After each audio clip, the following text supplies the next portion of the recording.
So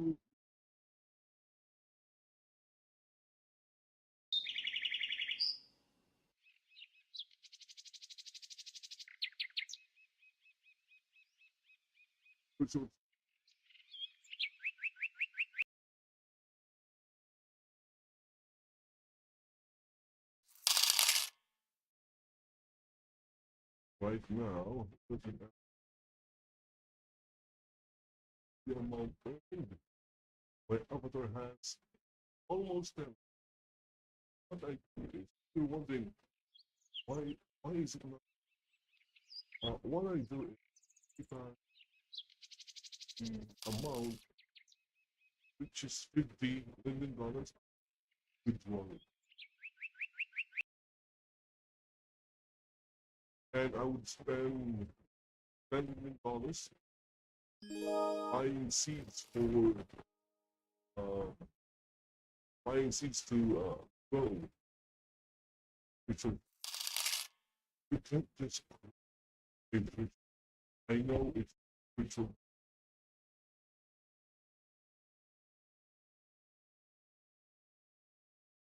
it's still it doesn't appear from now to grow a virtual flower. I will need those virtual flowers.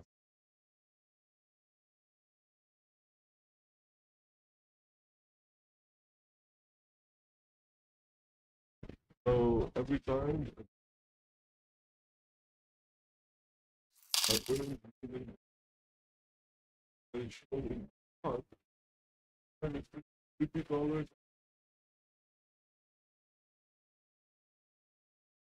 Um,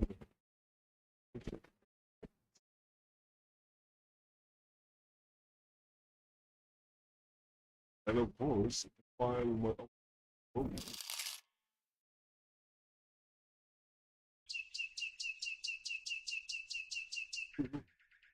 do what I do.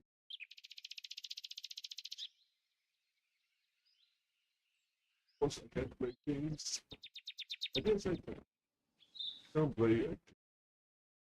Where is it? Hey YouTube, where are the playables?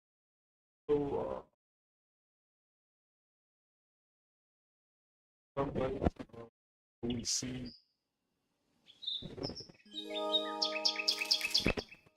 YouTube games. For those who don't know, you can now play games not just in video platform, also in a lot of games, YouTube Kids, video, pretty sure. There you go. I know that is not it. Are the playables? Not here. Where did they go? Sometimes I would see them. Okay.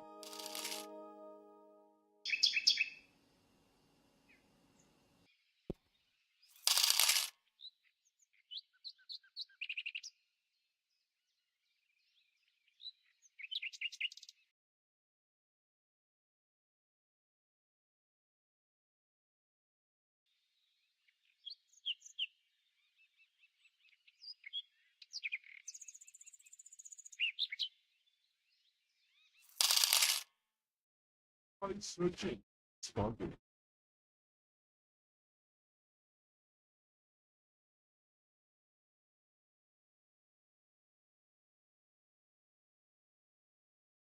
YouTube started making video games. I know.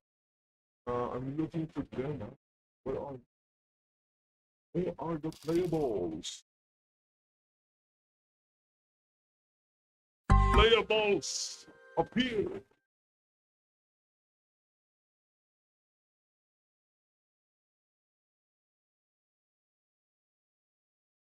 Okay, I see. Again, they're called playables. They're not appearing.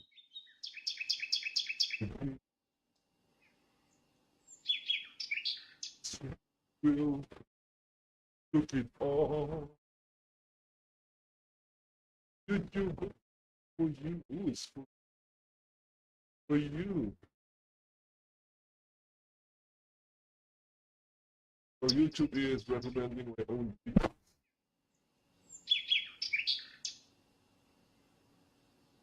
playables. Show me the playable.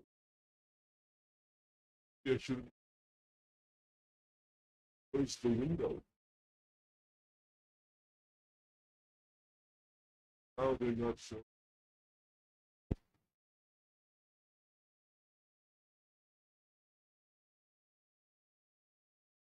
YouTube playables. See, I'm not kidding. The playables are here. I don't know how to. They would appear like this. In this short section, it will appear on your front page like this. But instead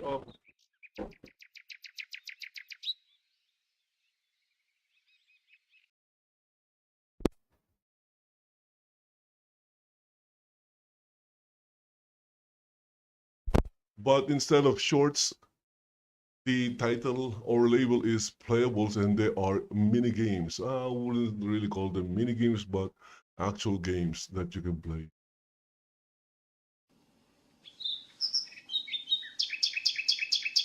I'm trying to look for it. Again, shorts.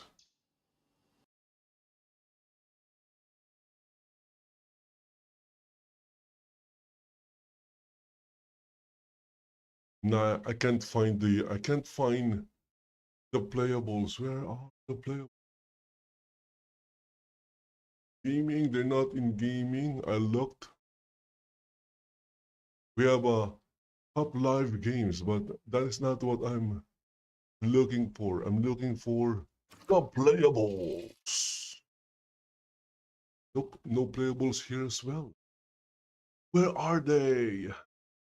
Where did they go? Can't find them. I can't find the playables. Hopefully they will come back. I hope. Let's see here. Pirate Software's take on Stop Killing Games. This was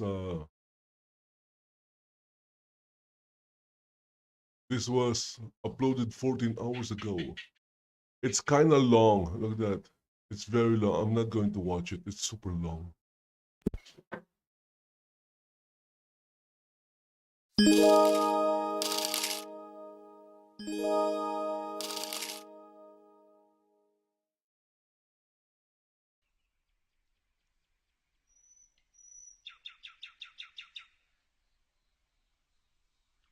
YouTubers are the new video game journalists. No, they're not. They're not journalists. Again, there is this thing called journalist ethics. It's about the truth. It must be objective, and it must be honest and fair. And I don't think a YouTuber can be all that. Can they say the truth? What if it's a sponsored review?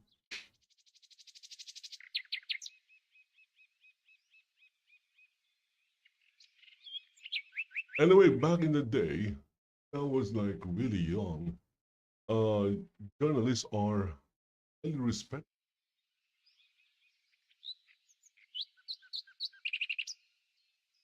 Now, journalists are clowns. They're funnier than the most funny clowns out there.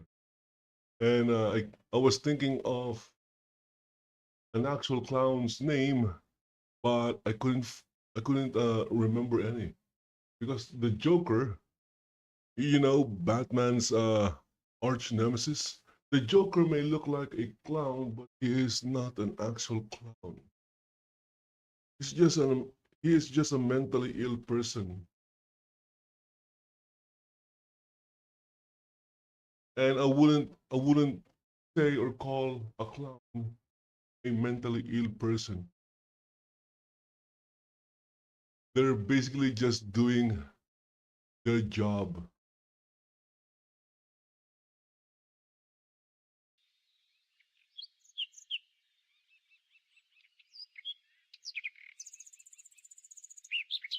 Okay, anyway, I can't find where the playables are. Maybe one of these days, YouTube will show them back again.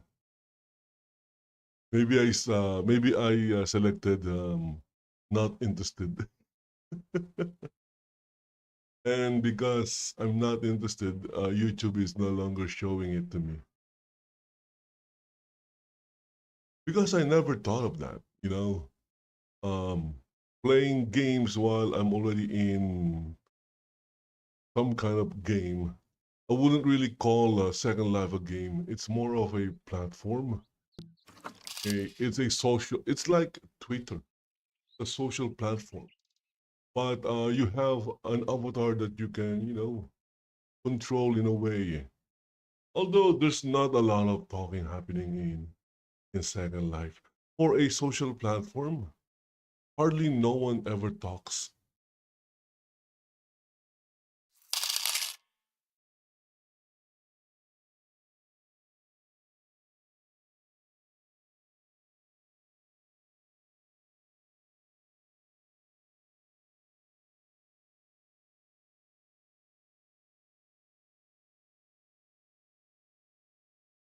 Marvel cancels Eternals 2.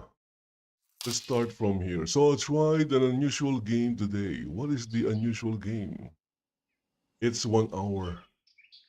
I'm not going to watch that. It's too long. This is also too long. Too long. I can't watch this because of copyright. Not going to watch this. Although it's super short. New trailer reaction. Ben Shapiro. Oh, so Ben is a professional political commentator, I guess.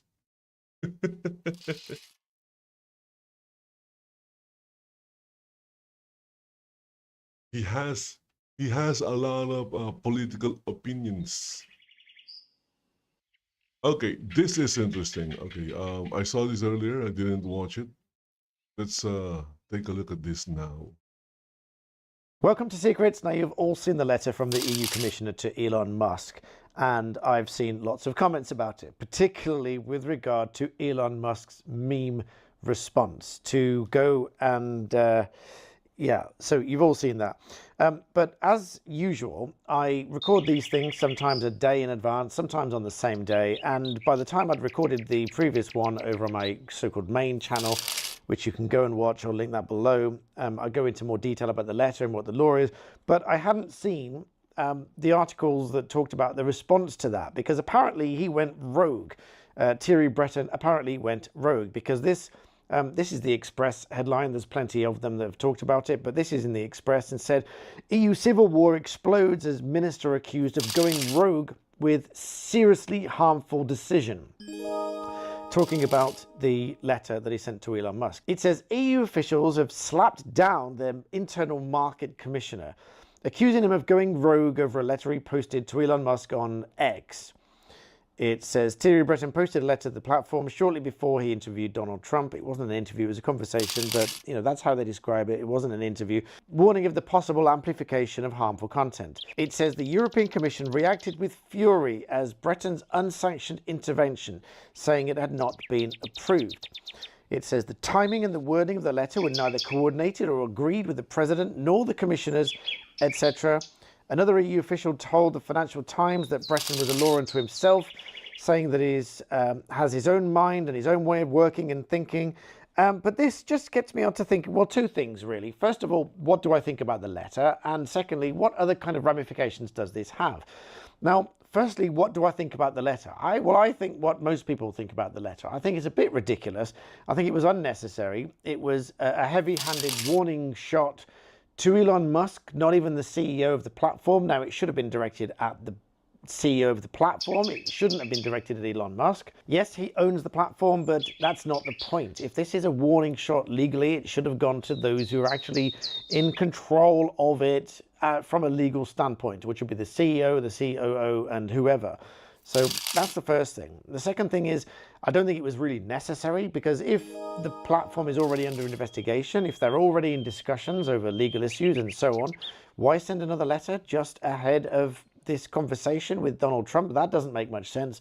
If anything, that raises questions and criticism of the EU Commission, which is a point I'll come back to in a moment, raises criticisms of the EU Commission with potentially interference of material to do with the election, because this can only really be seen as to be something to do with the election, because Elon Musk saying that he's endorsing Donald Trump, and that means a lot to a lot of people.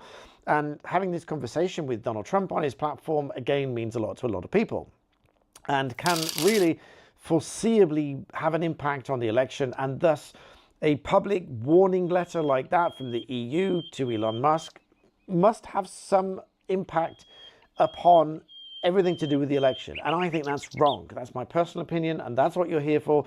I think it was a bit heavy-handed, a bit ridiculous, and frankly, uncalled for, not necessary. And so what's my second thought about this? Well, the second thought is, if the EU Commission has now said that this was unsanctioned, not approved, not agreed, and etc., but it bore the logo of the EU Commission, anyone receiving that letter would assume that it has been approved, it has been sanctioned as a whole, and has been sent with their approval. Now, we had a recent... Yes, because it has the, the letterhead of the EU. So it's an official EU document, right? Many of which were contradictory. And the final phone call said that the phone calls with the previous people within the office were not sanctioned.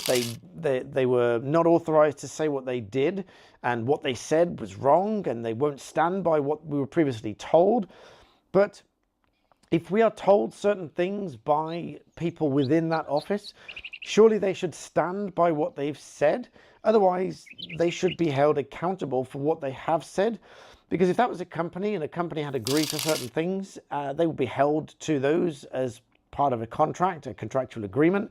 So surely officials within a local authority should be holding them liable for what they say, because it was an official position, and we'd acted on that official position, and then that had been retracted and reneged upon by somebody else later on, and that was confirmed in a letter. So maybe we should have more regulation regarding what they say officially on behalf of organizations like that. Maybe they should be held more accountable for what they do and what they say. At least then that would be fairer for the likes of you and me when we are dealing with these people, and we make decisions based on what... Maybe the guy or whomever that sent the letter is just power tripping. It's a thing, those who are drunk in power, there are villains in real life as well.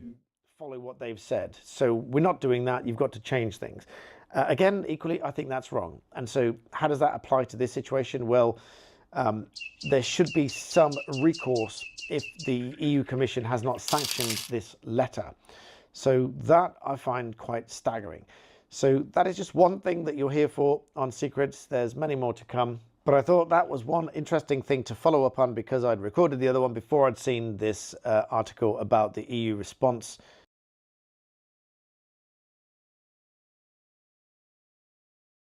Okay, so that was really not much. I guess you can call it a nothing burger, because it was obviously nothing. They can threaten the guy as much as they want.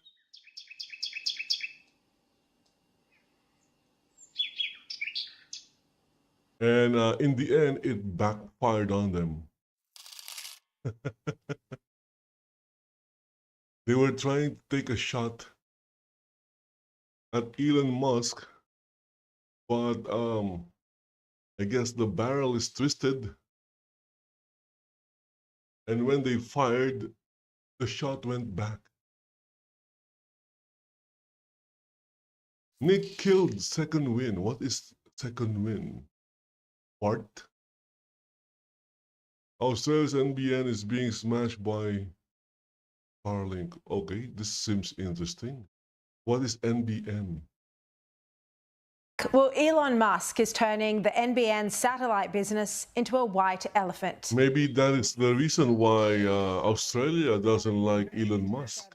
To those in the bush. As many of you watching will know, Starlink speed is much faster and it's more reliable than the NBN satellite business. Starlink now has 200,000 customers, according to figures quoted by the ACCC. And in NBN's latest report, it showed that the problem with Starlink is it's very vulnerable. If a war breaks out, a global war, those are easily targeted because they're not that far. Its decade-long practice of publishing weekly data on their customers. To discuss this, let's bring in now Shadow Communications Minister David Coleman. David, great to see you. Look, what do you make of this new lack of transparency from the NBN? Oh, it's a disgrace, Shari. So the NBN is getting smashed by Elon Musk. It's creating embarrassing headlines for the NBN and for the government. You led some of the early reporting on that, and that's been followed up by media outlets right across the board. Its satellite business is collapsing. It's also lost about 80,000 customers from traditional homes, what they call the brownfields business. The solution is actually very easy. If you have a competitor that has and you're losing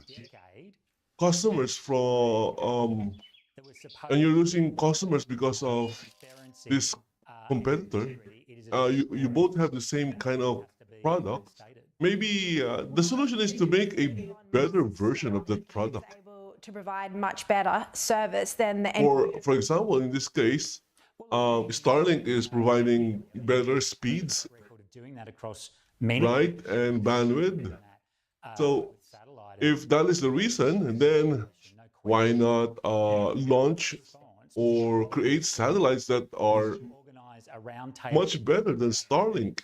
So, Elon Musk, entrepreneur on one side, government roundtable of academics on the other, who's going to win? And Elon Musk is winning, but the issue, I think, for the public, Shari, is that we deserve to know what is going on in the NBN. It's completely unacceptable for this information to be hidden. This has been around for a decade, and they've got to reinstate this, and there's further steps we can take if they don't. Look, we have to ask how much the NBN satellite service is continuing to cost taxpayers, given that it's been so quickly outshone by Elon Musk's new technology. I mean, what is the cost of this so far to taxpayers? It's huge, Shari. So what the NBN can do is pay off a lot of government officials.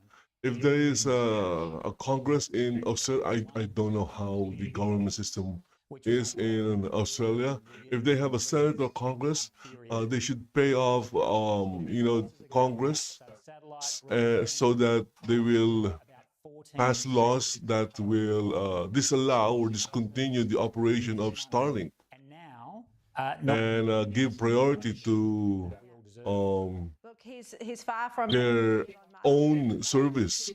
The service started in their own country. To say he's fixing the problem of internet outages in the bush, which successive governments haven't been able to do. And we've spoken before about how important it is in times of bushfires or floods or other emergencies. You really do need connectivity.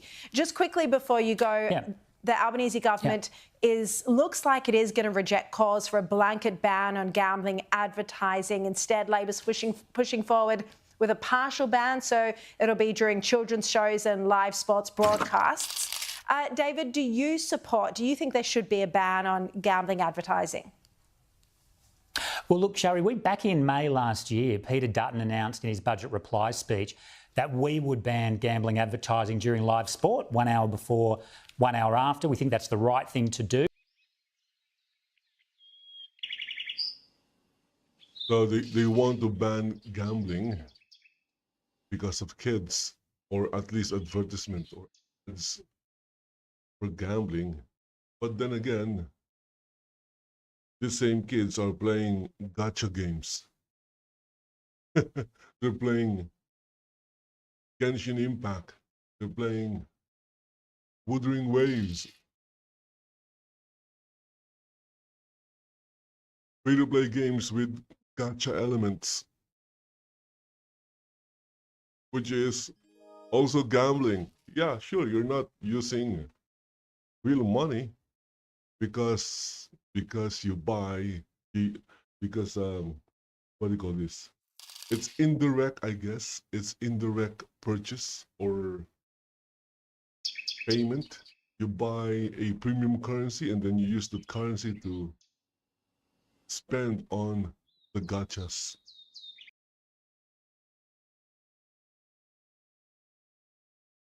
Fandom hate. Fandom hater. Quitting YouTube. What does it mean? Woke streamer actual fandom lies to his fans, claims he owned what? He owned the judge but wants to quit YouTube.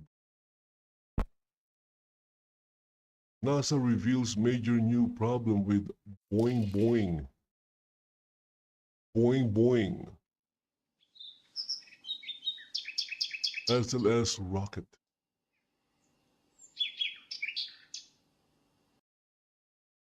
Maybe the SLS program is a money laundering scheme.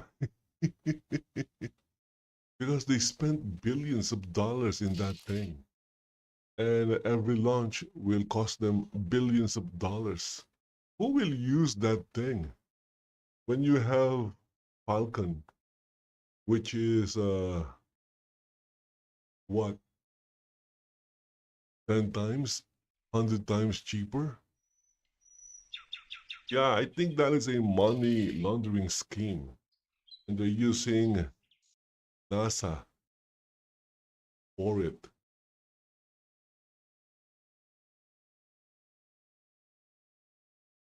Anyway, I wouldn't really know. I'm just making an assumption.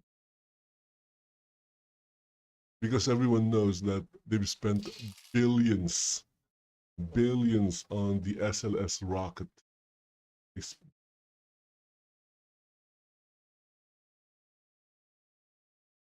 Okay, speaking of gambling, there you go. There is an ad for Genshin Impact on PC.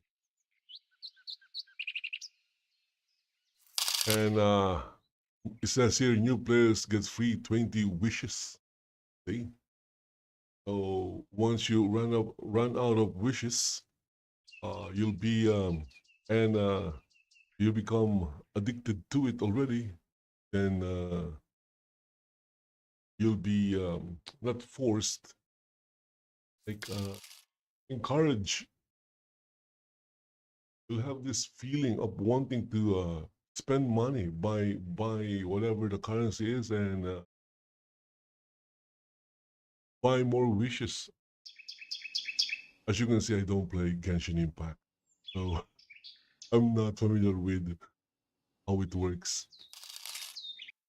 Though I know it's a gacha game.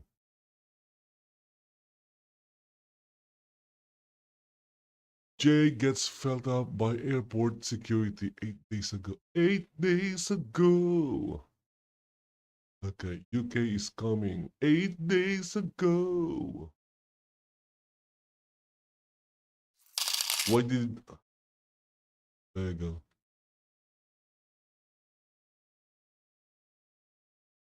Warrior Transformers 1 official trailer 2. Ooh, okay. Can I watch this? I feel like I'm gonna get a copyright. Nah. I'm gonna watch it later off stream. I'm not going to watch it now. I don't know how those folks that react to trailers, how they're not getting copyright claims or copyright strikes. whenever I do it, for example, there's a trailer of a new movie that I'm somewhat interested in, I would watch it. I tried it a long time ago, and one time I decided to, do a reaction video, and guess what? I got a copyright claim.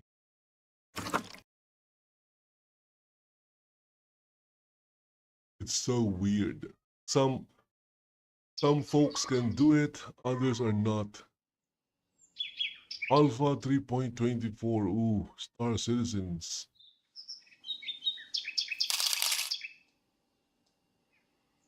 Whenever I watch a gameplay of Star Citizen, all I see in the gameplay, yeah, the graphics looks nice, but there's a lot of janky movements.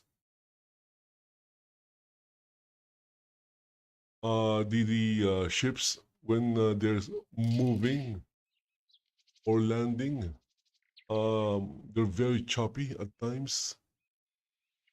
Very choppy. Of course, in trailers, they look real smooth, but it's very different when you are watching someone plays it.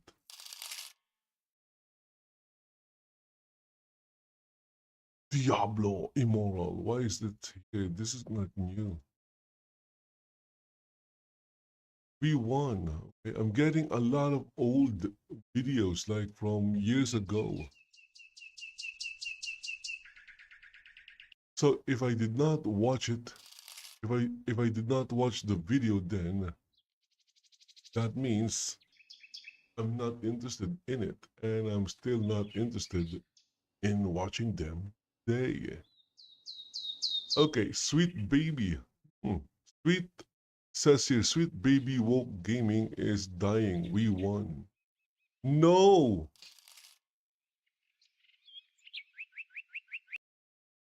We haven't won. There is no winning. Because I'm pretty sure there are more Sweet Baby Inc. companies out there.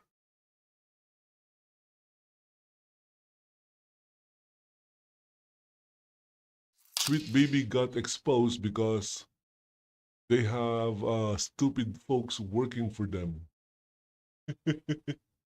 All they have to do was shut their mouth and continue to work in the background, you know, and focus on making more woke games for the modern audience. But someone decided to, attack someone else, and so they got exposed. I'm pretty sure there are. This Sweet Baby Inc. is not. Sweet Baby Inc. is not the only company doing this woke consultations. One more woke company that uses Sweet Baby Inc. gets what it deserves. Hey, what's up guys, Riff here. So today we're going to look at the latest game to see its downfall thanks in part to its connection to the woke consulting firm Sweet Baby. Ever since February, I love to see it.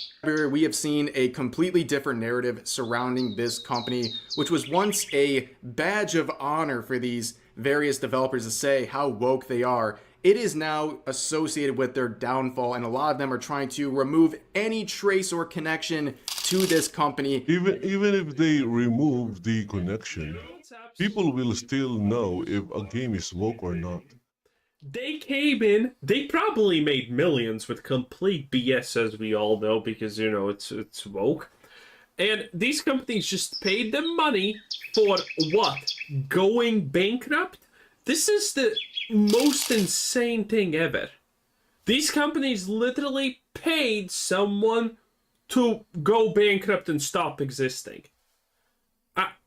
I'm having a hard time to don't be surprised, my man, because that's how the woke mind virus works.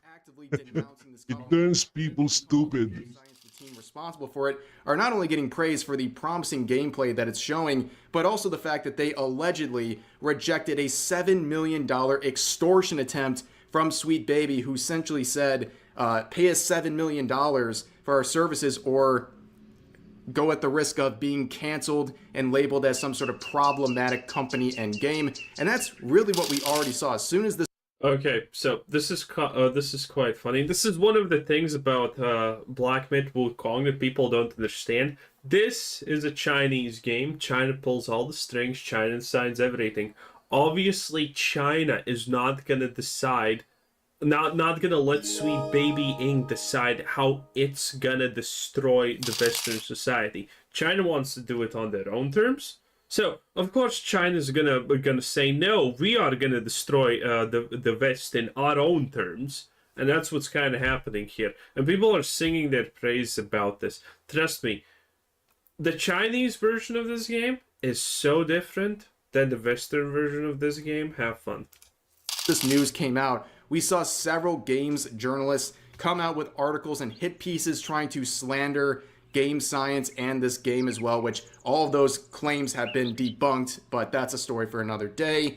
We've also seen a lot of companies try to shed their connection with Sweet Baby. We saw this with Suicide Squad Kill the Justice League, who at one point was proudly displayed on Sweet Baby's announced projects. Since then, it has been removed, and also a lot of the employees at Rocksteady have tried to denounce any connection to the company that they used to openly celebrate their connection to. And it's no surprise that this connection to Sweet Baby... By the way, it's so hilarious because the funniest part about Suicide Squad, Kill the Justice League, and Sweet Baby Inc. is the fact that they both said, oh, yeah, we worked with each other. But nothing really happened. Yeah, it's like we just worked with each other, but nothing really happened.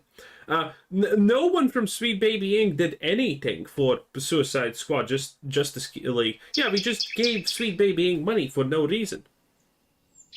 Oh, and they're right. I would like that. I wish they would give me money for no reason. Who is also... I will gladly and happily accept it. Don't worry about it. Played a role in the failure of this game. The timing of Suicide Squad Kill the Justice League's release couldn't have been worse. It was only a few weeks before the massive wave of criticism would start towards Sweet Baby, and it's not really a big surprise that in connection to that, they lost $200 million in revenue for Warner Bros. In fact, it has been recently reported that the game division saw a 41% decline in revenue thanks to this game. Look at that. That is Mr. Is it Mr. or Doctor? I think it's Mr. Freeze. So that is Mr. Freeze for the modern audience. That's how you make characters. But, well, when your peak player base is something like a little bit more than 1K, yeah, things are not going well. Released this year, that is an astronomical loss of players. Now, a lot of games journalists and Sweet Baby defenders, they like to look at the criticism of Suicide Squad Kill the Justice League and their connection to Sweet Baby, and they say, hey, that's an unfair outlier. That's just a game that happened to not do well for reasons that have nothing to do with Sweet Baby. But on the other hand, they also say Sweet Baby's connection is responsible for the success of Alan Wake 2. They always mention Alan Wake. Alan Wake was woke. A lot of people hated that. 2, and you can see it's proudly displayed to this day on their projects. Also, Alan Wake 2 is a follow-up to already a successful game. And they say that not only is Alan Wake 2 one of the greatest games I've ever seen, they also try to claim it is a financial success. It shows that Sweet Baby's connection can supposedly lead to higher revenue. And that is not true. Now, at one point, in their representation about me section on Sweet Baby, they would even promote Alan Wake 2. However, after the big push against Sweet Baby started in February, you would see people at Alan Wake 2 start to panic. You can see the lead developer here trying to say that it's not true that Sweet Baby had this close connection to the development of this game and also some of the changes made to its characters. But just like anyone else trying to denounce their connection to Sweet Baby, this lead developer lied. And they were caught in a lie where basically, formally, they proudly announced that the CEO of Sweet Baby Inc. had a big influence on the game and some of the changes made to its characters that people have defined as woke and some. Yeah, that's why people didn't like these. Dude, listen. No, wait, no, I can't even give that example. Damn. But yeah, Alan Wake 2 is pretty woke. DEI nonsense. And also, a few days after that, I guess the company was... No, the reason why Alan Wake 2 is not making money is because it's not woke enough. Instead of having Alan Wake, they should have changed the title into Alan Wake, or much better, Alan Woke. Imagine that. And then have a subtitle, Alan Wake 2. About everything I know about... So also from what I've read and heard, already, it started off strong, but... you still play as Alan Wake in the game. That was a mistake. They should have just ignored Alan Wake and introduced a but you know, maybe people play it and they're like, there's a lot of a new character, a non-white and a non-straight and a non-male character. The problems were even Again, before this. they should have titled it Alan Woke, this new Alan Wake 2. reduction for this game. You can just read... Oh my goodness, the amount of money they make from such a game. That was a lost opportunity. Dust off my old PC, boys. Dang. Yes, finally, my ancient potato PC can run Alan Wake 2. Great news, I can finally dust off my... Oh, that's a repeat. I'm thrilled to hear Alan Wake finally acknowledge that none of us have a top-tier line computer. Finally, my old potato PC can... Those are bots. Everyone's... Okay, yeah, this is ChatGPT. Fun fact about ChatGPT. When it came out, no one was prepared because no one exactly saw anything like this, and it did seem kind of flabbergasting, right? And, well, when people learned what ChatGPT does, they were flabbergasted because of the flabbergasting way that ChatGPT uses language to flabbergast people. And I'm saying flabbergast here intentionally because ChatGPT has these phrases that it just wants to constantly use. And that's why I said flabbergast so many times, because that's how ChatGPT would put it. If there is an associated phrase to a situation that is commonly used and sounds a little bit cooler than, you know, any other word. And yeah, dust off my old PC, boys. Time to dust it off. Like to botting, and likely someone involved in the production of this game was trying to promote it through these tweets, and again, they got caught doing this, and it looks really bad. And as it turns out, Alan Wake 2 was not the financial success all of the supporters of Sweet Baby have been trying to claim. In fact, it is a disaster. This was reported only a few days ago by Remedy, the company responsible for Alan Wake 2. Apparently, to this day, they still have not generated enough revenue to start collecting royalties. That is really bad. Ooh. So, as it turns out, the game was fully funded by Epic Games. And Remedy... You know what's the sad part about the Alan Wake 2 situation? It's the fact that if you actually removed all the woke shit, it would be a really good game, probably. It actually would be a really good game if you removed all the woke garbage. No, you're wrong. Extremely on the nose when it happens. Now, It wasn't woke enough. They should have doubled down on the wokeness. Oh yeah. It's supposed to be horror games, and it's dark. They should have made it super colorful with a lot of different bright and sunny colors. Alan Wake Maybe pink. No. only receive 50% of the net revenue after Epic Games gets their investment back, which they still haven't. So the company Remedy has not even made a cent, and they're not even close to starting to make any money on this. It's actually crazy. And like I said earlier, this game got off to a really good start with sales. In February, they proudly reported that they sold over 1 million copies globally. But since then, they have not announced any further sales, and I think that's because they've been really bad. Their connection to Sweet Baby really shot them in the foot. And ever since then, ever since the big push against Sweet Baby, it's affected their bottom line. They're kind of stuck with their connection to Sweet Baby at this point because it's so obvious, and they're still proudly displayed on the Sweet Baby official site. Now, moving on from that game, let's get into the most recent example of a game being absolutely destroyed by their... Talking about the game Capes. So this is a game developed... No idea what this is. Does it? It's a game, dude. It's a game. Doesn't also look good, honestly. by Spitfire. In general, this doesn't. I would play it if the developers Entertainment. gave me a Steam key for free. I'm going to give it a try. Reviews to be mixed, and that is in part because of their connection. It looks like a game that can run or will run on my Would add PC. Capes to their list.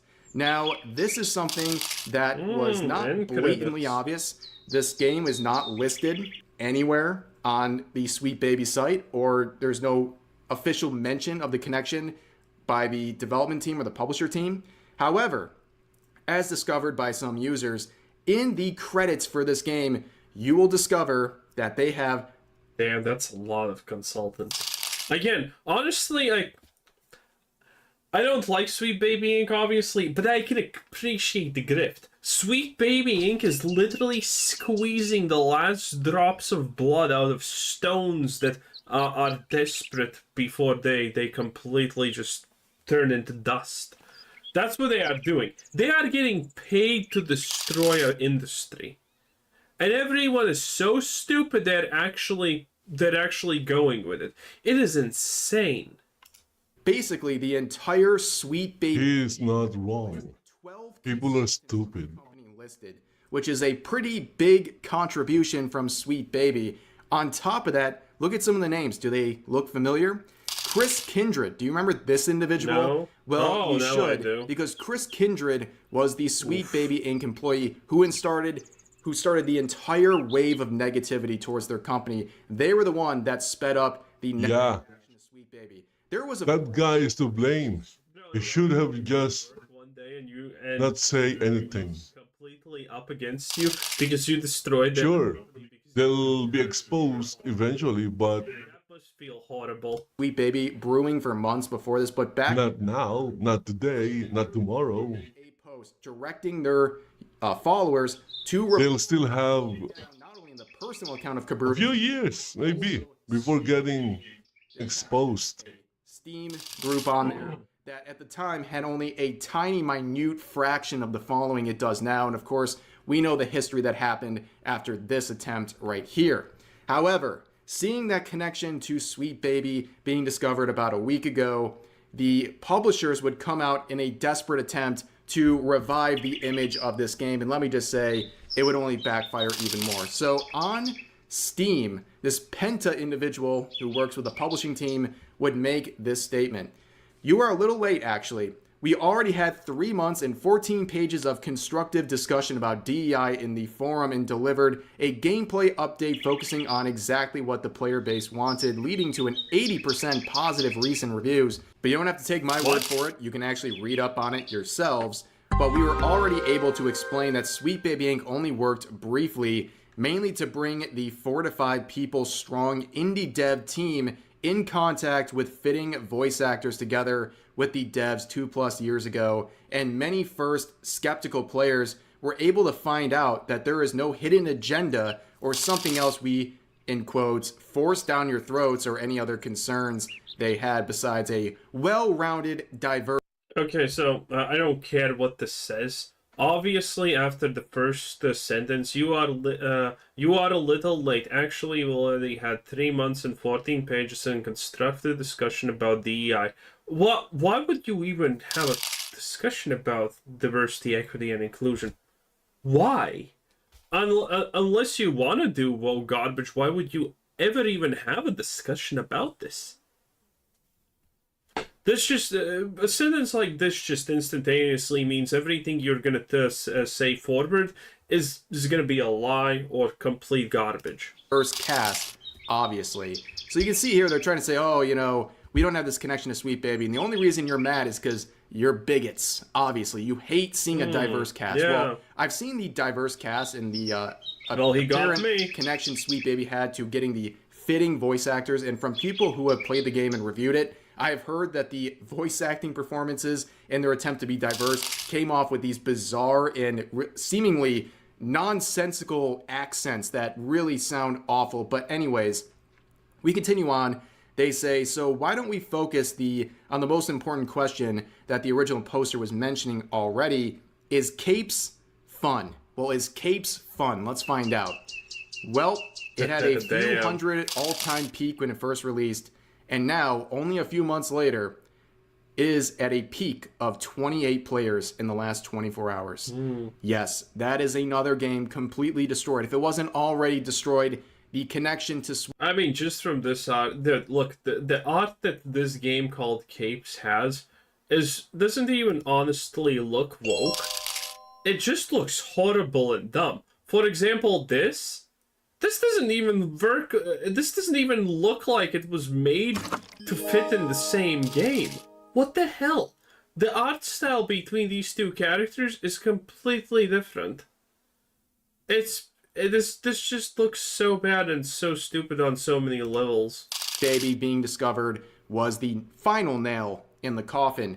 Now, seeing the reaction to that and more people raising awareness about their connection to Sweet Baby, this publisher would come back and add more, saying, why are 12 people listed, the Sweet Baby in the credits, when they didn't do more work on the game than connecting with VAs? It's an industry norm that if you contact a company, you credit the whole company, or at least No, that's not an industry norm. they will tell you themselves that they want to be in your credits. No, that's also not a norm. No one can tell you, oh, I need to be in the credits. That doesn't happen. If we really would have wanted to hide something, we wouldn't have put SBI in the credits at all, nor would we have already been talking about this in the Steam forums about it for the last 3 months after release. Another question someone said, why did you still work together with them after all they said? Where they respond saying, the devs collaborated with Sweet Baby Inc. in early 2022. We are aware of these statements being done by individuals connected to Sweet Baby Inc. in the years to come. But in 2022, there was no sign of that. It is likely that the decision would have been different in 2024. So they're basically saying, we contacted Sweet Baby in 2022, and now that we know all this stuff that gamers have exposed about this company, if we made the same decision in 2024, we would have gone a different route. They would not have worked with Sweet Baby. And here's another one like saying, you lies, have to learn honestly. that. And then they respond saying, as a company bringing games to an international audience, we take the term inclusivity and equality literal. We don't condone hate towards any type of group. This includes among people of color, LGBTQ+, and others, white male gamers as well.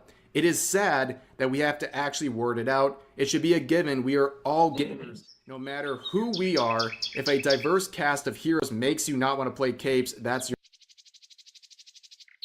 Why do you, if we're gamers and we care about gaming, why do you think a diverse cast of heroes is gonna make the game better?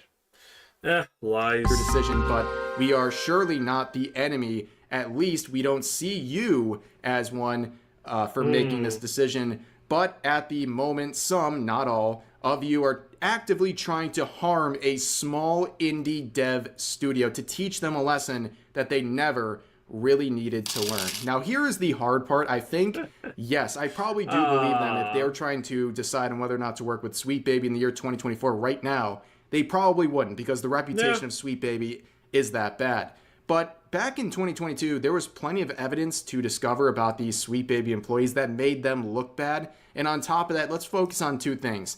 This comment about white male gamers being welcome as a part of this audience, and also the fact that this small indie studio is being bullied. Well, look at some of the employees. Remember this Lego Butts individual? This is a Sweet Baby Inc. employee who has gotten a lot of criticism for a great number of tweets. They have a whole compilation of them saying all these disparaging things about white male gamers in particular. Had a nightmare that I was a white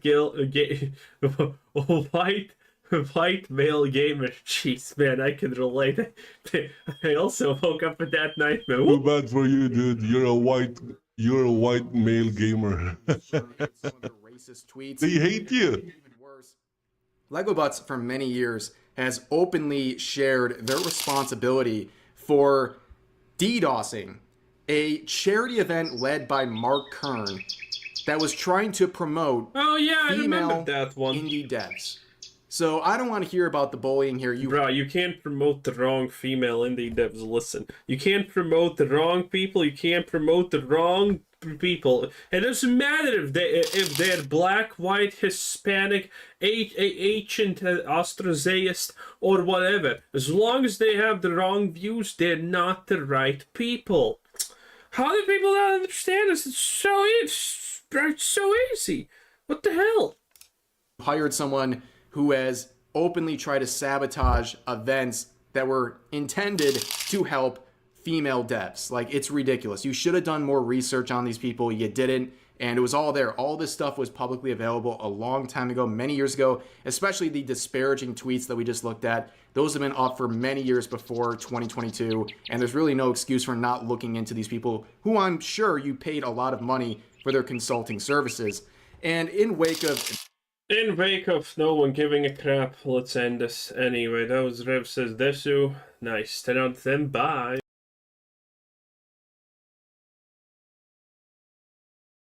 He didn't finish the entire video. Why? Okay, let's see here. Disney Star Wars has only stands, not real fans. Has to bribe people. 931 views. Why Lawrence of Arabia still looks like $1 billion? Maybe because it made $1 billion? I don't know.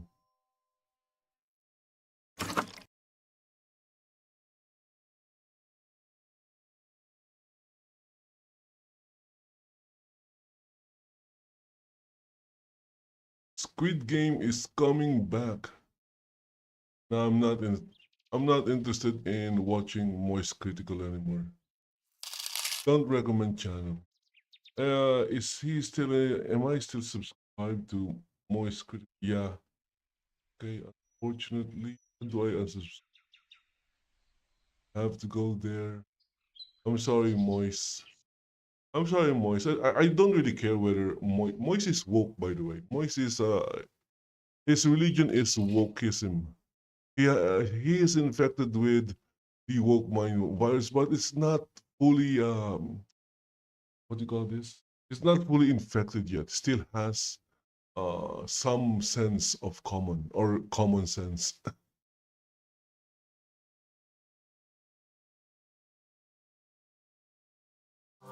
But I kind of don't like, folks who makes money by criticizing other folks, but they can't take criticisms when the criticisms are directed to them.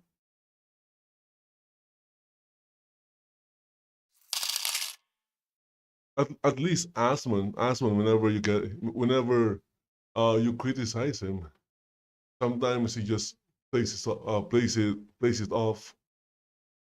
He turns it into something funny.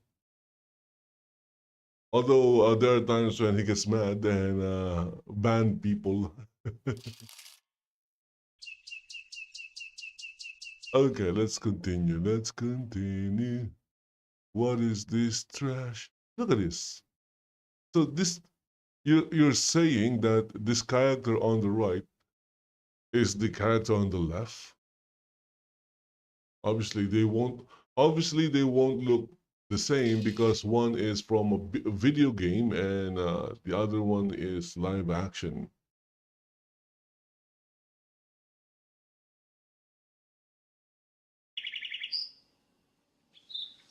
Five days ago. Israel thought they won, but Serbia had different plans.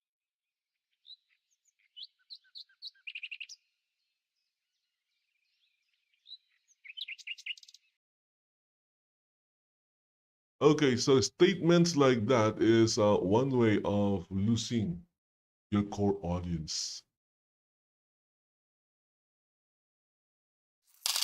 And honestly, you know, if you're still, if you have, if you're not yet infected by the woke mind virus, or you haven't switched over to becoming becoming part of the modern audience,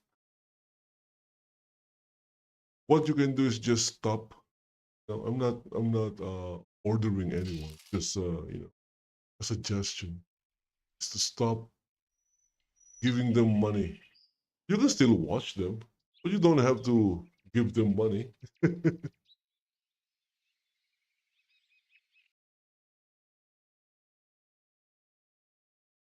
This is just stupid. If this is true, yeah. Because what is this two-tier policing thing is?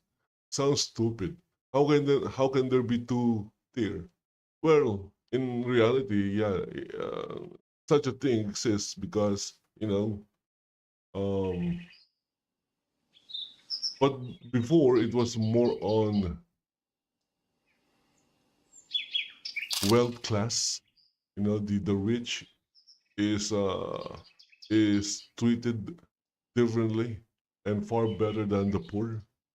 But in the UK's case, it's, I guess you can say, racial, which makes them racist. And now it's like doubly bad.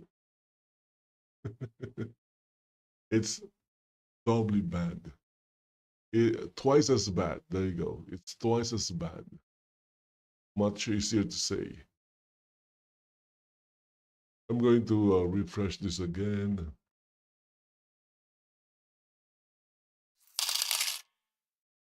I watched this. It wasn't good.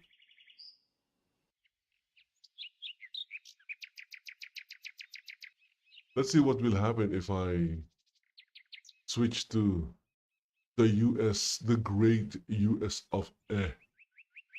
And then I refresh.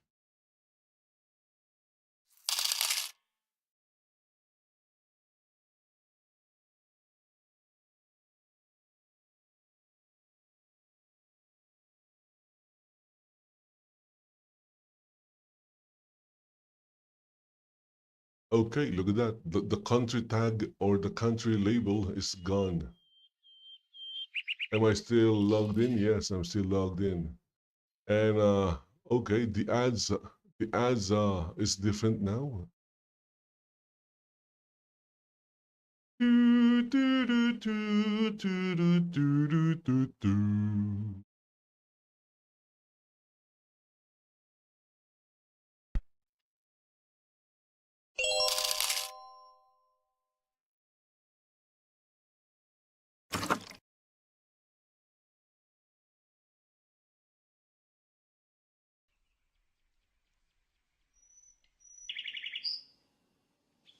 Unlock the power of the ads on.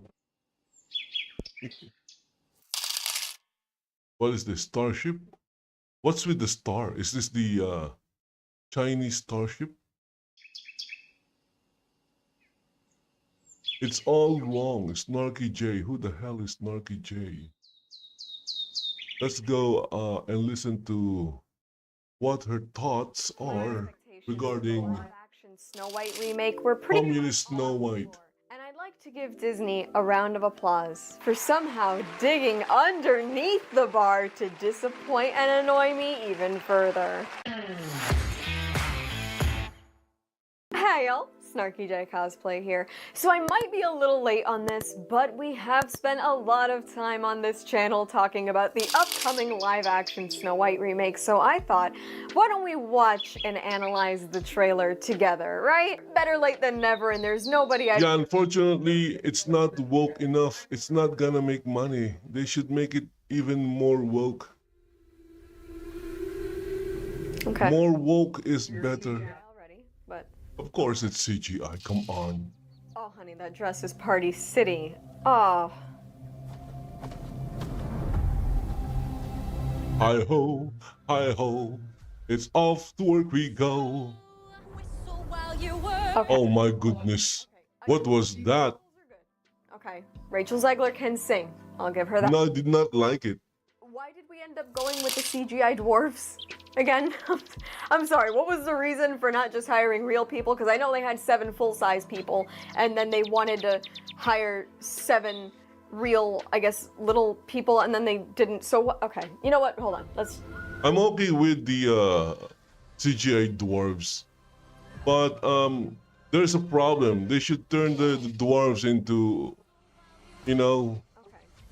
different genders. Like no men. There shouldn't be men in the dwarves. Oh, they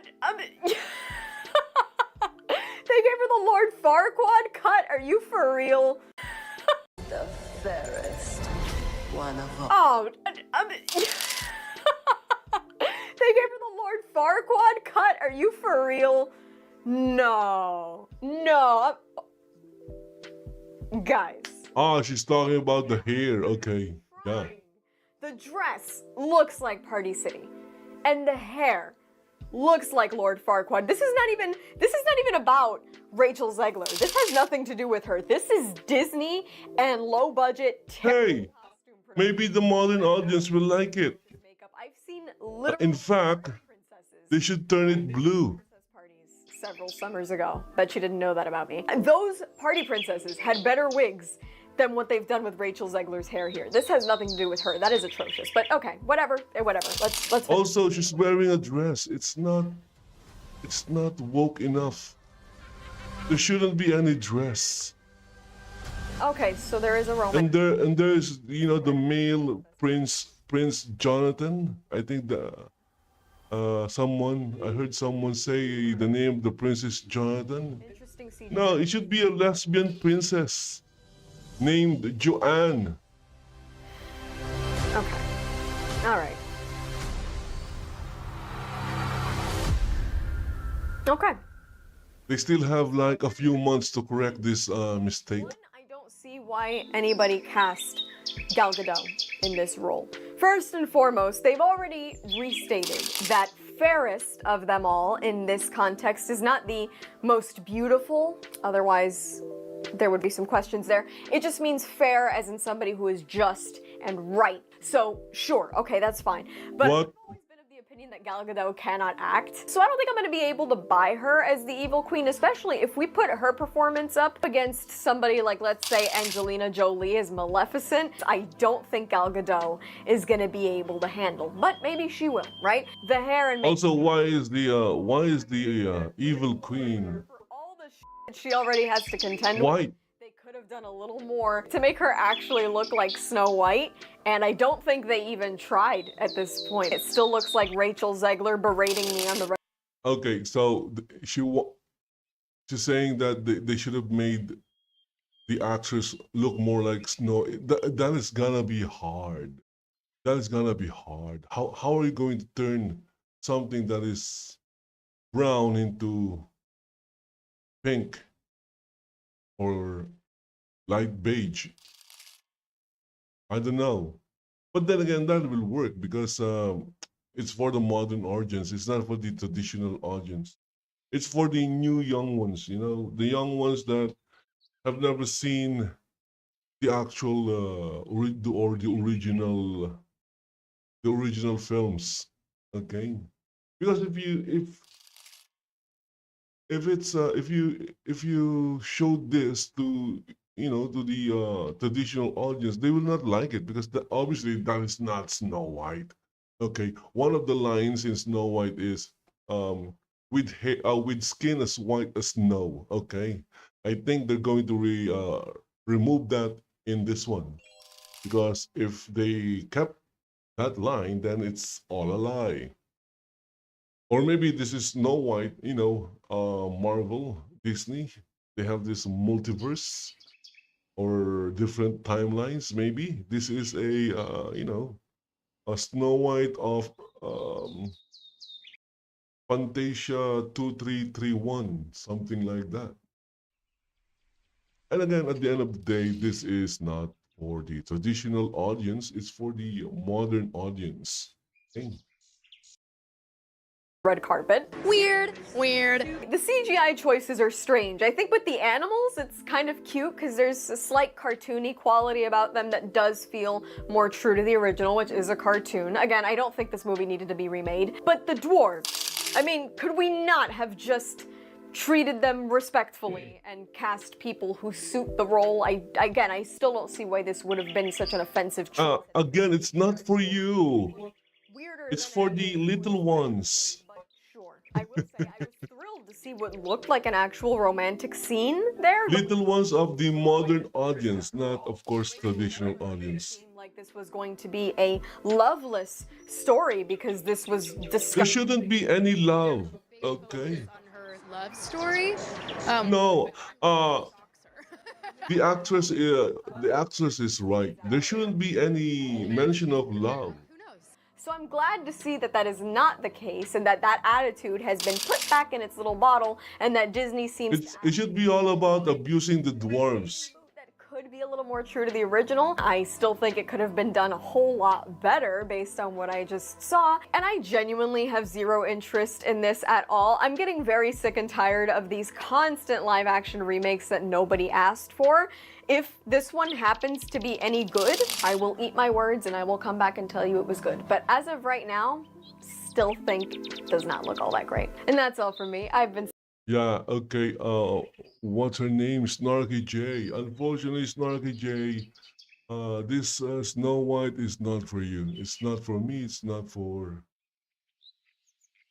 anyone who is in the age maybe of 30 and above. It's not for anyone who has seen the original films.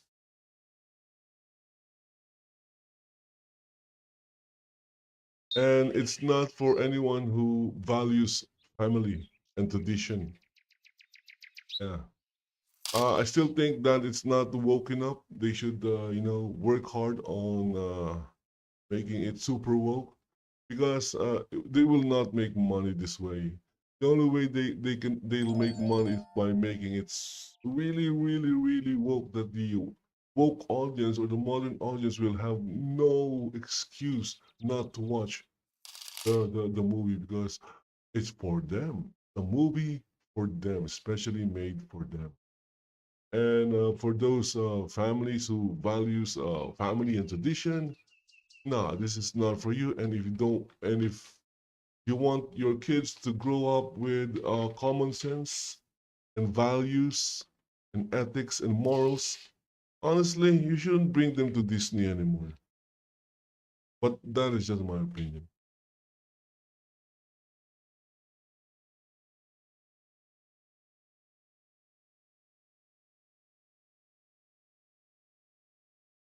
Flat earthers think Venus proves flat earth. What? How? Why? It's 9 minutes. This was uploaded 21 hours ago. I'm kind of interested.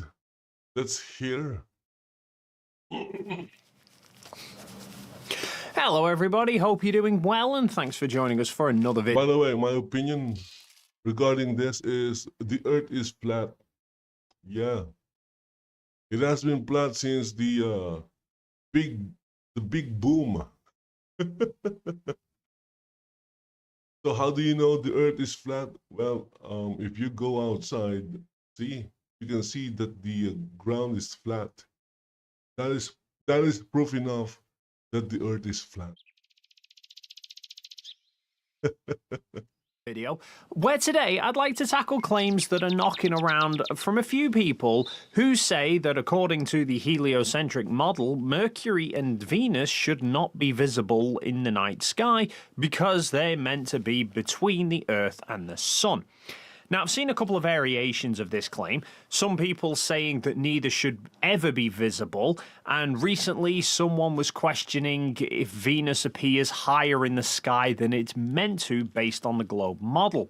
So in this video, we'll go over why the heliocentric model predicts they would be visible at night, why their positions in the sky perfectly match the heliocentric model, and why they also help debunk flat Earth. Firstly, let's cover why they are visible at all. I think people seem to see basic diagrams like because I've reached the limit. Ooh, useless addiction. Let's go here. They're having an X4. I hope I can get in. Sometimes the problem is getting in. Nah. Okay, I got in. Now I need to move a little bit away from the device. 5 meters away. Okay, let's take a look back, and I need to be a member. Okay, let's join. It's free. Okay, now I'm a member of the group, and there you go. I'm earning Lindon. I'm sorry about that, Lindon. Linden dollars. I kind of combined Lindo and Linden. Gave me Lindon. Okay, let's go back to the video. this. See, look at this model. You can see that everything is lined up. The Earth is Solar system, and presume that because Mercury and Venus are closer to the Sun than the Earth, then they must therefore always be on the daylight side of Earth, as such not visible at night, when in reality both can be seen just before sunrise and after sunset. Mercury about an hour either side and Venus about 2 hours either side. However, if we look at the heliocentric model, we can see how this is easily possible. For this, I'm using Universe Sandbox, which is a fun game anyway, where you basically get to play God with the galaxy. And as you can see, this is just a game. That is not the real solar system. Now, it's important to understand that on the globe... So they're using a fake model to prove that the Earth is not flat. When the truth is, the Earth is flat. We are moving due to the Earth rotating. So, as your location rotates past the Earth's terminator line, you move into darkness, and this is where we see the sun appearing to set. So, if you're standing at the equator, your perspective is essentially rotated through 90 degrees, like this, and everything will appear to move straight down into the ground. Now, if we take a look at Stellarium, which is a tool used by thousands of astronomers and astrophotographers for seeing exactly where and when objects will be visible in the night sky, so it's definitely accurate, we can see that if we set our location to somewhere on the equator, that is exactly how the night sky appears to move. And time-lapse footage taken by people around the equator also confirms this. So sunset occurs when that location on the globe rotates past the terminator line and into the dark side of Earth. And conversely, sunrise occurs when that location passes the terminator line on the other side, moving into the lit up half of Earth. Now, the reason that we can see planets in the solar system is because of sunlight reflecting off them. But much like anything else, how visible they are depends on how bright they are compared to the ambient light around you. i.e., in a pitch black room, the light on your phone appears blinding, but outside in broad daylight, it's barely noticeable. Or just like how the moon always seems much brighter at night than when it's visible during the day. In reality, the same amount of light is reflecting off it, but our eyes are adjusting to different levels of ambient light, which then makes the moon's apparent brightness shift. So, even during the day, Mercury and Venus are still up there in the sky, but their apparent brightness is so dim that compared to the sun, we can't perceive them when their position is near to the sun. But because those basic solar system diagrams aren't accurate, and instead Venus and Mercury both are orbiting around the sun as well, that means there are times in their orbits when they are essentially out to the sides of the sun. When this happens is when they become most visible. when their orbits are trailing behind that of Earth's, our observer on the equator, for example, will see the sun set, but Mercury and Venus wouldn't have yet. When this happens, the sky begins to darken as we move around to the backside of Earth, and Mercury and Venus then both become visible. Likewise, when their orbits are ahead of Earth's, as our location comes towards sunrise, they will come over the horizon before the sun does, and as such will be visible in the morning. But neither will ever be visible in the middle of the night, and neither will ever appear high up in the sky. They always become visible as they're nearing the horizon. But what about the claim that Venus appears higher than it should based on the heliocentric model? Well, we can test this.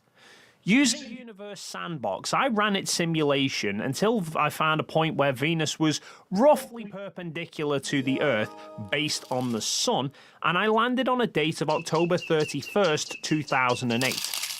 Now, we'll pull up Stellarium and cycle to that same date. And based on a location at the equator, Venus was becoming visible in the night sky around sunset with an elevation angle of about 34 degrees above the horizon. Now, if I take a screenshot of the Universe Sandbox model and I set a line at 0 degrees from the Earth to the Sun and I then rotate it to where Venus is, 34 degrees. So the heliocentric model confirms how Venus would appear 34 degrees above the horizon. Not only that though, but for fun, let's compare the other planets. Sandbox is showing Mercury being on the other side of the Sun. So does Stellarium. So Mercury would then be visible at sunrise rather than sunset. Mars is on the backside of the Sun, slightly to its left, so it wouldn't be visible at all.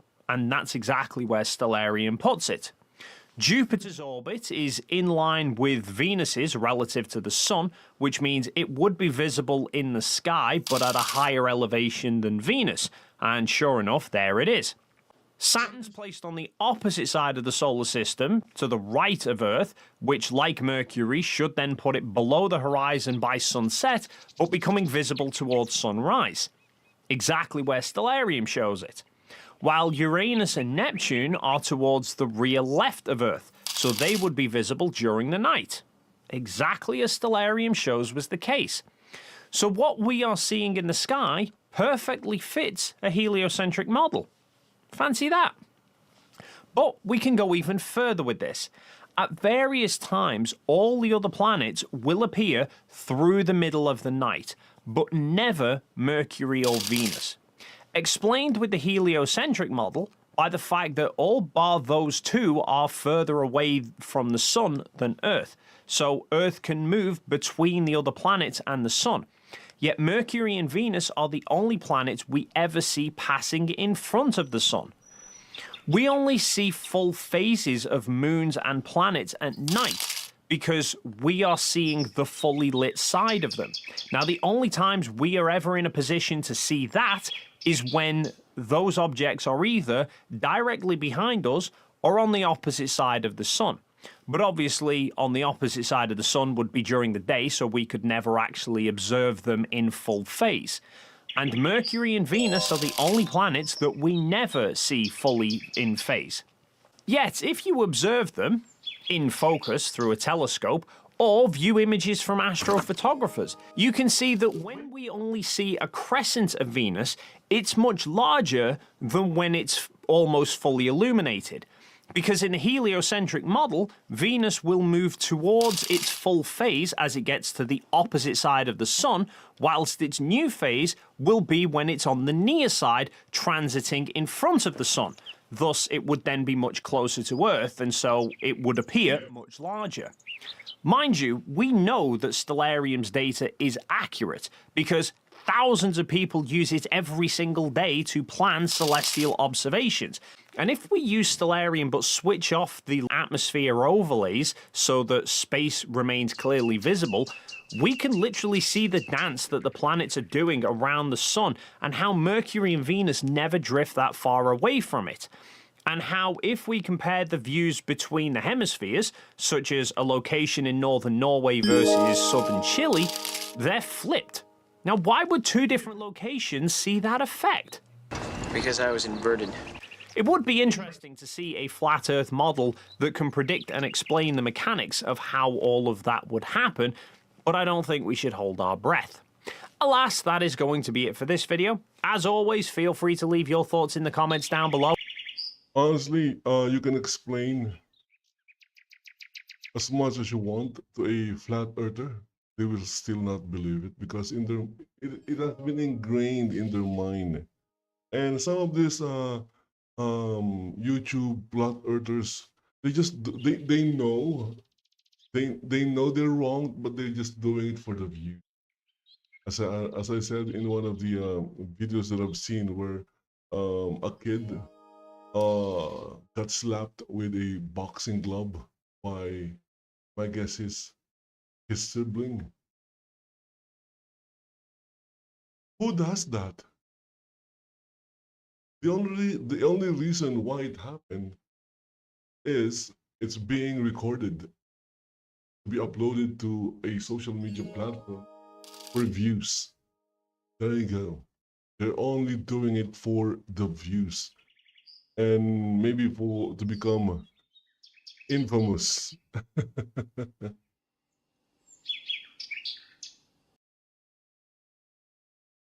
I want to watch this. I want to know what happened to this Review Tech USA fella, but it's too long. Grim Dark. Shocking food everyone eats in Warhammer 40k. Corpse starch. Even in death, I'm still served. Oh my goodness, that is gross.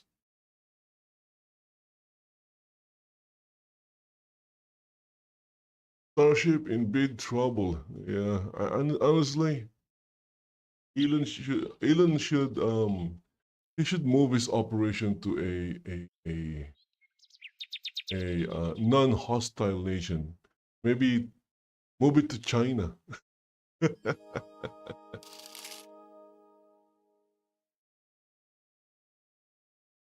While the other space space companies are well treated.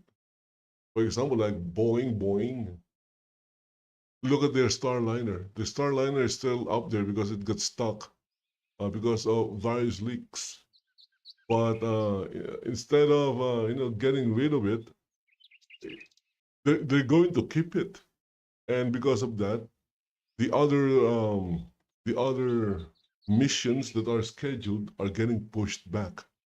That's how much the government or NASA loves Boeing. Boeing can fail numerous times, and it won't have any problems. While SpaceX is always kind of tiptoeing, one mistake by SpaceX and they're done. The U.S., the current U.S. government, and maybe in the future, it really depends, is hostile towards SpaceX. Of course, that is just my opinion. I have no proof to back that up. But seeing how Boeing is treated, they're treated like majesty. And even with the failures, NASA is still going to give a commercial license to Starliner. That's how much they love Boeing.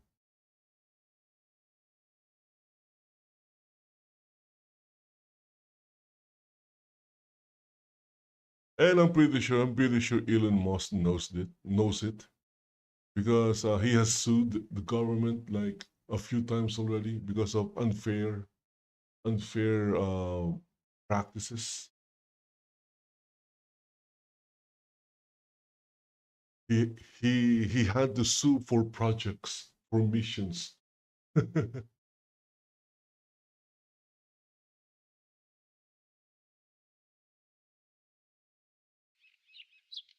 Why McDonald's better in Europe? I don't know. Maybe they have better beef.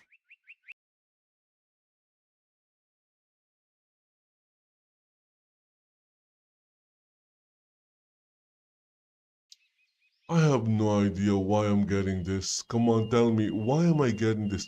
What is this? Sima Panday 12 is live, so got H friends Kaisa Hein. What? Sometimes YouTube's AI is weird. Civil war breaks out in Myanmar. Really? In Kampuchea? Is that Myanmar? Oh, no, it's Burma. I forgot. I'm confused now. I'm confused. And Myanmar's bleak future, civil war and ethnic strife. Peter Sihan. So it's a report about Myanmar. Is he in Myanmar?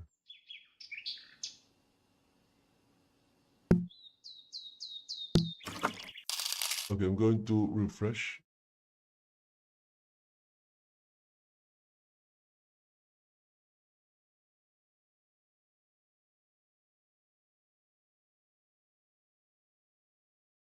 Cadillac, look at that. Cadillac. Cadillac. SpaceX new weird Starship V2 header tank spotted. Okay. Let's go check it out.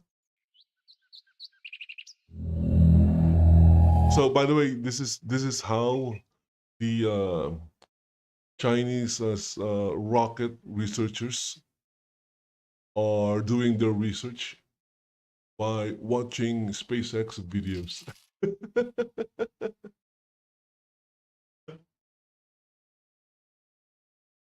So if they have questions on rocket engines, they'll just go and open YouTube and search for Raptor engine. There you go. They'll see the Raptor in all its glory, and they can learn from it. Oh, okay, so that is how it's placed there. Something like that.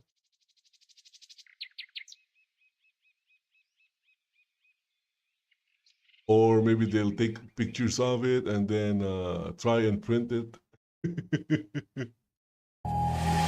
Print a life-size copy. Let's take a look at the latest developments. SpaceX has unveiled a significant component of Starship version 2, the new methane header tank. At the same time, the S-26 prototype is undergoing major decommissioning steps, which may indicate the end of this unique prototype. Or perhaps there's more to the story. Meanwhile, another briefing on Starliner was held, though it offered little more than continued disappointment. With these updates, there's much to discuss on today's episode. So there was another briefing for Starliner. Entering a new era. And guess what? The unveiling of several key components, such as these ships. They'll do nothing because they love boing boing. Continuing this momentum, at 11:23 a.m. Central Daylight Savings Time on August 14th, SpaceX rolled out another critical V2 part, the methane header tank, from the Star Factory to the yard in front of the assembly bays. This marks the first public reveal of an internal component of Starship V2. A notable detail on this tank is a label that caught immediate attention. The label indicates that this part carries serial number 02 and confirms that it is the methane header tank for S-34, the second V2 prototype. The label also reveals that production of this part began in February of this year, with completion slated for December of 2024, suggesting it will be installed on the ship by year-end. This development is a significant step towards SpaceX's ambitious goal of producing 6 V2 Starships this year. The design of this methane header tank shows some significant changes from the previous version. Most notably, the head of the fuel line has undergone a redesign. In the current version, the fuel line is straight, directing fuel through the liquid. The reason why it got bent like that, because is designed to be offset to they need some space for cargo. As a result of this redesign, the methane header tank is almost certain to be relocated to the nose cone area alongside the already positioned liquid oxygen header tank. Similar to the liquid oxygen header tank, the offset pipe will enable SpaceX to build a fuel line on one side of the ship, which can then connect down to the common fuel line and ultimately to the engine. This configuration is expected to streamline the arrangement by placing similar components in the same location. Additionally, moving the methane header tank to the nose cone will likely help increase the weight in that area, contributing to better mass balance between the nose cone and the sections below. Another change to this tank is its base, which has been reduced in size compared to the previous design. Originally, this part was designed to fit the 9-meter diameter of the Starship, but now it has been sealed down, likely to accommodate the nose cone. This part will be rotated upwards, aligning closely with the liquid oxygen header tank above. These earlier revelations suggest that Starship V2 will feature numerous modifications, as more components because if the tube or the line, whatever it's called, is in the center, in this new version. They won't have a lot of space. So what they did is they moved it to the side, which is nose cones inside without needing a good idea. If they want to, if they want to have some cargo space for cargo and human or people. This further solidifies SpaceX's ambitious plan to produce 6 V2 prototypes this year. Starship is unmistakably entering a new phase of development. Are you excited about this transformation? Comment V2 to show your enthusiasm. Don't forget to V2, there you go, I just commented V2.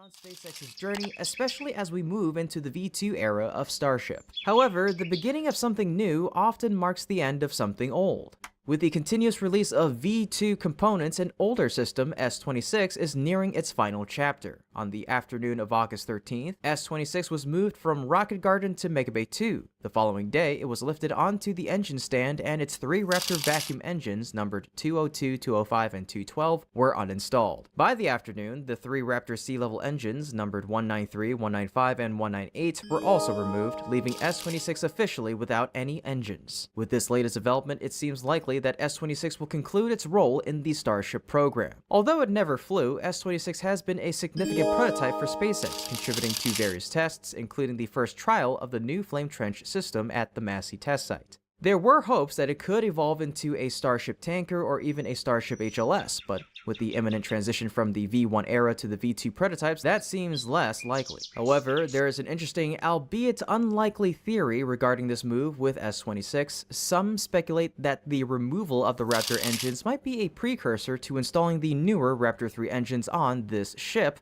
allowing it to continue as a test prototype to evaluate the performance of the new engines. What do you think about this possibility? In my opinion, though, the end of S-26's journey may have already arrived. While nothing is certain, I want to take a moment to express gratitude. Thank you, S-26. Your contributions to the Starship project has been invaluable.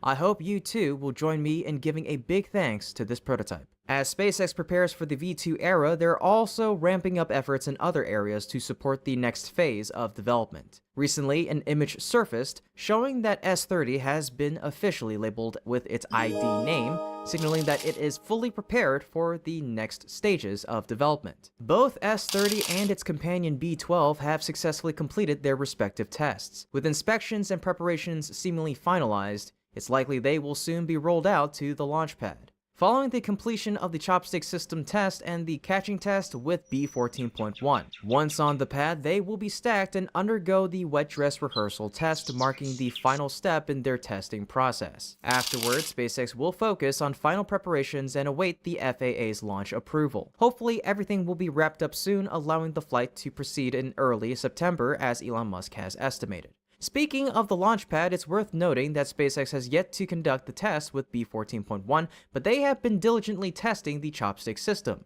In addition to the standard opening and closing tests, SpaceX is also evaluating another crucial element, the landing rails system. This system is an integral part of the chopstick mechanism and will play a key role in the effort to catch the Super Heavy booster in the upcoming mission. The anticipation is building as we hope to soon witness the effectiveness of the upgraded chopstick system in the B14.1 test. Overall, SpaceX is showing a strong determination to conquer this new challenge, catching a rocket using the Mechazilla arm. Turning our attention to the recent developments, SpaceX is also making significant progress with the new launch tower. After facing some issues with the T-Rex crane, SpaceX managed to fix the problem and resumed operations, lifting the crane back into place. Immediately afterward, Module 7 of the tower was rolled out and connected to the crane, ready for stacking. Unfortunately, SpaceX didn't complete the stacking process according to the FAA's initial timeline. However, they may shift everything to Configuration 3, which is expected to last up to 5 months. This stage was originally intended for building subsystems, but given SpaceX's experience with constructing the Starship launch system, they can be quite flexible with this timeline. Wrapping up these Starship updates at Starbase, we now turn to the latest news from the recent Starliner briefing. On August 14th, Ken Bowersox, NASA's Associate Administrator for Space Operations, announced that a flight readiness review for Starliner's return to Earth is now scheduled for late next week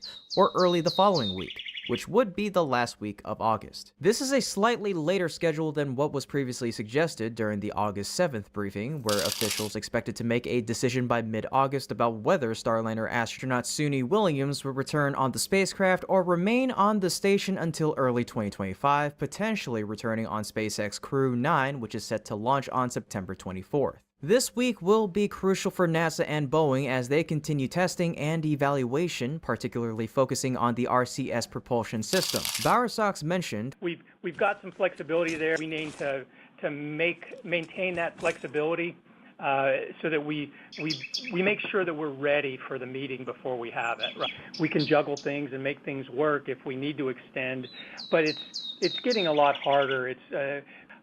We're reaching a point where that last week in August, we really should be making a call. It's hard because NASA wants to cancel it, but Boeing is telling them you can't cancel it because in reality, Boeing is the one in charge, not NASA. NASA just listens and do what Boeing wants. If not sooner. Honestly, this meeting didn't seem to resolve anything. NASA appears more concerned with when they'll make a decision rather than addressing the actual issues with Starliner, which remain undisclosed. Does this suggest that the problems might be too serious? Now, we'll have to wait at least another week to learn the outcome of the CFT-1 mission. The ongoing delays with NASA and Boeing are causing a lot of frustration. It's hard to understand why the spacecraft is still being considered at this point. It feels like it should. See, even the creator or author of this video can't understand or is confused as to why Starliner is still being considered. That unfolds. Well, folks, that's about it for today's episode. Thank you so much. The reason for that is because, because of Boeing. NASA loves Boeing. This is very long. Meet Ukrainian woman ready to connect. I don't have money for this. This is stupid. It's a money laundering scheme. Yeah, because if you pay money, you'll get someone who can launder your clothes. Not really. Not really. Look at that. I don't think that is the kind of woman that knows how to do laundry.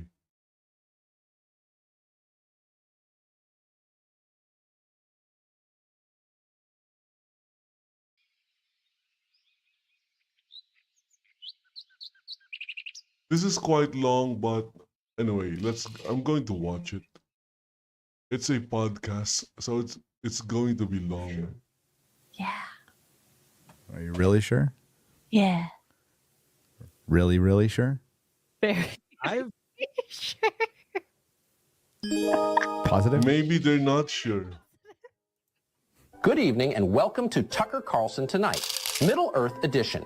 Now, as any honest and decent person knows, Sauron is not a figure to be taken unconcernedly. This wasn't up for debate even a few years ago, but all of a sudden, you've got militarized Nazgul patrolling the Shire and threatening the ability of its citizens to travel freely. So why are some of Middle-earth's residents, namely Saruman the White, signing off on it. What's really going on here? 4 unassuming hobbits, not warriors, not politicians, are embarking on a journey that would daunt even the most seasoned adventurers. Why? Because when the fabric of freedom is threatened, it's the duty of every citizen to stand up to tyranny. Period.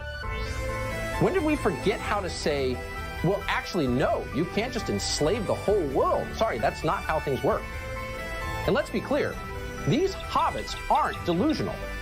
They don't believe they can defeat such darkness on their own.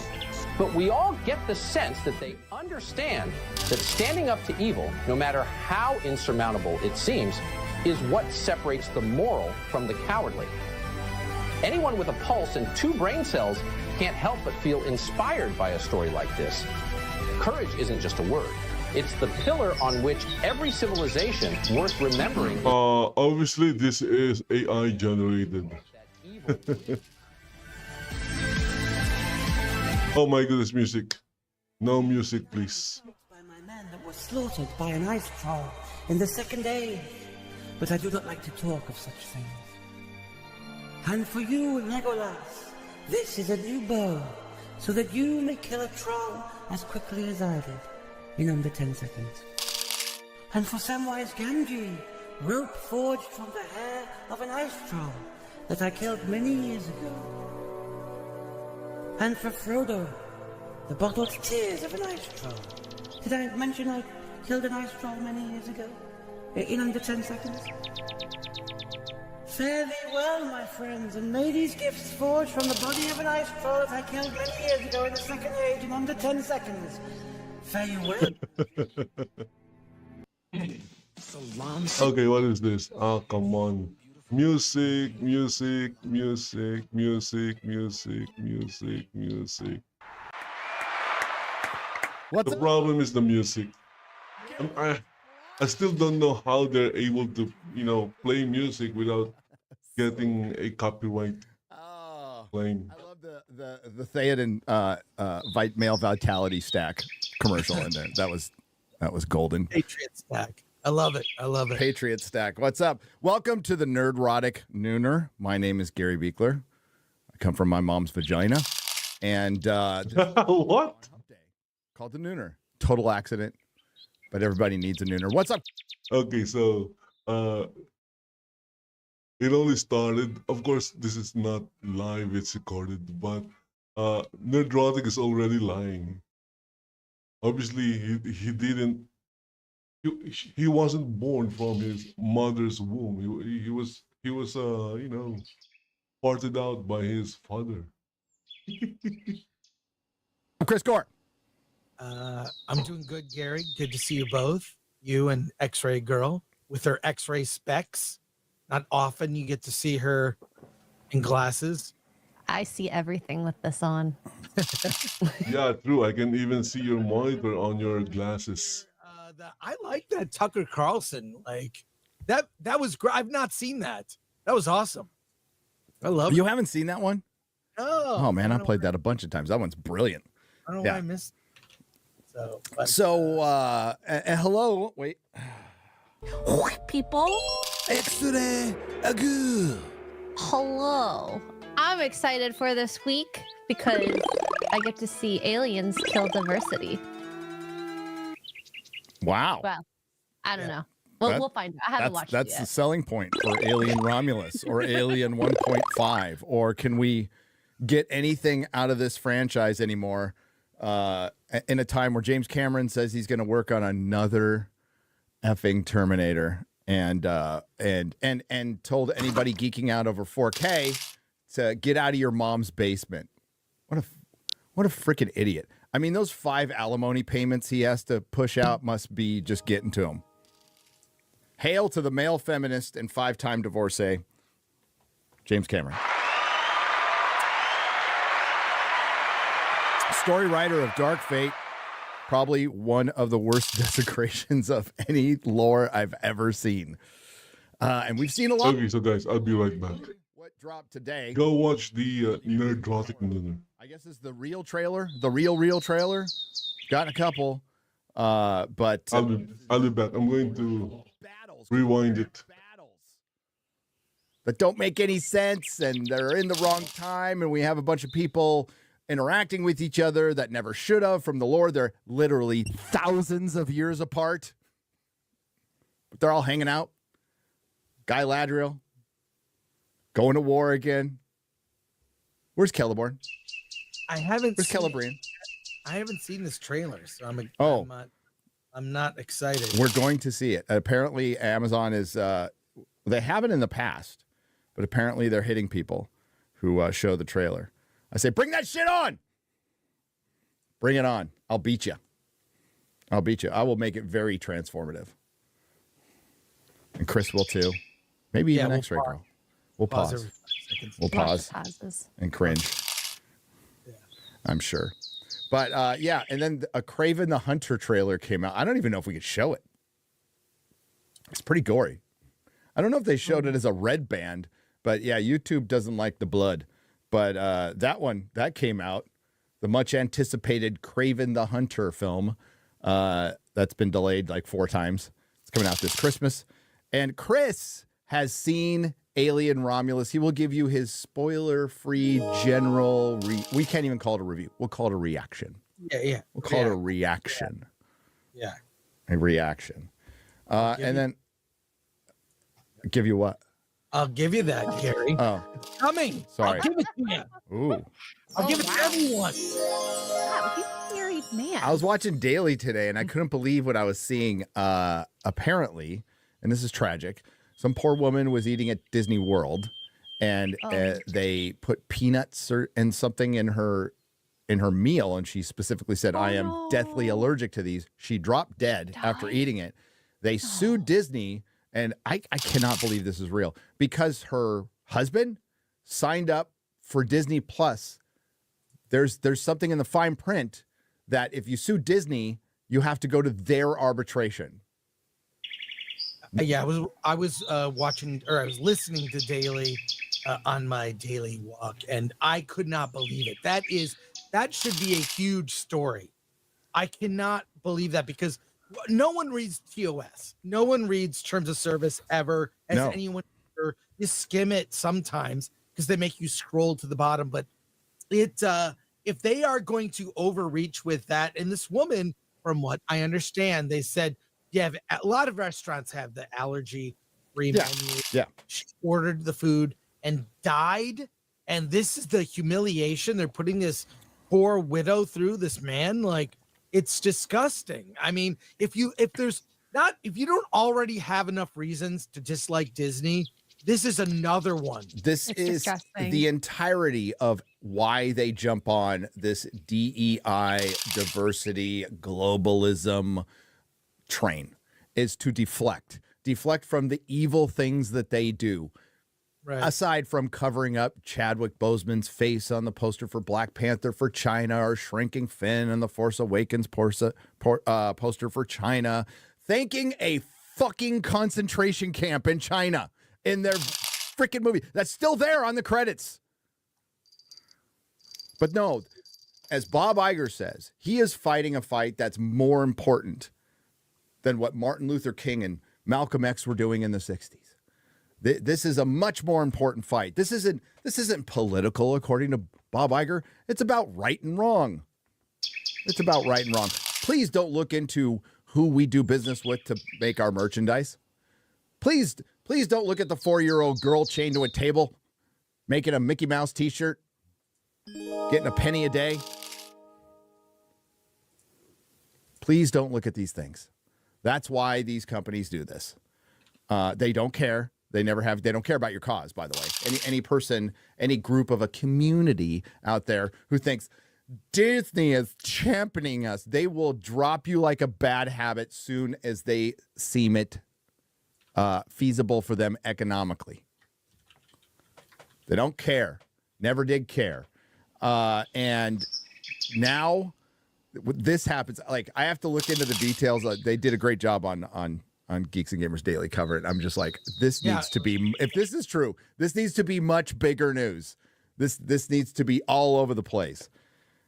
Because, yeah, basically the response is, yeah, we're really sorry your wife died, but you can't sue us because you signed up for Disney Plus. Another reason not to sign up for Disney Plus. But you know what? Amazon Prime probably has it too. Max probably has it too.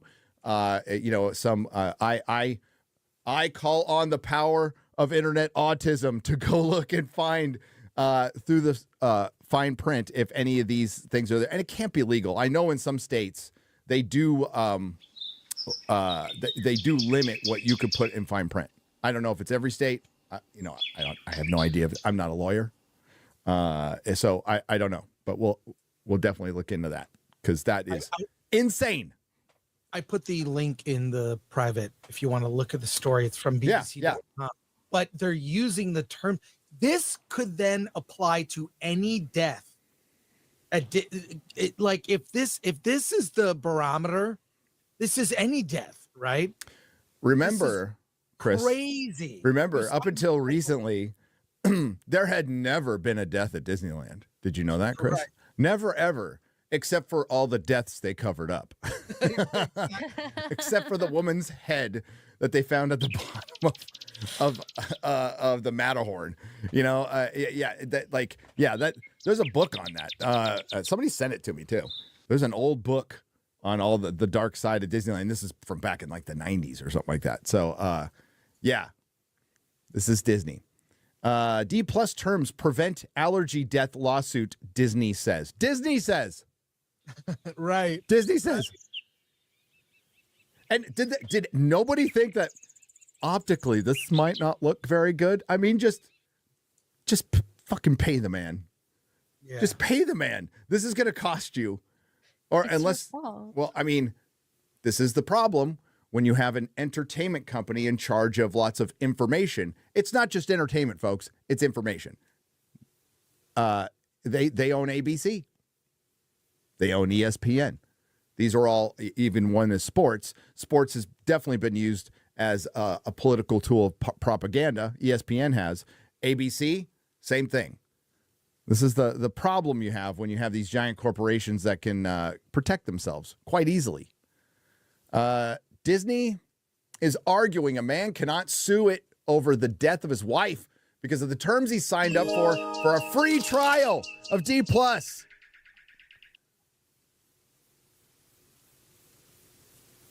That's crazy. Isn't Eternals on D+? I thought it was supposed to save lives, not cost them. By the way, Eternals 2 sequel's been trashed. We'll talk about that later, too. Jeffrey Piccolo filed a wrongful death lawsuit against Disney after his wife died in 2023 from a severe allergic reaction after eating at a restaurant at the theme park. However, Disney argues its terms of use, which Mr. Piccolo agreed to when creating his Disney account in 2019, means they have to settle out of court. Representatives for Disney and Jeffrey Piccolo have been contacted for comment. Mr. Piccolo alleges that the restaurant at Disney World in Orlando, Florida, that he and his wife dined at did not take enough care over her severe allergies to dairy and nuts, despite being repeatedly told about them. Dr. Canuck porn. Yeah, give it a shot. I'm going to say Dr. K. Died in a hospital later that day, 5th of October, 2023. According to the legal filing, her death was confirmed by medical examiner as a result of asphyxiation due to elevated levels of dairy and nut in her system. He is suing Disney for a sum of excess of $50,000 plus legal costs. I'd be suing for more than that. That would be way more. Yeah. I'd be suing for way more than that. Especially repeated tellings that she's allergic. Disney wants the case in courts to be halted and for the dispute to be resolved out of court in a process called arbitration. Yes, we know. The entertainment company argues it cannot be taken to court because of the terms of service. It says they agreed to settle any disputes with the company via arbitration. Disney adds that Mr. Piccolo accepted the terms, again, when using his Disney account to buy tickets for the theme park in 2023. What pieces of shit. Borders on surreal. It really does. But this is the world we live in today. Chris.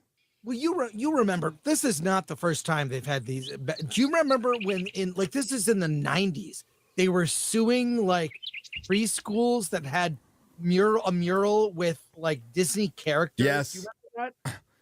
That was 30 years ago. Remember the guy who wanted Spider-Man on his kid's headstone? That was 2019. Oh, I don't remember. And they Okay, so I'm back. I'm just going to rewind a little bit. God. Rewind.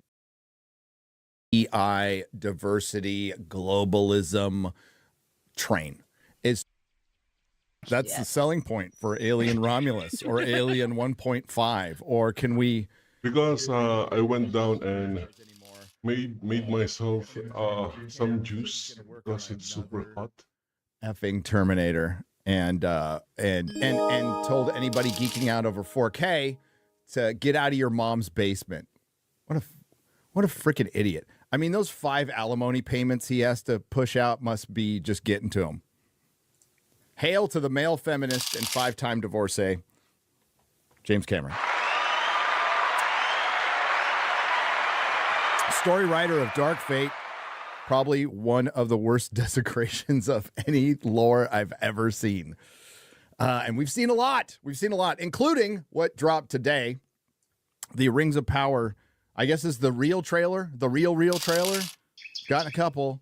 But this is the one where it shows all the battles, because we're going to have battles. The first one was a flop. Why are they doing another one? People interacting with each other that never should have from the lore. They're literally thousands of years apart. But they're all hanging out. Guy Ladriel going to war again. Where's Celeborn? I haven't. Where's Celebrian? I haven't seen this trailer, so I'm not excited. We're going to see it. Apparently, Amazon is. They haven't in the past, but apparently they're hitting people who show the trailer. I say, bring that shit on. Bring it on. I'll beat you. I'll beat you. I will make it very transformative. And Chris will too. Maybe even X-Ray Girl. We'll pause. We'll pause and cringe. Yeah. I'm sure. But yeah, and then a Kraven the Hunter trailer came out. I don't even know if we could show it. It's pretty gory. I don't know if they showed it as a red band, but yeah, YouTube doesn't like the blood. But that came out, the much anticipated Kraven the Hunter film that's been delayed like 4 times. It's coming out this Christmas. And Chris has seen Alien Romulus. He will give you his spoiler-free general we can't even call it a review. We'll call it a reaction. Yeah. We'll call it a reaction. Yeah. A reaction. And then give you what? I'll give you that, Gary. Oh. It's coming. Sorry. I'll give it to you. Ooh. I'll give it to everyone. Wow, he's a married man. I was watching Daily today, and I couldn't believe what I was seeing. Apparently, and this is tragic, some poor woman was eating at Disney World, and they put peanuts and something. That was the story. In her meal, and Disney is trying to brush it off. That is Disney being an asshole. I cannot believe this is real. Because her husband signed up for Disney Plus. There's something in the fine print that if you sue Disney, you have to go to their arbitration. Yeah, I was watching, or I was listening to Daily on my daily walk, and I could not believe it. That should be a huge story. I cannot believe that, because no one reads TOS. No one reads Terms of Service ever. Has anyone ever? You skim it. Also, again, it's Disney Plus. It has nothing to do with the Disney restaurant, whatever. From what I understand, they said, yeah, a lot of restaurants have that. But because Disney is trying to be ignorant and stupid. And this is the humiliation. They're putting this poor widow through this. And it's just uncompassionate because they're evil. You don't already have enough reasons to dislike Disney. This is another one. This It's is disgusting. the entirety of why they jump on this DEI, diversity, globalism. Again, if you are parents, you know, back in the day, if I had the money or the capacity, I would take my kids to Disney. But that was back in the day. Now, Disney means evil. Thanking a fucking concentration camp in China in their freaking movie that's still there on the credits. But no, as Bob Iger says, he is fighting a fight that's more important than what Martin Luther King and Malcolm X were doing in the 60s. This is a much more important fight. This isn't political, according to Bob Iger. It's about right and wrong. It's about right and wrong. Please don't look into who we do business with to make our merchandise. Please don't look at the 4-year-old girl chained to a table, making a Mickey Mouse t-shirt, getting a penny a day. Please don't look at these things. That's why these companies do this. They don't care. They never have. They don't care about your cause, by the way. Any person, any group of a community out there who thinks Disney is championing us, they will drop you like a bad habit soon as they seem it feasible for them economically. They don't care. Never did care. And now this happens. Like, I have to look into the details. They did a great job on Geeks and Gamers Daily cover it. I'm just like, this needs to be, if this is true, this needs to be much bigger news. This needs to be all over the place. Because basically the response is, we're really sorry. Yeah, my hope is the story is not true because it's just aggravating. Sign up for Disney Plus. But you know what? Amazon Prime probably has it too. Max probably has it too. I call on the power of internet. The good news is I don't have money to sign up for these services. I know in some states they do they do limit what you could put in fine print. I don't know if it's every state. I have no idea. I'm not a lawyer, so I don't know. But we'll definitely look into that. Insane. My wife and I are currently living with my kids. If you want to look with our kids. They're using our kids are taking care of us. Apply to any death. So I don't have any money. Like if this is the barometer, this is any death, right? Remember, Chris. Crazy. Remember, up until recently, there had never been a death at Disneyland. Did you know that, Chris? Right. Never, ever. Except for all the deaths they covered up. Except for the woman's head that they found at the bottom of the Matterhorn. There's a book on that. Somebody sent it to me too. There's an old book on all the dark side of Disneyland. This is from back in like the 90s or something like that. So this is Disney. D+ terms prevent allergy death lawsuit, Disney says. Right. Disney says. And did nobody think that optically this might not look very good? I mean, just fucking pay the man. Yeah. Just pay the man. This is going to cost you. Or it's unless, well, I mean, this is the problem when you have an entertainment company in charge of lots of information. It's not just entertainment, folks. It's information. They own ABC. They own ESPN. They own ESPN. Even one is sports. Sports has definitely been used as they own Marvel. A tool of propaganda. ESPN has. ABC, same thing. This is the problem you have when you have these giant corporations that can protect themselves quite easily. Disney is arguing a man cannot sue it over the death of his wife because of the terms he signed up for a free trial of D+.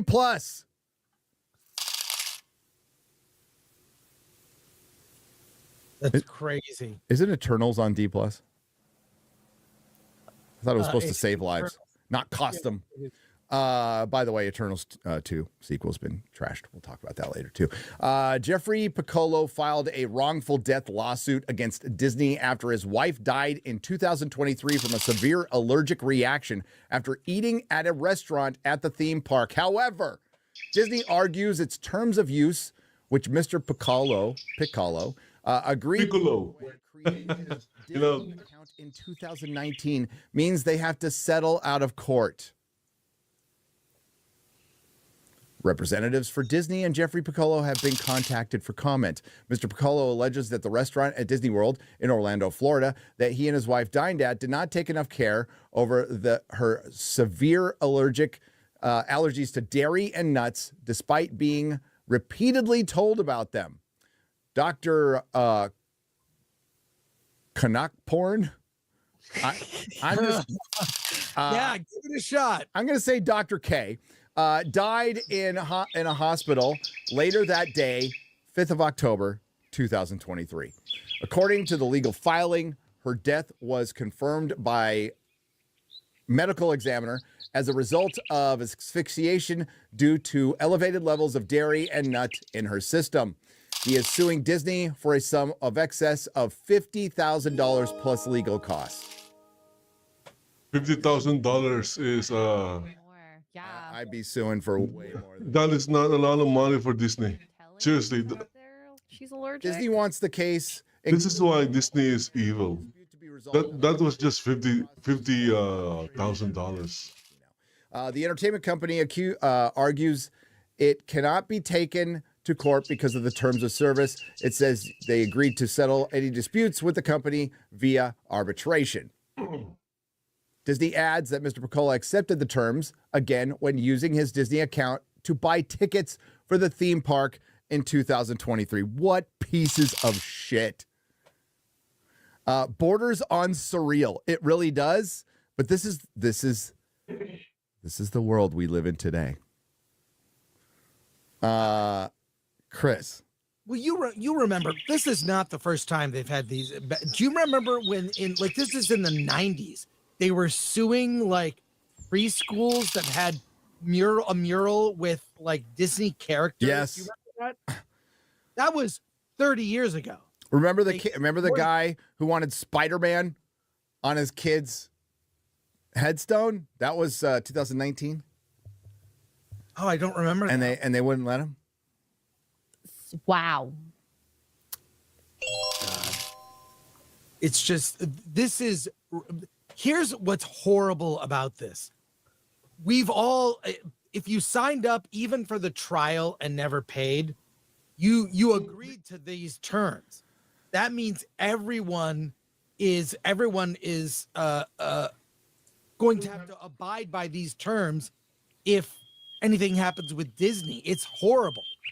I feel damaged by watching The Acolyte. Yeah.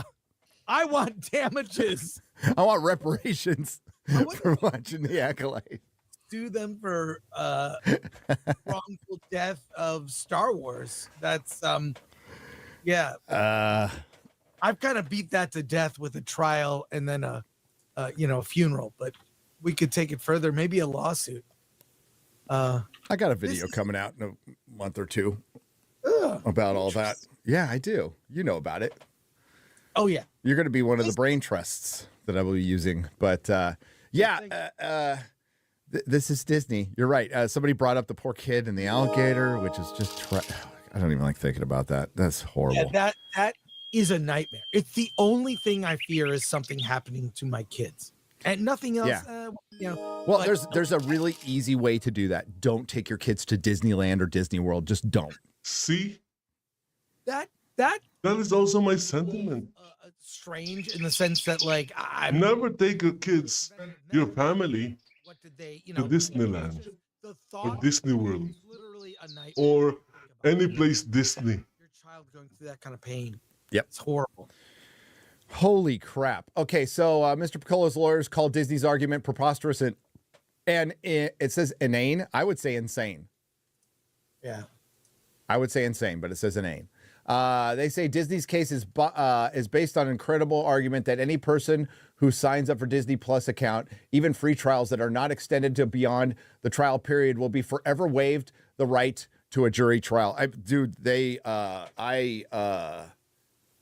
I would challenge him to. I've had to sign a couple of NDAs that in Hollywood that just say impertinent until you die, and it's like, no, I'll sign it, but I'm gonna blab about it after a couple of years, and I have. Nothing's happened. So I've read contracts that I've signed for doing TV work, and it's so weird because even like my whatever manager at the time said, don't sign this. They can use your image on merch. I'm like, no one cares about my face on merch.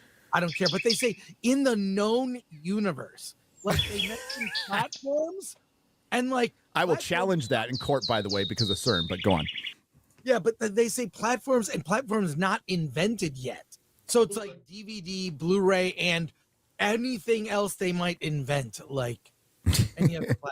It's so overreaching. It's to the point of ridiculous. Yes, your imagination will now be litigated. That's a platform now. Is your inner thoughts. I would read those contracts and I would look at them and say, the only thing I cared about is what's my obligation, how much I'm getting paid. That was it. And when. Yeah, and when everything else was BS. Everything was BS, gobbledygook. No, but this is sick. This is sick. I hope this gets a lot of attention. So. Thank you for the underrated CERN joke. Said cheers. Cheers out there. So yeah, this is disgusting, but this is Disney, and there's so many people who champion for this company. It's incredible, but they're pissing everybody off now, Chris. Those championing for Disney are on the same boat. Can't really do anything about that. I grew up in Southern California, so Tom Sawyer Island was like when you're a little kid, it was like the one place you can go and have tons of fun. Like, because like when you're small, you can't go on most of the rides, right? But Tom Sawyer Island's like a giant playground, and it was freaking cool. And it's right next to, it's in this little bay, little man-made bay that's right next to Pirates of the Caribbean and Haunted Mansion, and it was great. So I guess they're going to get rid of that in Disney World, which I've never been to, when they have plenty of space to keep it. So they're getting rid of it for politically correct reasons, and they're trying to wipe out Walt's existence from they'll drop the Walt someday. I mean, they kind of have, but they'll definitely drop the Walt someday. Walt Disney would hate all this shit. He would hate Bob Iger. Now, they're also changing a bunch of other things around. So when they got rid of Splash Mountain, nobody was that upset. Apparently, I forgot what took its place, and I don't care. Apparently, it hasn't been working for a few days. It's just a mess. They're an absolute mess. And this I'll blame Chapek for, because Chapek was in charge of the parks for a lot of time, and he was known as Cheapik. And Clownfish covered this a lot back in the day. So he effed up a lot. And in the meantime, as a lot of people have talking about, Universal is just stealing their market share. And when more Harry Potter stuff opens and Nintendo stuff opens, those are two relevant IPs that haven't been completely destroyed and are like, I would argue right now, I don't think I'm wrong, Harry Potter is more popular than Star Wars. Oh, right. Today, yes. By a long shot. So much for canceling J.K. Rowling. It's the millennial Star Wars. Whether you like it or not, it is. The problem is they're also turning Harry Potter woke. And so you'll have in the next iteration of Harry Potter, you have the stock is still down. It's below Harrietta Potter. And it's below 90. $2 billion movies in the box office, which tells you how little that has to do with the company, which is nothing. Just the comic books, people talk about turning around the comic books. They're pamphlets. They're advertising. They're a loss leader. They can practically write them off all as promotion at this point because they're not making any money. The movies are going that way too. You think of a couple $2 billion films. Some people are excited about Alien. Yes. Disney's kind of taken advantage of that $72 billion buy-in to Fox, which they'll never get out from under, by the way. Technically, it's not a profitable movie. They're in so much fucking debt compared to their profit. It's not a profitable company, but corporate America these days, when companies get so big, it's just a giant shell game. But whatever. Their stock is still sinking because people are genuine. The bankers are concerned about the parks. The low information assholes and idiots who fucking voted for Iger to stay in office are now, what are we going to do? Well, you had a chance to do something and you didn't. So you get what you deserve on that one. So yeah, I listen to G&G Daily every day.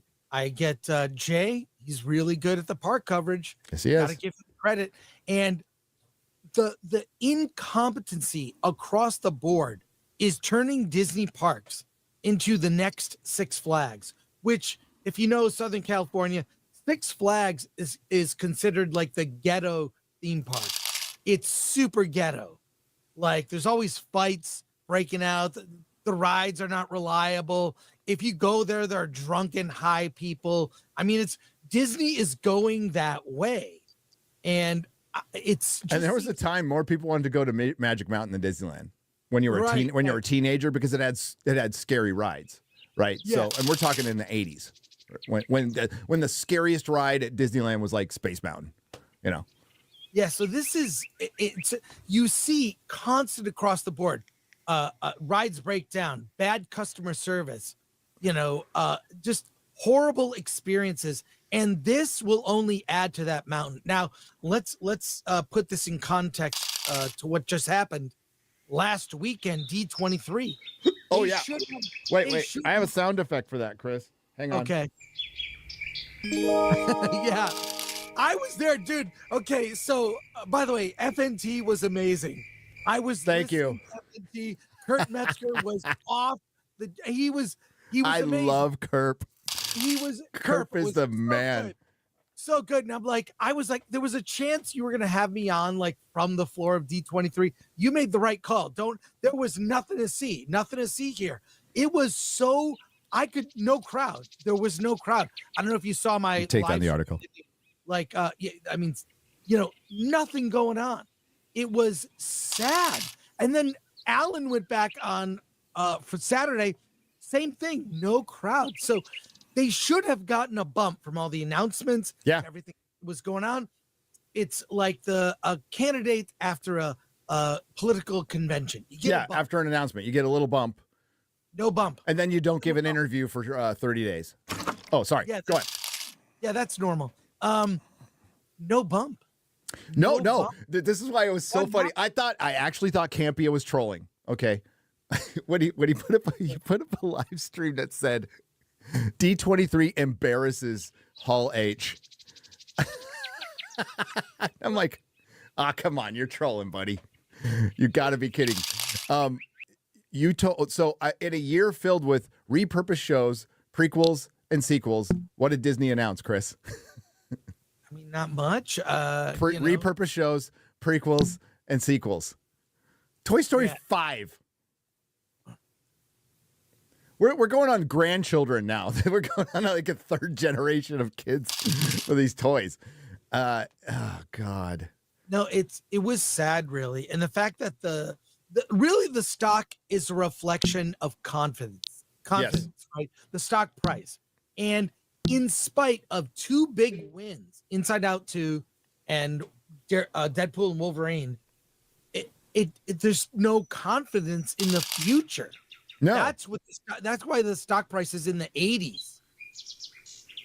So no, what we said before Deadpool and Wolverine, which I liked, 7 out of 10, sticking with it.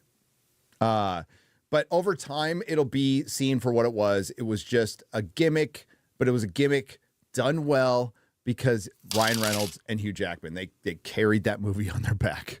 They did. No freaking story. No disagreements here. Nowhere near the heart Deadpool 1 and 2 did. And we had a nice long discussion on Real BBC yesterday. It's funny.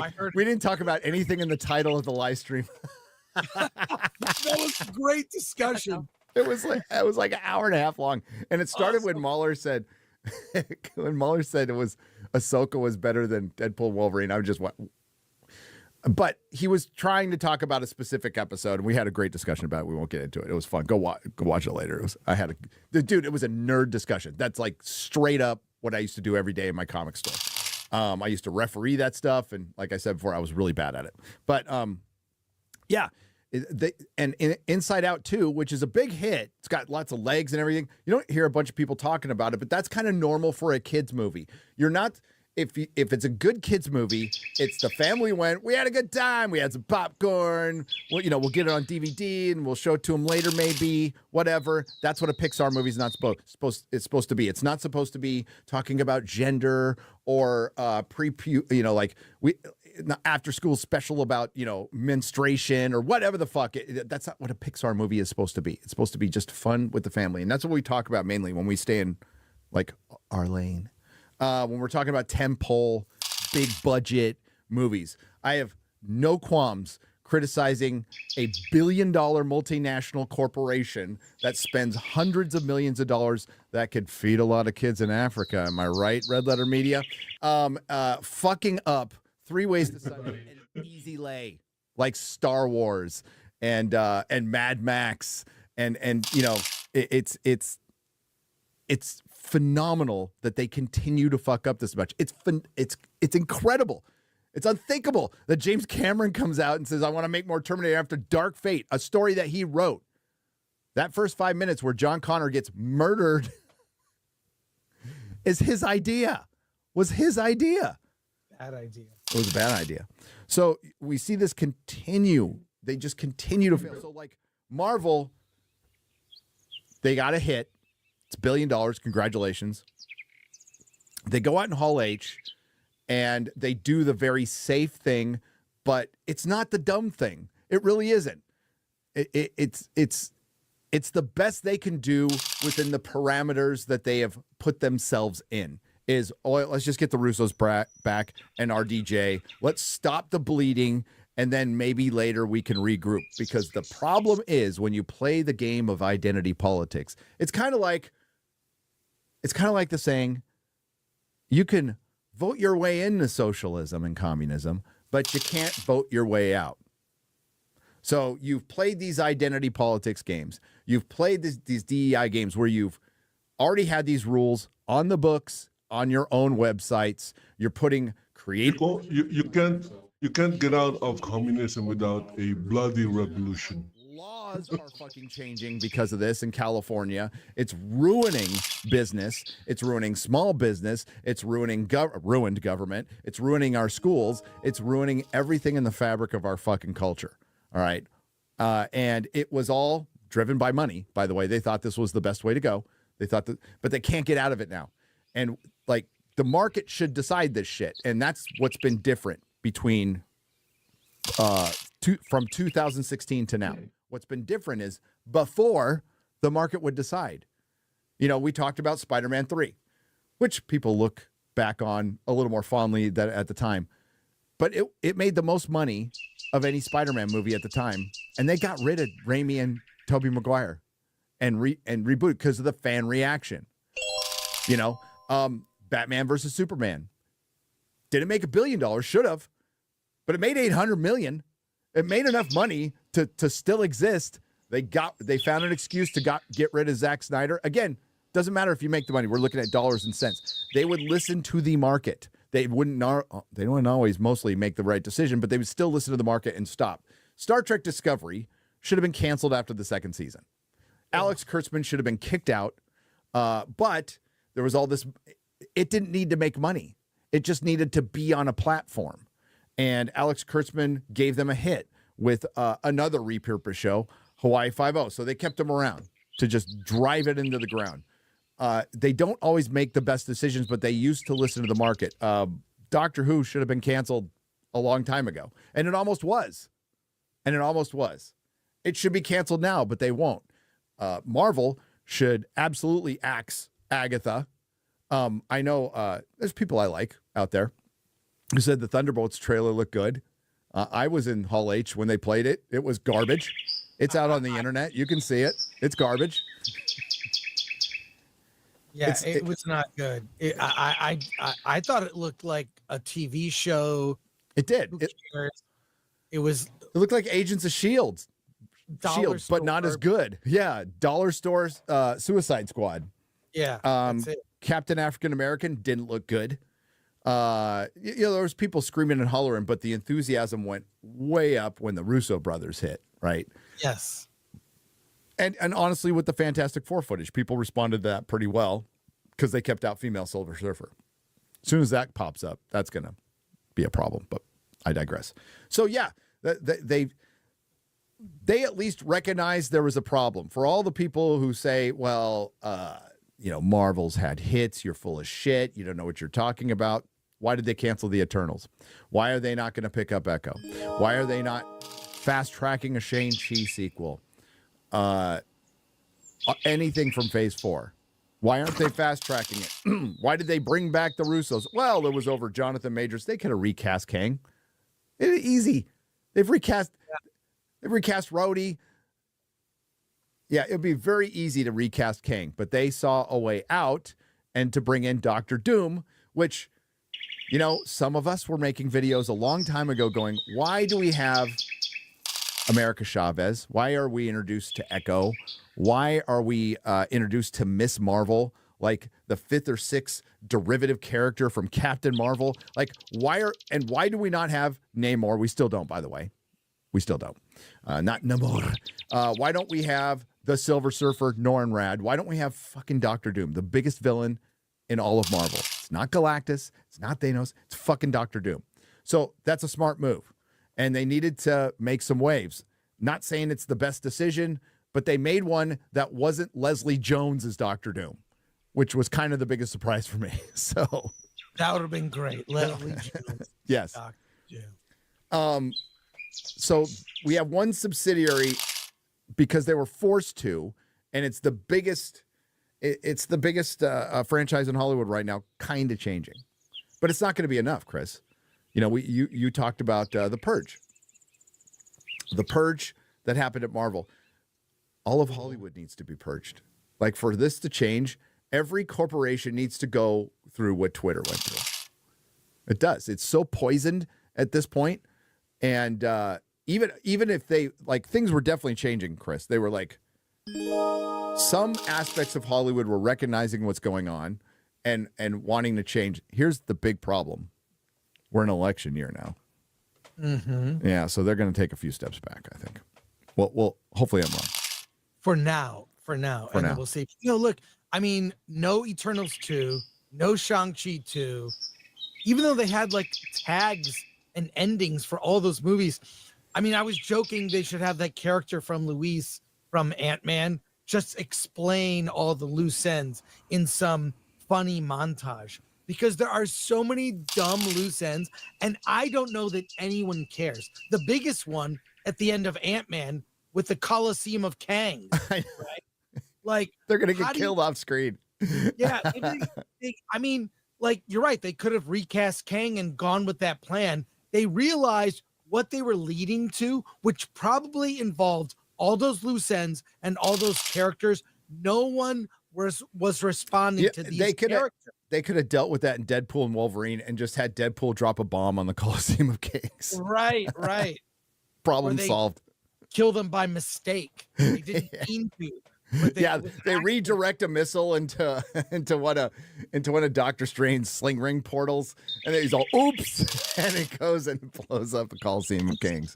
Bad idea for a character. The idea that he gets defeated all these times. Well, okay, then he's not a threat. Nope.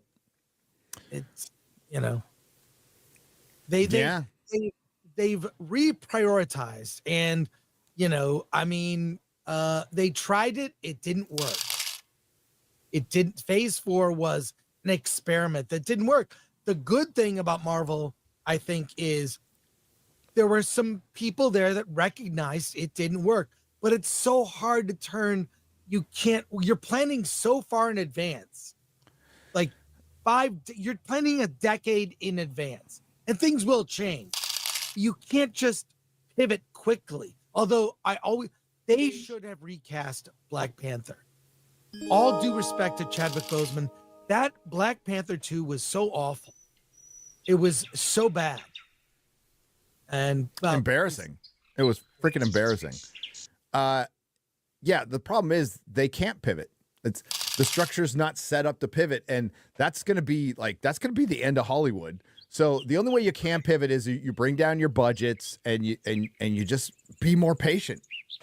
You know, I think with like experimental things like Shang-Chi or Eternals, those should be low budget. Very low budget, yes. Low budget, dude. When you have so much money, you solve every problem with money. I mean, government's the same way. They're so inefficient. Yeah. It's ridiculous. Then you don't get creativity. You look at some of the greatest filmmakers, what they did early in their career when they had no money. They had to be creative with what they had, and they could do that. They could do like low budget shows and just, creatively solve those problems. Tell stories. Why do you think? Yeah, Taylor Sheridan's a money-making machine because he makes shows with no CG, and it's weird because I cover genre, so I know that when a show or a movie finishes principal, well, it's another year of CGI and editing, right? So you hear something like Tulsa King finishes principal like a month ago, and they're all, it'll be out in a month. It'll be out in a month because we're editing as we go. It's a weekly show, so we can edit like as the season starts. We can finish, and there's no CG, so it's just action and acting, and it's fine. We did get some good news today. What is that? The Gentleman has been renewed for a season 2. Now, hopefully, it won't take years and years, but the absolute best thing I've seen this year is The Gentleman. This show fucking rocks in every way. So it has been renewed at Netflix for season 2. What the hell took you so long? I think it had pretty good word of mouth, and it got some nominations, whatever. I don't care about that. But Guy Ritchie's series, The Gentleman, has been renewed for a second season. The show, which stars Theo James and Kaya, I can't say her last name, as partners in crime, will return for 8 episodes with James and, I can't say her last name, set to reprise their roles as aristocratic Eddie Horniman and drug empire heiress Susie Glass. And Susie Glass is kind of the best thing in the show. She's freaking great. And yeah, it's based on the world of the movie. If you saw the movie, if you haven't seen the show, go watch it. Do yourself a favor, go watch it. Have you seen The Gentleman, Chris? I have not seen the show, but I've seen the movie. I know, you keep telling me. Dude, it is so good. How is it good? So good. So yeah, go out and watch that. That's so far my favorite thing this year. Halfway through the year. But yeah. So Rings of Power, speaking of repurposing and destroying, the most expensive TV show ever made. They're $1 billion into this thing. Especially, it was debated, but it can't be now because they moved their operations from New Zealand to the UK because of the tax write-off, which you would think the richest company in the world, the second richest man in the world, which bothers Jeff Bezos a lot.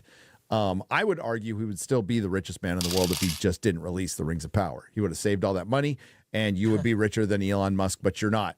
And Elon Musk clowned this show. Let's not forget this. That was fucking funny. And I love billionaires fighting each other. I think that's good.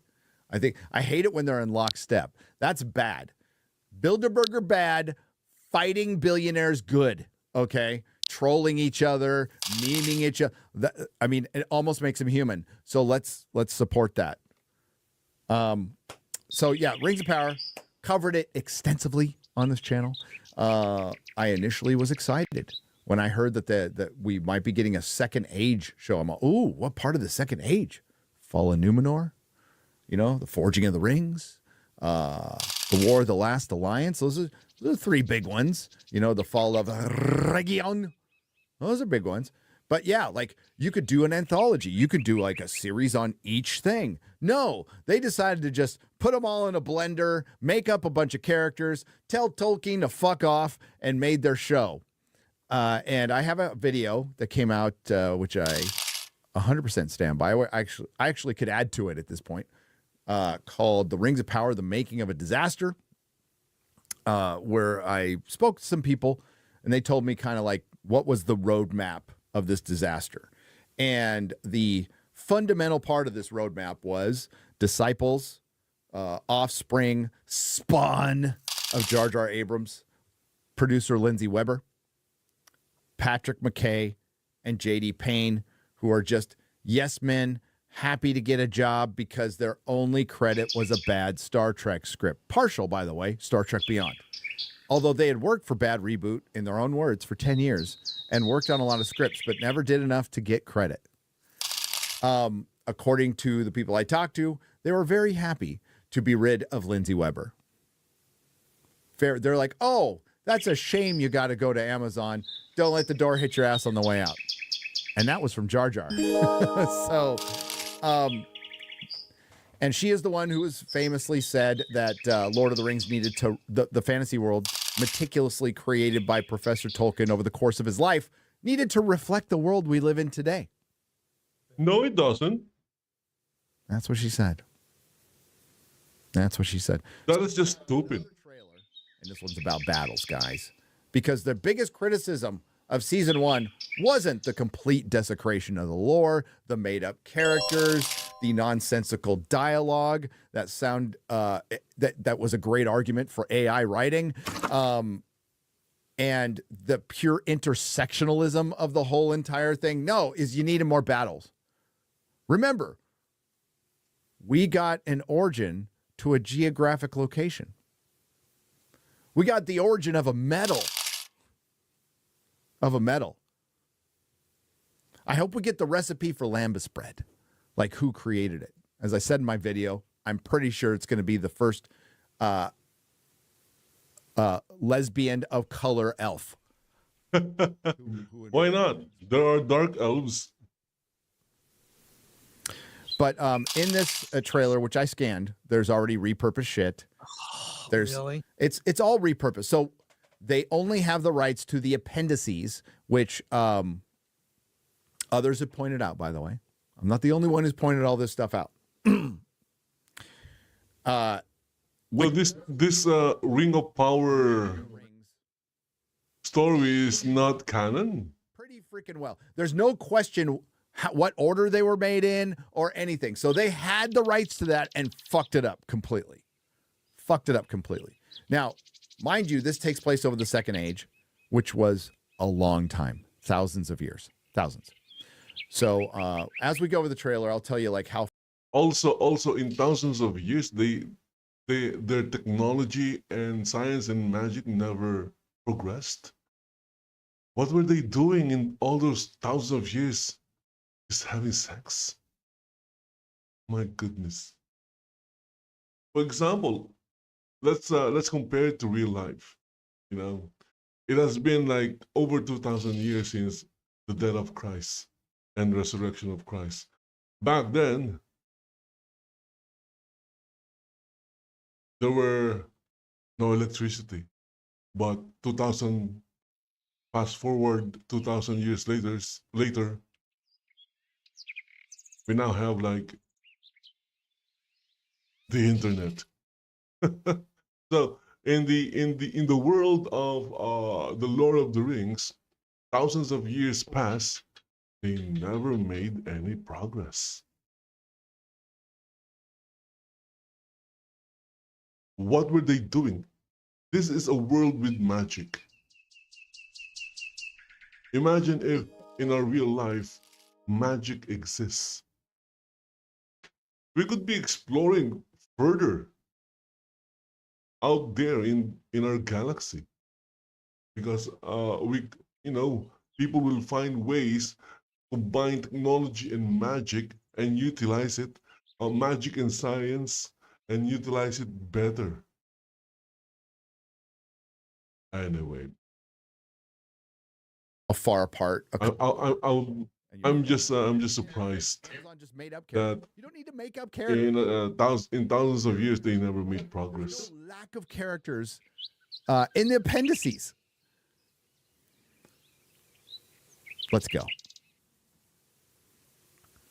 Okay, they're going to play it. The trailer of the Rings of Power. What are those? They're adding battles. Oh my goodness, thousands of years and they're still using trebuchets? Come on. No, Guy Ladriel, it's the work of you. It's the work of you. So if you paid attention to season 1, this bitch knew who Sauron was, let him go, and didn't tell anybody. So it's not the work of Sauron. It's the work of Guy Ladriel, the retarded. But hey, the retard. And JD Payne and Patrick McKay and Lindsay Weber and all the other retards over at Amazon, their big plan was, oh, we'll circle back to the lore. Let's circle back to the lore after we've completely crushed it, Gore. I made it rhyme. I made that rhyme, by the way. I'm not familiar with the lore. I've seen the movies. I've seen The Hobbit. Never read the book. I played maybe for a little bit the NES game. Or a daughter.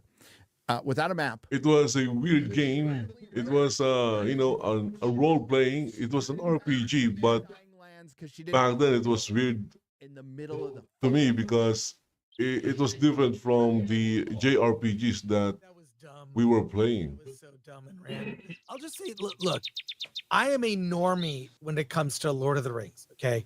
You are the expert. I'm the normie. I love the Peter Jackson films. Yep. I look forward to them. I bought the soundtracks, got multiple editions on DVD, Blu-ray, whatever. I love those movies. They were that span when they were coming out was so great because there were old fans like yourself and there were new fans like me. And I was a fan of the Lord of the Rings, even the Rankin Bass Hobbit cartoon. I saw the Lord of the Rings cartoon in the theater when I was a kid, and the Rankin Bass Hobbit was fun. That was my gateway into it. Like, because they would play that on ABC. I can't remember, a network, one of the 3 networks on primetime. They would play it. I loved it. It was classic story. It was like a step above a fairy tale. It was more to it. There were bigger stakes, and I've always been a normie fan.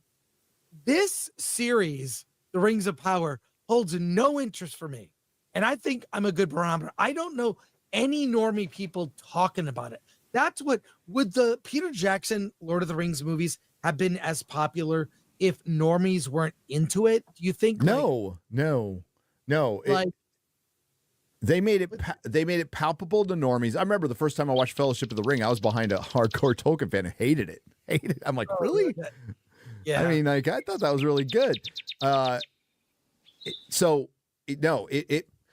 reason Lord of the Rings arguably is more popular right now than Star Wars 2. And there's a huge resurgence for Peter Jackson's trilogy because of the 20-year rule and because it's the greatest trilogy ever made. And we're never going to see anything better. And that's okay. It's okay, but we're never going to see anything like that again as far as adaptation is concerned and as far as execution and being in the spirit. It's not perfect at all, a perfect adaptation, but it's a great experience. And how many people just sit down and watch one? They usually watch them all, you know? And people have forgotten about the theatrical editions, except for Critical Drinker. Just kidding. And watch the extended edition, and that's all they watch. I watch it minimum twice a year, all the way through, sometimes a lot more. But no, it created a bunch of new fans. And the only thing Rings of Power did that was good is it got people reading the books. It frustrated people so much that they went and read the books, which is great. I have no problem with that. It probably brought a lot of people to true Tolkien, right? So to circle back to the lore, Halbrand was Sauron. We all knew that. And it should have been Anatar. Okay, I'm going to pause for a while because I need to go to a different place because the place I'm currently in. Okay, let's go here. X4. Let's see if I can get in. Nope. It's full. Okay, let's try this other X4.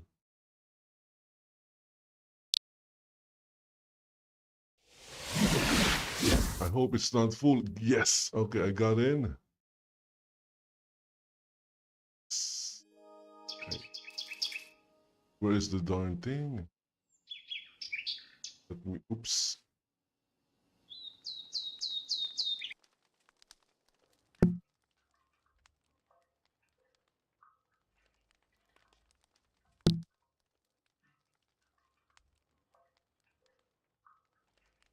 I need to join the group. Okay, I'm already a member of the group. So just activate it.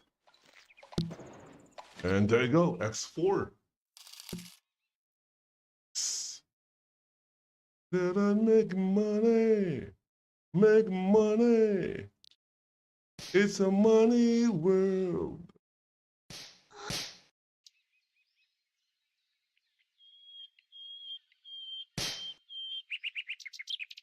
Okay, although, let's see. Ooh.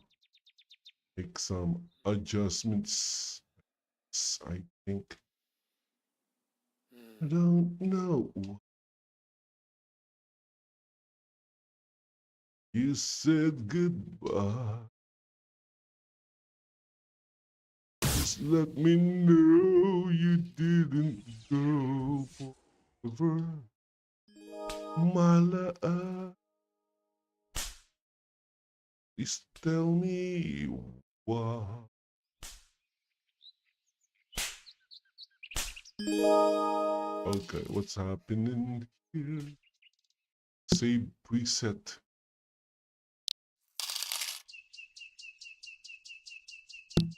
Ah, okay, I got bumped. No bumping. Bumping, no bumping.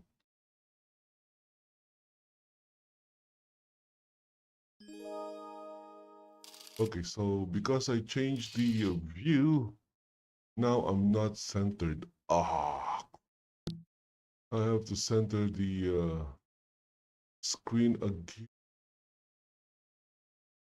Okay, I am center screen. Oops, not that way. Oops. There you go. Oops.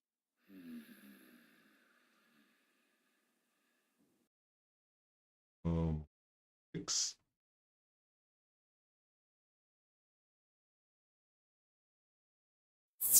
Five. Oops.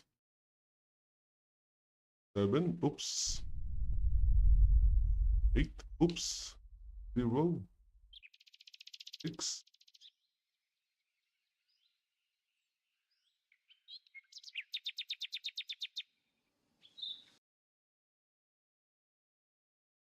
Four? Nope, not 4. 2? Okay. But is that centered? I don't think that. Adjust. 3, 8. 3, 6. Let's try 3, 8. And then 4. 6. Oops, too much. 4. There you go. It's centered. Okay, let's listen back to wrong window.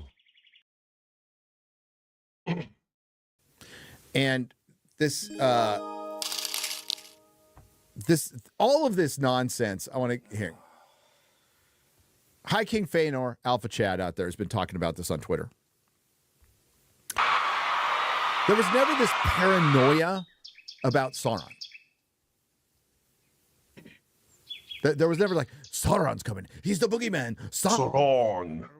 No, there was never that, especially when it was around the crafting of the rings and Region. King Galad was suspicious of Anatar, the Lord of Gifts. So was Galadriel, which they've completely fucked up, right? But they didn't know what was up. They just were suspicious. And it wasn't until Sauron put on the One Ring. I was going to reach for it. I have it over there, but it's hanging from my light. It's actually, it looks like the Ring of Power, but it's actually the wedding ring from my first marriage. that I had, Oh no! that I had to put it on a It's chain. evil. Don't put it on. No. I'll get it. Hang The on. one Hang ring on. to ruin them all. The one ring that ruined them all. Hang on. Turn to Gollum. Oh my god. And oh my god, Yes. Gary. No. So funny. Oh. So funny. Oh my god. Well, you'll have to like throw it in some lava and get rid of it, man. Seriously. Cast it in the fire. Cast it into the fire. Destroy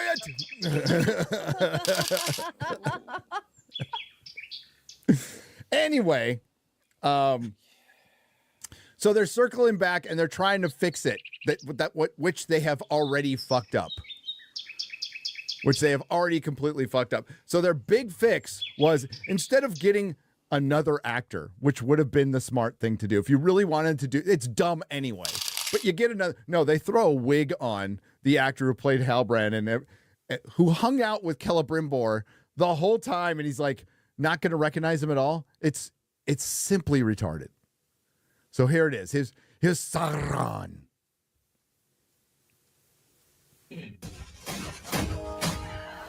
Okay. I've never seen the first one, by the way. So, and I have no plans on watching this. Fucking, he's like incompetent middle management. This is High King Gil-galad.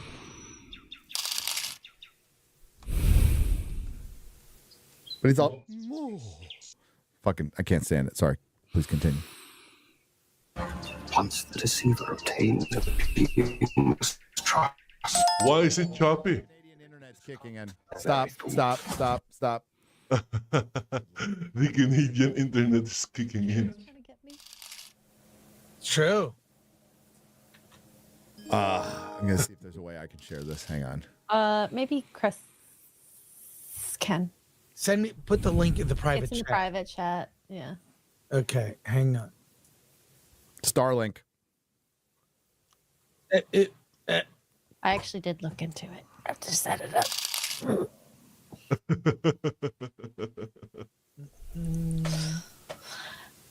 Okay, Gary, let's see how I do. We're at 31 seconds.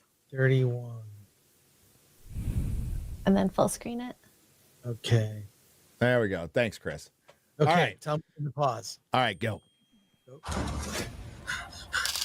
Okay, what? What is happening? Oh, look at that. The ring. The wedding ring. Aegon must not fall. It would be a mortal blow for all Middle-earth. Let me go back here. To fear these There was an animation that was like really bad. evil beyond reckoning. That part.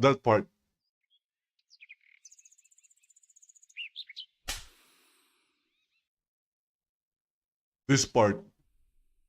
The movement of the creature was very stiff. It's like it was like a wooden doll. Maybe it's a practical effect. The movement was very stiff. See? Aegon must not fall. Or maybe the clip was just too short. Sooner or later, Sauron's eye bores a hole. Okay, stop. Let us head. I have a question. Please. Where are the Harfoots? You forgot about them? Oh, they'll show up. They'll show up. Are they in this season? Like, oh, they are. They are. So they're going to. Their journey is supposed to somewhat mimic Sam and Frodo's time with Gandalf, except they're going to show Gandalf the way. So they're going to lead Gandalf to another being who will teach him. I'm guessing it's going to be a woman. It'll be either a repurposed character. So Gandalf is a man? Oh, come on. So it'll be the two girls leading. That is so offensive. Gandalf to another woman. No. They shouldn't do that. Show him the way. They need to change Gandalf. You know, if they want to make money by appealing to the modern woke audience, they'll need to change Gandalf the white, or the gray, or the red. In fact, they should call him or call her Gandalf the pink. In Eregion, either during the fall of Eregion, I can only guess. She's not supposed to be there. I mean, if it's fanfic, I want to see some Harfoot fucking. Harfoot fucking. Let's go. Let's go. Come on to Harfoots. Let's fuck. Sorry. They already have that. There's plenty of that out there. Fucking Is it weirdos. really? Yeah, it's like, I Jesus was Christ. joking. Look at porn like normal people, you weirdos. Okay. And the rest of him slithers in. So that is Adar, who they had to recast because Joseph Malway was smart and his agent got to him and got the fuck out of this gig that he would have to be committed to for like a decade. So we have a new Adar who is a made-up dark elf who created orcs, which is stupid. So the reason they made up Adar, I call him Adar, but it's Adar. The reason they made up Adar is because they needed a bad guy for season 1. That's it. Or maybe because none of this shit happened. They're like, well, since we're going to try to dupe you with Sauron, we need another bad guy. And now they're stuck with him. And that bad guy found a meth head in a southern town to make Mordor with a sword and a contraption that was like Mousetrap that ignited a volcano with a pyroclastic flow that just went over Galadriel. Like it was nothing. Like it was a little dirt.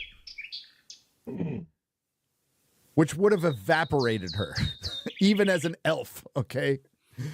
So there's no science advisors. There's no Tolkien advisors. There's no advisors at all. And what they did, that's the saddest part about this, Chris, is, and thank you, I really appreciate the kind words. I'm not an expert. I'm a fan. I'm not an expert in anything. I've read a lot of stuff. I've watched a lot of stuff. You're an expert. There's people who know far more than I do that are working with this show and backing it. Shame on them. Shame on them. All the professors and scholars who are backing this shit. You got fucking paid off. You're full of shit. Your integrity was pretty cheap. A little paint. I don't even know. So who are these experts? We need to learn. We need to know who they are. It was a very good gift bag. It must have been. Hope there was blowjobs in that fucking gift bag. I'm looking at the Folio Society copies of Lord of the Rings. They're sweet. Folio Society, I just bought Dune and Dune Messiah. That's my porn.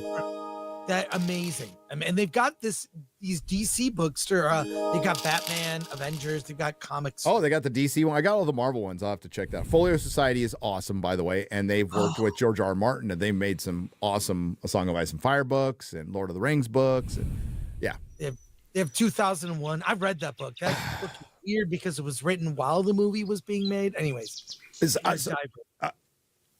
Yeah, the reason I haven't made videos on trailer reactions for this, well, I did one. I did for the first one. I'm not going to probably do one because I'm saving it for the show.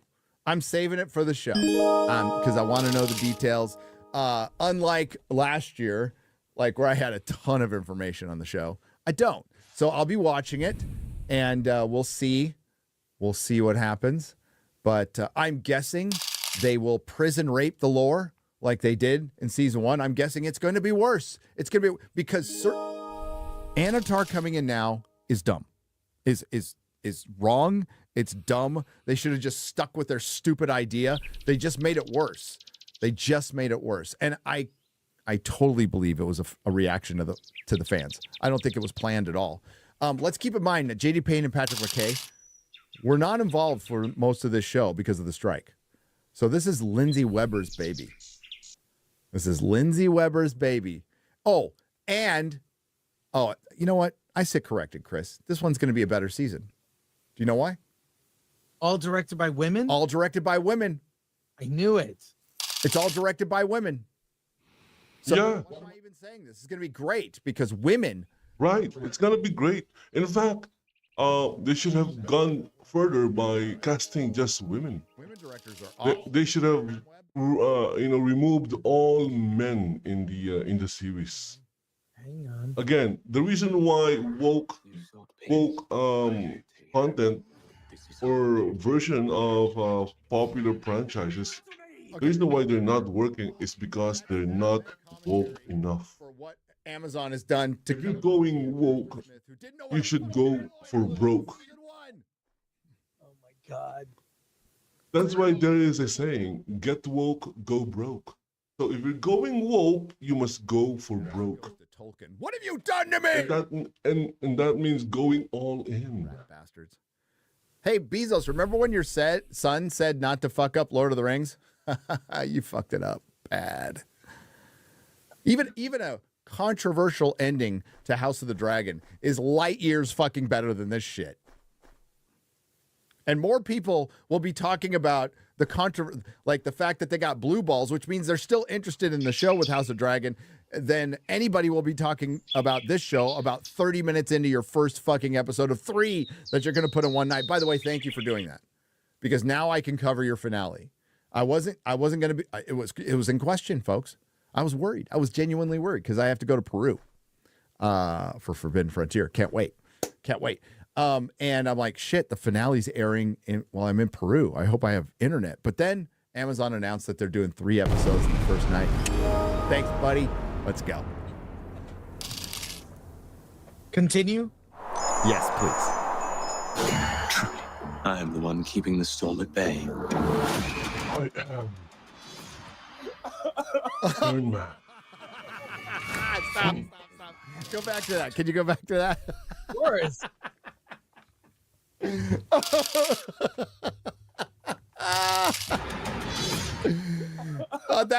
That's all the Rings of Power fans trying to like. No, that's your thumbnail right there. Oh, that's everybody's thumbnail. So that's all the Rings of Power scholars who sold their souls to cover for the show. After they're done, like standing, they go back in their bathroom and they do this.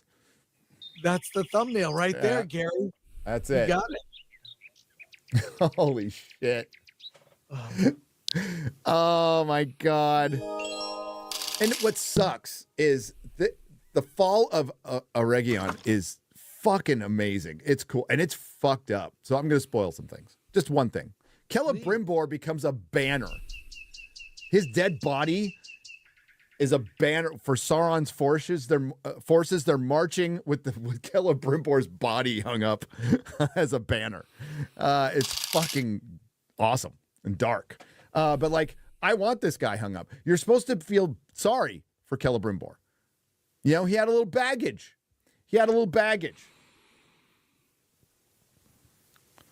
And little family baggage, and he had a little chip on his shoulder. And it's tragic what happened to him. He wasn't bad. He wasn't goofy. He wasn't a fucking moron. But they made him that in this. They made him a typical male in current year Hollywood. This is all intersectionalism, something that like Tolkien is diametrically opposed to in story-wise. This is Hollywood can't tell these stories. I used to think it was won't, Chris. They can't. They have no fucking idea the difference between good and bad. Their morals are so up their ass, literally, sometimes. They have no idea what right and wrong is anymore. They don't. They're so disconnected from the audience. They're so disconnected from good storytelling. A lot of the modern writers have never fucking done anything in their lives. They've gone to school and they've watched other people's TV shows. I mean, how many of them have read books all the way to, like, how many books? You know how well read you had to be a writer, a screenwriter in Hollywood back in the day? We were talking to Mahler yesterday about the old, Star Trek and Twilight Zone. And you just don't see writing like that anymore. And you would have like you would have like common points in discussion because you've read all the classics, and those are being like diminished in college, right? Yes. The classics have taken on like now they're they're vilified, which is annoying. So there's no even common point of reference for writers. Now the that classics in college are flog yourself if you're a white person or something like that, you know. Yeah, it's stupid. It's stupid. And then just to wipe that away. Also, when you even like, this would be a good maybe a topic for a video. The kind of life experience these writers had before they started writing. Even Jack Kirby and Stan Lee served in World War II and had amazing lives. So did Gene Roddenberry. Gene Roddenberry survived a plane crash. Like that guy, if you learn anything about Gene Roddenberry's life, he had this colorful life. He was also quite. Where do you think the Dead Marshes comes from Tolkien? Him walking through muddy fields, walking over the body parts of his friends. So the weight, they understand the weight, and it's like you know, the current state of Star Wars is just influenced by the last Star Wars, whereas the first Star Wars had so many influences of so many things. But it was a mixture of the hero's journey, and then like the Saturday morning serials, which I watched as a kid: Flash Gordon, Buck Rogers, Kurosawa. Yes, Kurosawa, Seven Samurai, all that stuff. Like it was the culmination of so many things. So the modern writers doing this and Star Wars, their reference is just the earlier Star Wars or the earlier Lord of the Rings, not anything else. So not like Dr. Doom is Darth Vader. I mean, we all know that. Yeah, right? yep, Darth yep, Vader is yep. Doom. Like that's pretty common. But what they've done, you know, the idiots out there, you just hate women. That's why you say Galadriel. It's like, you stupid fucking Stan. Galadriel was very strong in her femininity. One of the most feminine characters in all of Tolkien and one of the most popular. Everybody loved her. Amazon destroyed her character by grinding her down into some intersectional, well, she's got to be a warrior because of the actual sexism that you have. You think that only strength comes from a man from that point, and they're unable to show powerful femininity because it's traditional. It's traditional. They want women to be men. I mean, look at the fucking Olympics right now. So you destroyed a great female character. That's what people are pissed about. People are pissed about the lore. Is it the elves of color or the dwarves of color? No, it's the fact that you're out there. By the way, when I say that, that's because you said it in the media. That's why I'm going to continue to say that forever, because I'm using your fucking language. And you're saying, well, I'm racist for pointing it out. I'm using your language. I'm using your own fucking language that got repeated time and time again. There were other people of colors win. There were. It's a diverse landscape that have people of all makes, shapes, and sizes in a world that Tolkien carefully crafted. You just didn't want to portray them as bad. That's it, because some of them were bad. Some of them were bad, and you didn't want to portray them as bad. So it just destroys everything. And you shouldn't even have adapted it. Your best move should have been just to not do it. So like all that shit's going to start up again. It already has, but it's going to ramp up to about 11 within about a week. And we'll start hearing all the racist, sexist, misogynist bullshit. And that'll be their entire argument. I will not see one that justifies. There's one that they keep floating out there that justifies Galadriel as a warrior, and basically saying that Tolkien kind of described her as a man. No, she was tall. She was tall and she was athletic. And they've taken that one little sentence and they've turned it into warrior Galadriel. But so you're justifying warrior Galadriel based on a couple of sentences, but you're ignoring the paragraphs where she's married to Celeborn, has a daughter, Celebrian, flees Eregion prior to the fall of Eregion. You're ignoring all that actual lore, but you're justifying it here. You're full of shit. Just go out and wave your I would have more respect for you if you go, my name's the Tolkien professor. I'm the professor. I'm the scholar. Here's all my Amazon money. I love this show. I'd have way more respect for that. I would. Oh my God. Okay, let's go.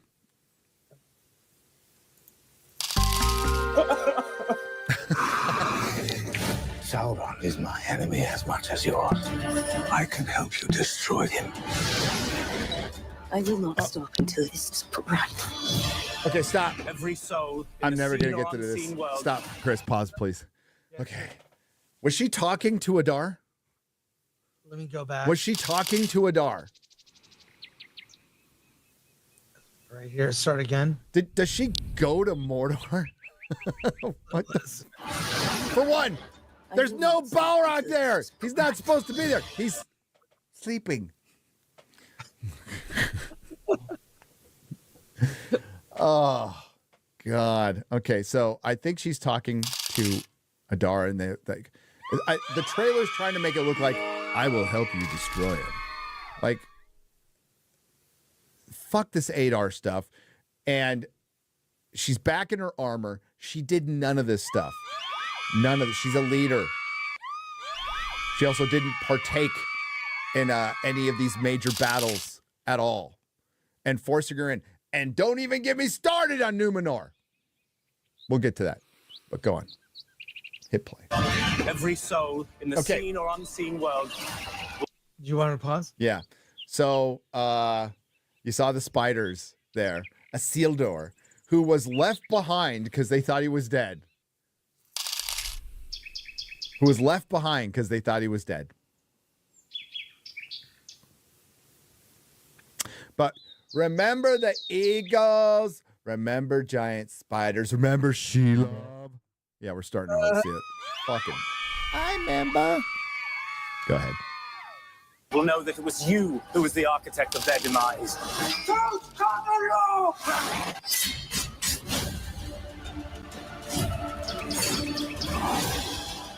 At this moment, the great tale of our age is being written. Oh, shut up. Shut the fuck up. Shut the fuck up. Hey, wait. Pause right there. We saw, Don Lemon, He's so mad. was about to fight Mike Ehrmantraut, the troll. Yeah, here it so is. we need to remind the viewers that there was a statement made right around the release of Rings of Power Season 1 that they wanted this to be a Sauron Walter White story. Now, that came from the Hollywood Reporter and Variety, right? So I found out that, like, okay, maybe some fucking retard at Amazon said that. No, that came directly from Simon Tolkien, Christopher's son, where the apple fell off the tree, down the hill, down the road, into the sewer, into the ocean. Might be described to me as a nice enough guy, but a bit of an idiot. And I can see why. So they describe Sauron is Walter White, and they now have a troll that they described as Mike Ehrmantraut. Gary, is there any way for them to correct this? I mean, this season at least has action. I watched the whole first season. It was boring. Yes, it was very boring. And I was not invested. But it's not unprecedented that seasons of TV shows were terrible in the first season and then got better. I mean, Star Trek The Next Generation got better by season 3. It was good. Is it possible? I'm saying, is it possible? Maybe I'm wrong. My complaints with Star Trek The Next Generation Season 1, which I don't hate as much as everybody else does, they were just kind of poorly put together shows, poorly executed, but it's not like they were raping the lore of fucking Star Trek. You know what I mean? Right. I never felt that. It was more of like, who is this bald English guy? Getting used to, Picard and stuff and the different captain. I love Encounter at Farpoint. I freaking love it. I watch it all the time. It's really good. Absolutely adore it. But, no, this is different because You paid $250 million for the rights. For the rights to the fandom. For access to your built-in audience that was guaranteed money. That's what Amazon paid $250 million the rights for. Wrong. What, 4, 5? Amazon paid so they could repurpose the story to cater to the woke modern audience. That would be printed. There you go. They obviously don't care about the built-in audience. The built-in audience can forever. That's what can cry in the corner. Okay. Would you take the thing you paid $250,000 for, just for the access, and then spend $1 billion on, and your first move is to piss off that built-in fan base, your guaranteed money? Because well, we want to get the normies. They did that for the woke modern audience, not for the built-in audience. Initially went, you know, the woke modern audience that doesn't exist. Word of mouth gets out there, and you know what? You ask your friend who's even kind of in the comics, go, no, that was good. That felt like Spider-Man. That felt like Batman. That felt like Superman. That's what you pay for. And you can't put a price on it because it's the best advertising in the world still. Word of mouth. So you're not going to please 100% of the built-in fan base, but you definitely want to please most. You want to please most. What you don't want is most of them pissed off, or even half of them pissed off. And you have to do whatever it takes to not. And no, don't pull this. It's art. Yes, it can be art, but you're playing in a sandbox that was built by somebody else. You're using tools that were used by somebody else or built by somebody else. You want art. Go out and make your own shit. I would love to see it. I would love to see more original shit. But if you're coming in this, you need to respect the lore. And all they gave us was lip service. So no, they cannot turn around because the vast majority of the Tolkien fandom laughs at this. And we're just coming back to mock it at this point. Well, and then it hasn't captured the normies. No. I mean, I felt compelled to watch it. But my God, it hasn't. Is anyone talking about this? We still talk about Lord of the Rings, the Jackson trilogy. Mm-hmm. Still discussed. And was released to theaters recently. You know about that because you were there. All the screenings sold out, packed, every single one, and virtually no promotion behind it. It quietly came to theaters. Quietly. Yes. You think they'd tie it in somehow? I don't know. I have a feeling Amazon was trying to block them because I would have done a wide release, and they still have one more chance because they passed the 20th anniversary, which was stupid because Warner Brothers is stupid. But they have a chance at 25th anniversary. If they go to 25th anniversary of Fellowship, which will be in about 3 years, do a full wide release, extended editions, it will just make you money and the cost will be minimal. And do it in an off season. For what I would recommend doing it at the time it came out. I would do it around Christmas. Fuck it. That's not an off season, but I'd do it around Christmas and it would probably beat some new releases. A 25-year-old movie. So that's my unsolicited advice for whoever owns Warner Brothers in 3 years, because it won't be the people who own it now, if it's even still around. If it's even still around. Don't even fucking know.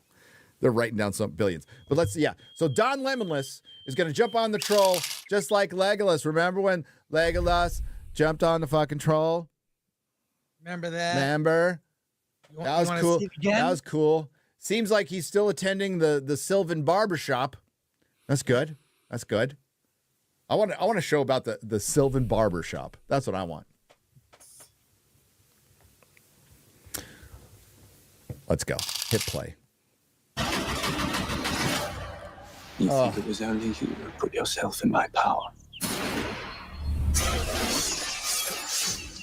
Galadriel. What the fuck? What the fuck? What the fuck? That look on her face is really fun. Dude, she is so horribly cast. She's too tiny and she's not pretty. Okay? She's just not. Oh! Yeah, thumbnail. You know, nothing against Morva Clark. I'm sure she could act in like sitcoms and independent features.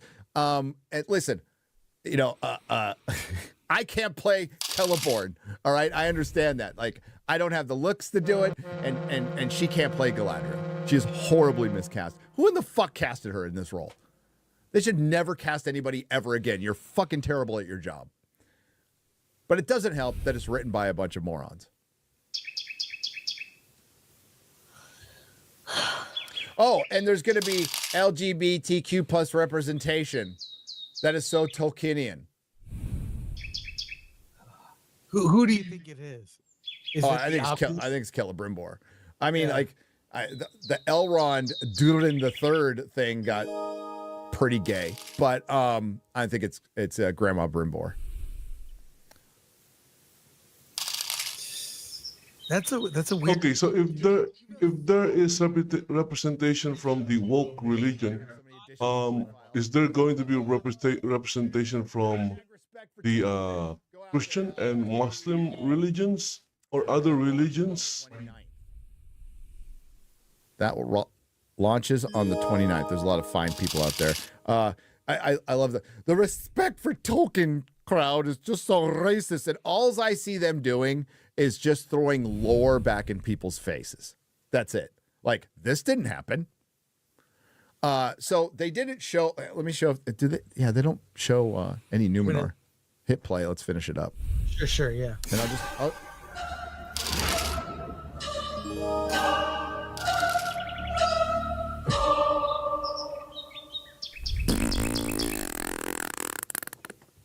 Yeah. All right. So Numenor is, I think they're like reaching to the point where it's going to fall too. So that'll probably be next season. So this will be the fall of Eregion, where Celebrimbor dies and he's used as a battery.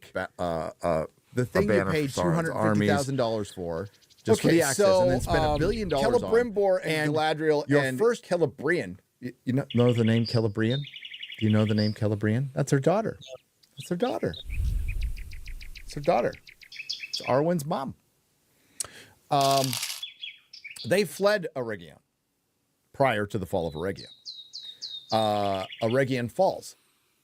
The time between they're fleeing, I had to get this right. I am looking at it because I know it's like hundreds of years apart, but it is 1350, and Eregion is destroyed in 1697. So that's 300, 400 years apart. Okay, that's not so bad. So Ar-Pharazôn, who is the bloated union leader in Numenor, who's supposed to be like, these are Numenorians. These are the men of the West. These are like superhumans, not little bloated fucking walking around with robes and all this shit. So he usurps the throne that should have gone to Miriel, but doesn't, and force her into marriage. That happens, I want to say, 1,500 years later. About 1,500 years later. 1,500 years. But they've mashed this all into one. Like, how many Numenorian kings had there been to that point? I want to say in the teens at that point, right? Yes. No, in the 20s. In the 20s. So there have been 20 kings. They just skipped all that shit. They just skipped all that shit. So this is how fucking ridiculous it is. This was an easy fix. You hire competent people, and then you do Forging of the Rings, Fall of Eregion, time jump, make a new series, recast, Fall of Numenor, time jump, make a new series, really good epilogues, and do the War of the Last Alliance. That would have taken 10 years, 12 years, and if done well, everybody would have been talking about it. It would have been engaging. But no, they're like, hey, let's put it all into one, which ruins it for future projects. The only thing that we could, because once you, like, hey, the Dark Phoenix saga, they can go out and do a great one, but they've already done it twice shitty. They'll do it a third time. Oh, they will. But they've already done it twice shitty. And it's like, you had your chance. Like, you're Amazon. You have all the fucking resources in the world, and you go to some marketing executive from fucking NBC and put her in charge of Amazon Prime, and this is what you get. Nobody knows what the fuck they're doing. Hiring inexperienced people to run the most expensive show of all time. Who thought this was ever a fucking good idea? Like, these people make a lot of money to make these decisions.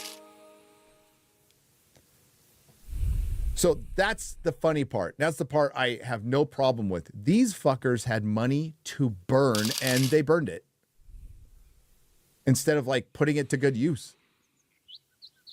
Giant fucking vanity project for Jeff Bezos, and when you make something to make it a vanity project, this is what you get.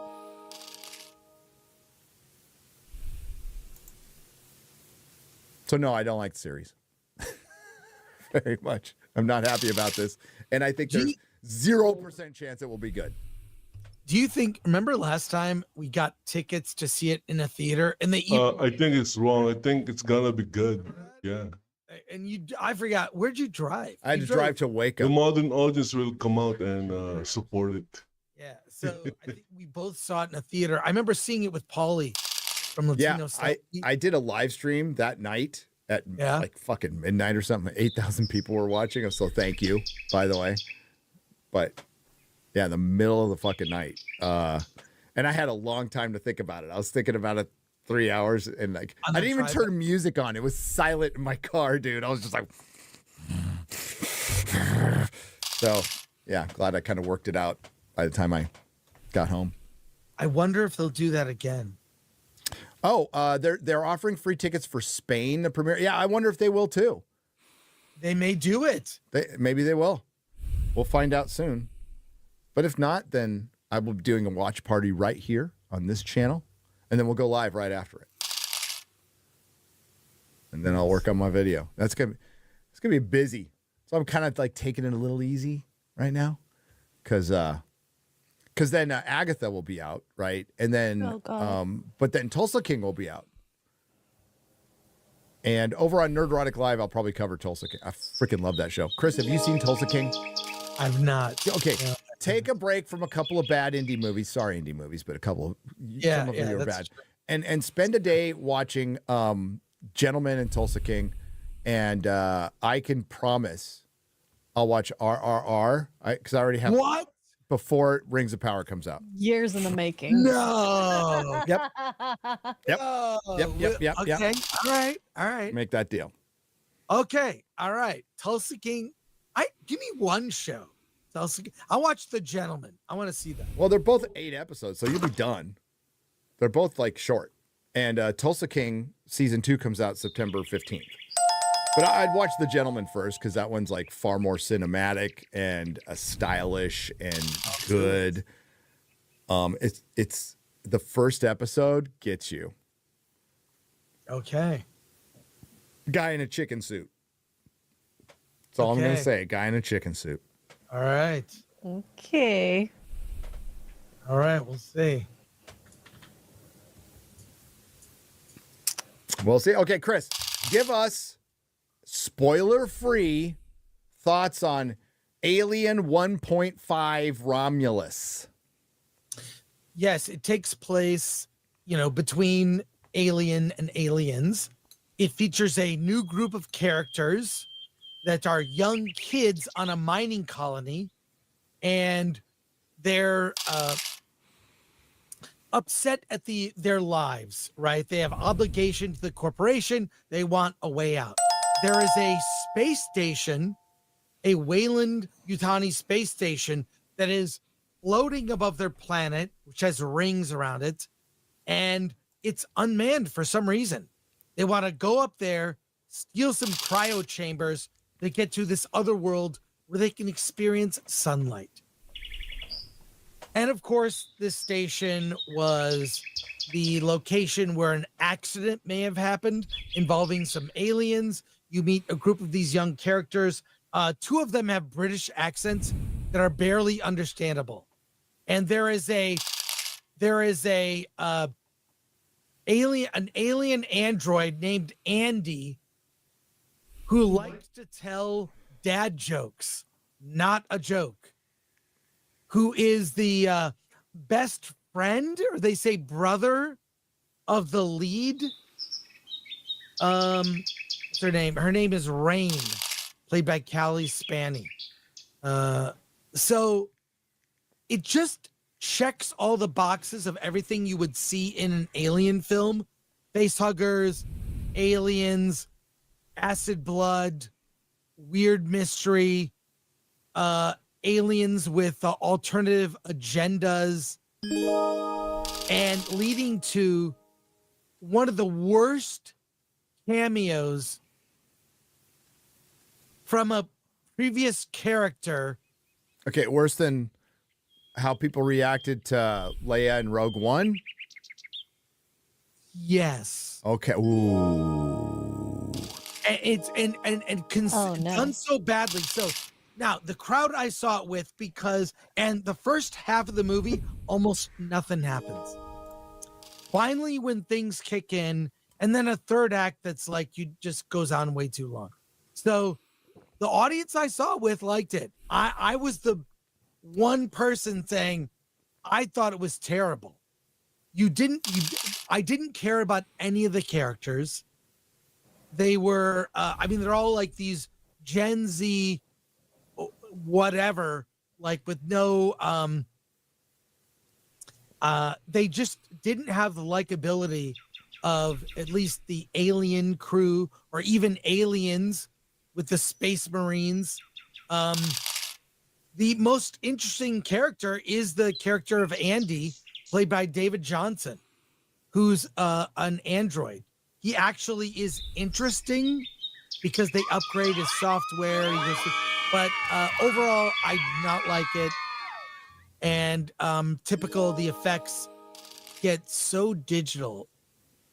It's by the end, it's distancing. It just doesn't feel real. So I like the director, Fede Alvarez. I really like him a lot. But it's a pass for me, 4 out of 10.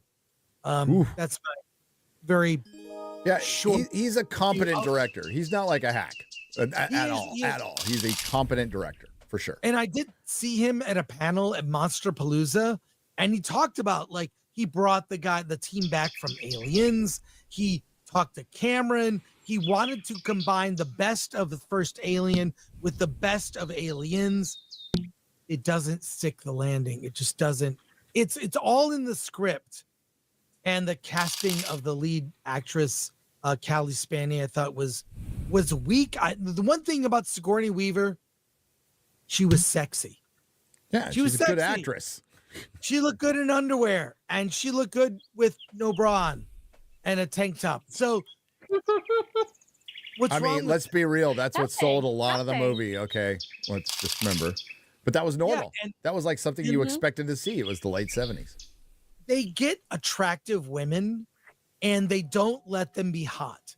They make them sort of this genderless woman character. Yeah, that's intersectionalism. It's like, okay, let's take the good-looking woman who, in real life, will dress herself up, look nice they look better on the red carpet that they do in the movie. And yeah, they're supposed to be like probably blue-collar workers, I'm guessing. But still, they try the Rose Tico effect. That was egregious. Yeah. Yeah. The Rose Tico effect. Put them in a baggy onesie, and that's but it's lame. It's lame. They can be you can be a woman and sexy and strong. The girl simultaneously. That's the girl from Civil War, right? That's in this, right? The photographer from the movie Civil War, Alex Garland, Civil War. Pretty sure it's the same actress. Yeah. She looks like she's 12. So she looks very a baby. Yeah. So I'm sure she's in her 20s, but she looks like she's 12. The script is the weak part. The script is weak, and then the third act, in this cameo, it's gonna piss people off. It's not a direct. They have a way to kind of go, well, it's not really a cameo. It is. I did not. There's only. I don't know. I think normies are probably going to eat it up. To be honest, I think normies may like this.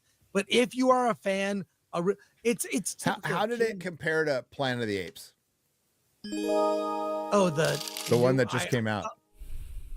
Yeah, I think this is worse. Really? I think the reaction will probably be the same. It's like, the same. some people. Sort of like, They just wouldn't care to go. Yeah. It looks like an Alien movie. It's fine, but yeah, that first half is a slog. But it's not moving the franchise forward. It'll, who knows how well it'll do. We'll see. I'll find out tomorrow when I go see it. Maybe there's a thing with the corporation and why they want this research that is kind of interesting, but I don't know. You know what? Not everything has to be explained. No. Like the imagine if they Alien- remade Jaws today. They'd explain everything. They'd show everything. It's global warming, Gary. Yeah, it would be, obviously. Jaws was Jaws. It'll be like Bambi, but with Jaws. It'll be Jaws' mom and dad were killed. I saw it. Jaws' mom and dad were killed by plastic in the ocean, and Jaws wants to get revenge for Chloe. Remake Jaws, but Bambify it. Yeah. We're sympathetic to Jaws, which is Jaws' name is Jaws. His name will be Jaws. Yes. His name is Jaws. I saw Twisters, which I know you didn't like. That was fine. It's okay. It was fine.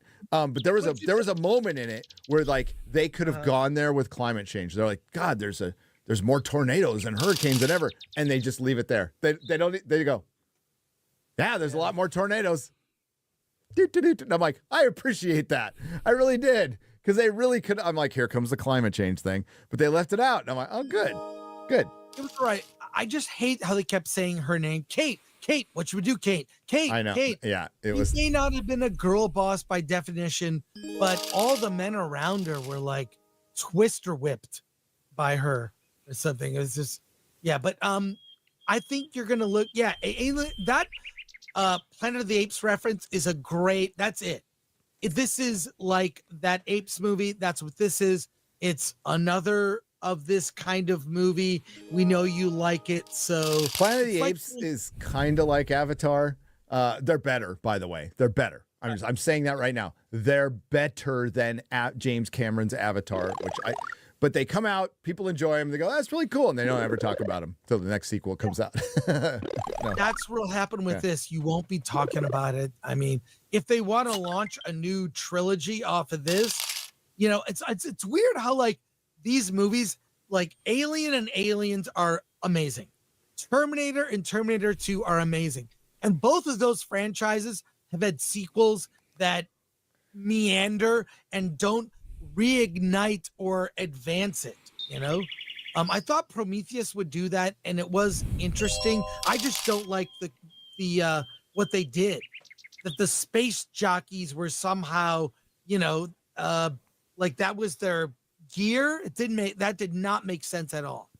From the derelict ship. Yeah, they took a bunch of ancient alien theories and tried to make it an alien movie, and I love the concepts of it, but it's just which I just found like a model of that derelict from first Alien. Awesome. There's only 2 Alien films. There's only 2 Terminator films. There's only 1 Matrix film. There's only 1. Yeah, there's only 3 Indiana Jones films. That's just the way you got to move forward. There's only 1 RoboCop. I kind of like RoboCop too. It's silly. Yeah. So, it's sort of gonna, for me, it's a meh. But I'm all about the bucket, the popcorn bucket. Hey, dude, the buckets there are several different ones. That's my favorite thing out of Hollywood is popcorn buckets. I got that Wolverine one that you got. Yeah, I got that. The Wolverine, got the Deadpool one, Deadpool, baby Deadpool here. I'm going to give that to my daughter. I'm going to give that. She loves Deadpool. But the alien buckets are amazing. So 10 out of 10 on the popcorn bucket, 4 out of 10 on the movie. That's what you're saying. I will say 4 out of 10 on the movie. Okay. I don't know where you'll land on it, but we'll find out tomorrow. Yeah, but the popcorn buckets for Alien, dude, they look amazing. So here's a few of them. Yeah, that's AMC. What's Regal? Regal is that That one is amazing, but it's weird. If you turn it the other way, it looks like That's the Regal one. I like the Regal one. Oh, that one. Oh, yeah, I see it. I see it. Lights up. The light up one. Where's that? Where's that? This one here. No, what's that the one is cool. No, the light. Stop right there. That's Regal, right? That's there. Regal. Oh shit. I'm going to But I go to a quiet theater though. They literally. You're going on sell day out one. On day You're one. fine. Well, I'll have to That get is that. cool.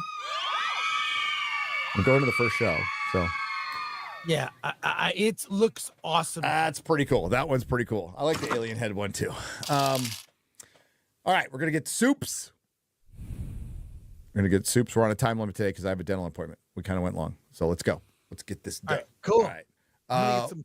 I'll be right. Go get some coffee. Wild Elf for 4 parts for $30. Please don't hate me for what I'm going to say about MacGuffin plots on Streamlabs.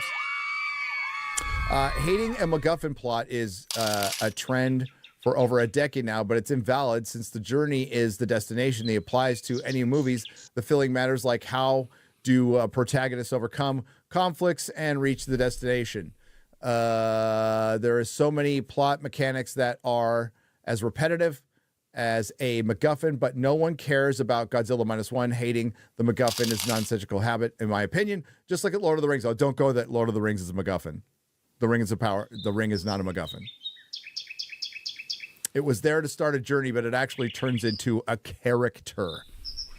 I think hating the MacGuffin started because of the smug critics in 2010 were posing as intellectuals. Those critics we dislike nowadays. A MacGuffin plot is not what makes a movie bad. It's the lack of competence to write the journey. So there is the term MacGuffin is there that, I really got pushed with Lucas and Spielberg talking about it. But yes, it's a term that was well before 2010. And I'll tell you right now, it's not about the MacGuffin. It's about the characters and the story and the execution. So you want it to be a nuanced.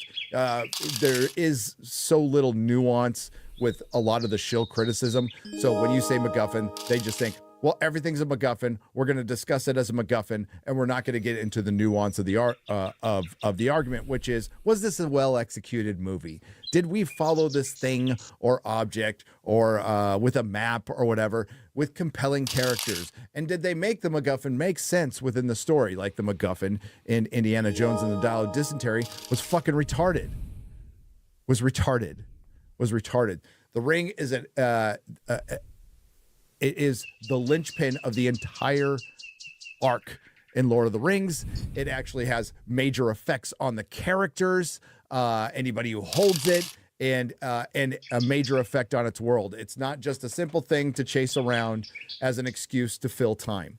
That's why we don't like Mystery Box, because the term Mystery Box is a mystery unfolding. Now, not all mystery box is bad. It's a term that's been put on Jar Jar Abrams' work, but there's a lot of mystery box movies that are really good because we cared about the characters, and the mystery box term is for an empty box at the end. Basically, the movie Ronin. Remember the movie Ronin? You don't, X-Ray Girl. Remember the Robert De Niro movie Ronin? I hated the ending. A lot of people liked it. I fucking hated it. But I liked the mystery box in Pulp Fiction quite a bit because there was some lore surrounding it that you could think about. So that's the nuance. I think you're talking about unnuanced discussion in film criticism, which I agree with on the shill side. They just go, I really like it, and you're a racist if you don't. People are sick of that shit all day long. Curly Bob 17 for 50. Shout out to my best friend who a few weeks ago. Shout out. Sorry about losing your father. We both love your work, but he especially loves the Nooner. To take his mind off things, please say his nickname in as many funny accents as possible. Dustin, the Blood of Vortex. Dustin of the Blood of Vortex. What kind of blood, Dustin? Dustin. It's the only accent I really do. The Hollywood Reporter accent. Thank you, Dustin. Sorry about that, buddy. Patrick C. for $49.99. Even the music in the trailer, Rings of Power, like every other AI-generated Marvel or Star Wars garbage that's come out recently. They care more about the how gay the characters are than the small details that made these franchises special. Exactly. It's like, we don't need the costume to be accurate, but man, who does this character fuck? Right. So dumb. Noons for $184.99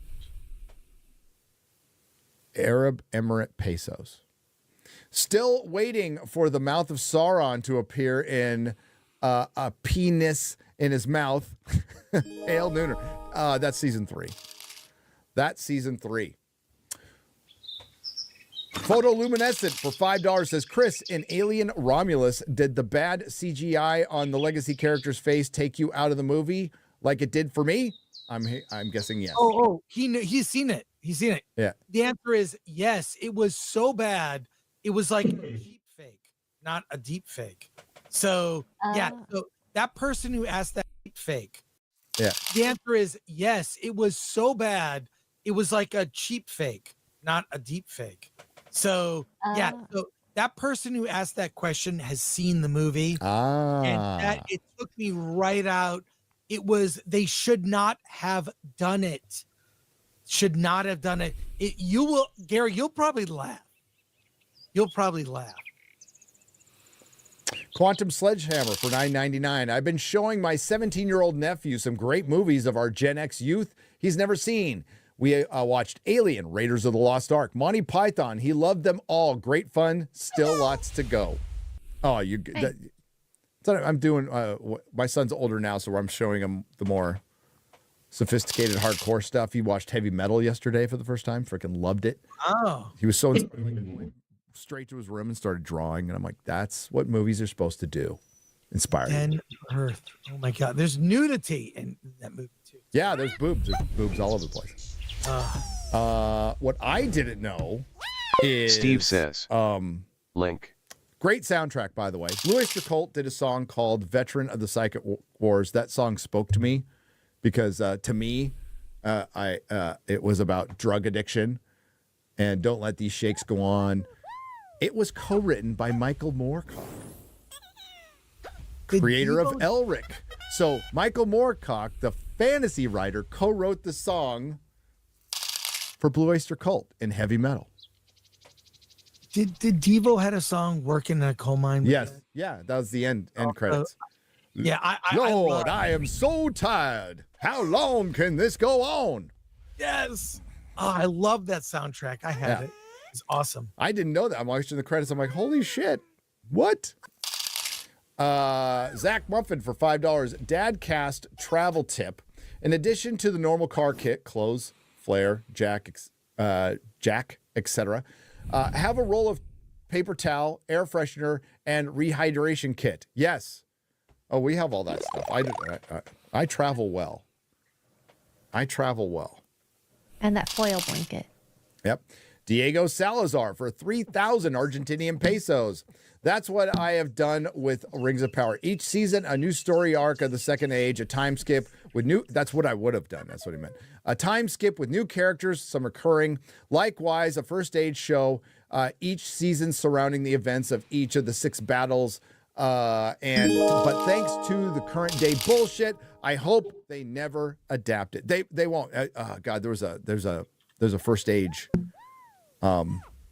trailer out there that's AI, but it's still fucking better than anything. It's got like Henry Cavill in it. It's really good. An Aquaman, abuser of Streamlabs for $10. X-Ray Girl may have glasses on, but she doesn't have her hair in a bun. That means she can't take off her glasses, undo her bun, and shake her hair out in slow motion. Real missed opportunity. Hashtag do better. That's for Mark. You can do that in slow motion. You can do it. You pretend you go. Can I say with like that? With those glasses on, you look like a scientist. You look like a scientist. Yeah, like a typical you look like you look like the computer you're in the computer room of a typical procedural on CBS. Yeah. Right. You're a scientist. My parents would be proud. Like the Asian girl in Bones. Was she Asian? She was Asian. The one who got murdered in the first season of Yellowstone. Oh, I don't remember. Yeah, she was always sitting down. Like, I don't know if You know, she was always sitting down for the first couple seasons. So, Drake Timber Shaft for $10. Go to Legoland instead.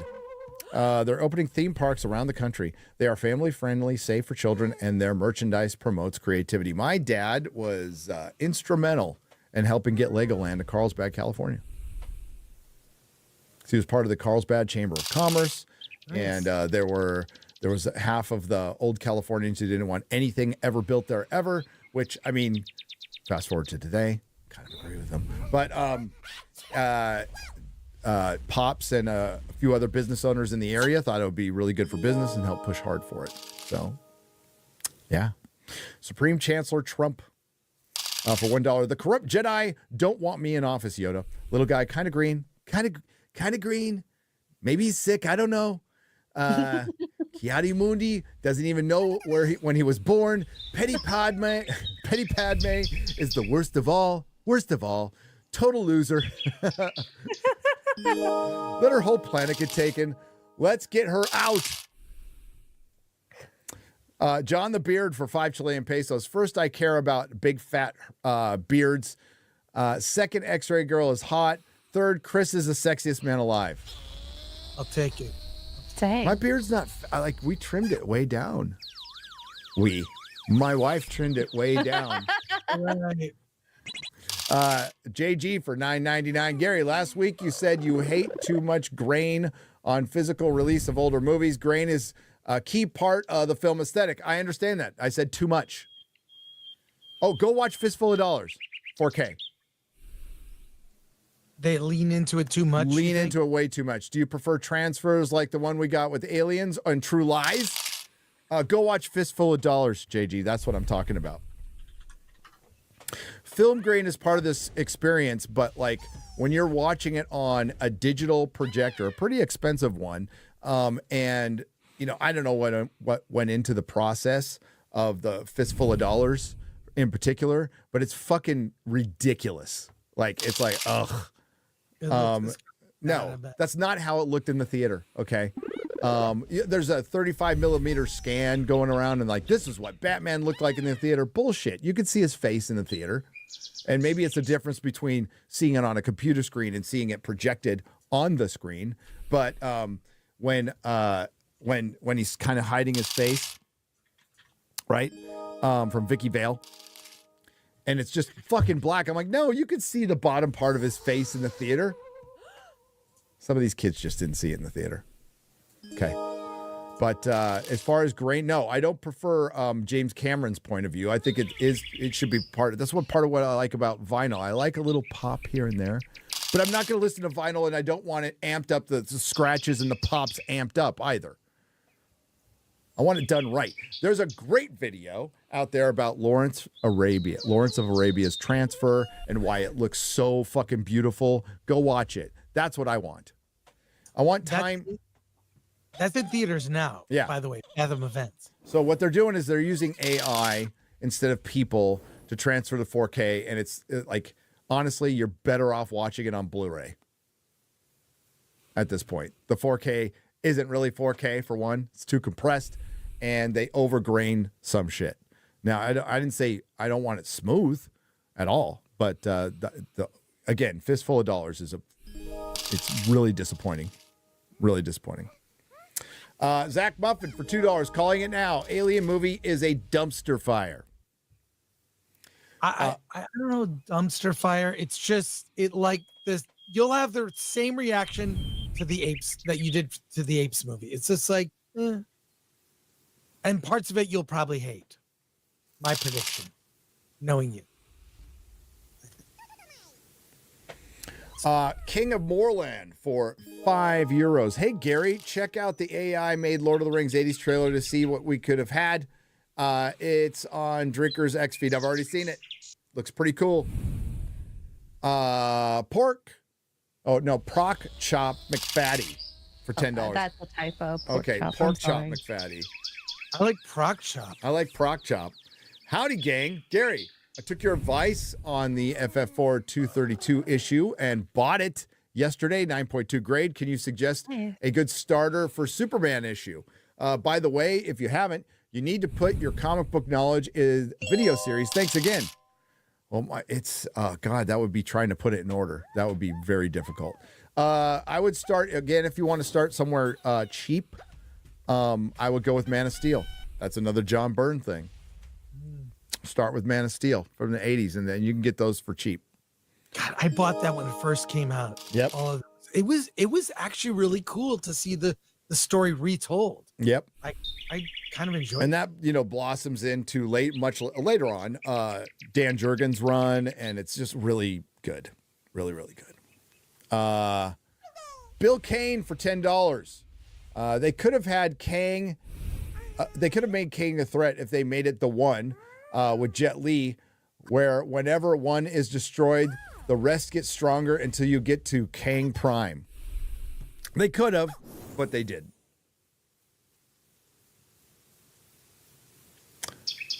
Gary, why does Elrond look like Jonah Hill? Super bad. I don't know. McCampia, you fan? MC Campia, you fan? TJ Jordan for $5. Before I head off to work, just wanted to say thank you both, Gary and Mr. Gore, for all that you do. Hale, thank you. Discuss thing for $10. I'll just say, is there?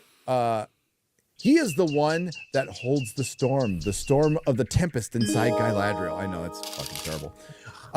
For the honor of Shad, the era of AI entertainment has begun. With these prompts, shall we conquer Hollywood? Whether they like it or not, they can't fight it. Whether you like AI or not, it's here. It's here to stay, and it will be just like the human race, good and bad. White Knight Leo, thank you for the $5. Matthew Hammond for $5. Continuing from my member chat, Disney is trying to get the wrongful death lawsuit dismissed because of a D+ subscription. We covered that. Navarine for €5. Theoden's speech in front of Pelennor Fields gives me goosebumps just by thinking about it, even if it is Alex Jones' voices. It does for me too. The Grizzly for $2. Disney is worse than Wayland Yutani. Yes. That's why I love Amazon and Disney making movies and shows that are anti-corporate. When you're the bad guy. You're the fucking bad guy. Danny Tapman for $5. The fact that Craven gets his powers from a lion bite, are we that unimaginative? My God. Need more imagination, connoisseurs. Also, fuck Disney and the arbitration of D+ bullshit. I agree. We didn't get to the Craven trailer. It's there's a rhino. There's a rhino in it, apparently, in the movie. Rhinos in the movie. There could be like a cool story with all the villains' origins and how they, that could be, but one character, it's just, I don't think there's enough there to care. Craven is supposed to be like the Ra's al Ghul of Spider-Man. That's what he's supposed to be, essentially. He's a villain with purpose. Yeah. It's like all the Batman series where Batman isn't in it. Like, no one asked for Pennyworth, I know. Like, oh God. It's so dumb. So yeah, this partnership with Marvel I think it definitely saved Spider-Man. I think Sony would have made it just fucking 1,000 times worse. But they're gonna pull out at some point. Like, Sony's like, why do we do this? The minute that becomes a problem. We'll see. Travis AM for $5. Don't forget the 2-year-old boy from 2016 who was eaten by an alligator. Covered that up one with no lawsuit. I don't know what happened after that, but it wouldn't surprise me. Hi, King Fane or Alpha Chad of Middle Earth for $5. That trailer was an abortion. Hope you guys are well. I am well, and it was an abortion. Like, what the fuck is Galadriel doing in a cage? Is she in Mordor? Like, what the?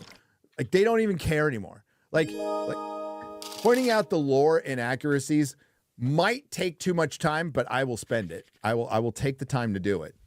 And I'm prepping. I'm doing my prep because my memory, Chris. We're around the same age. My memory, not what it used to be. Okay. Not what it used to be.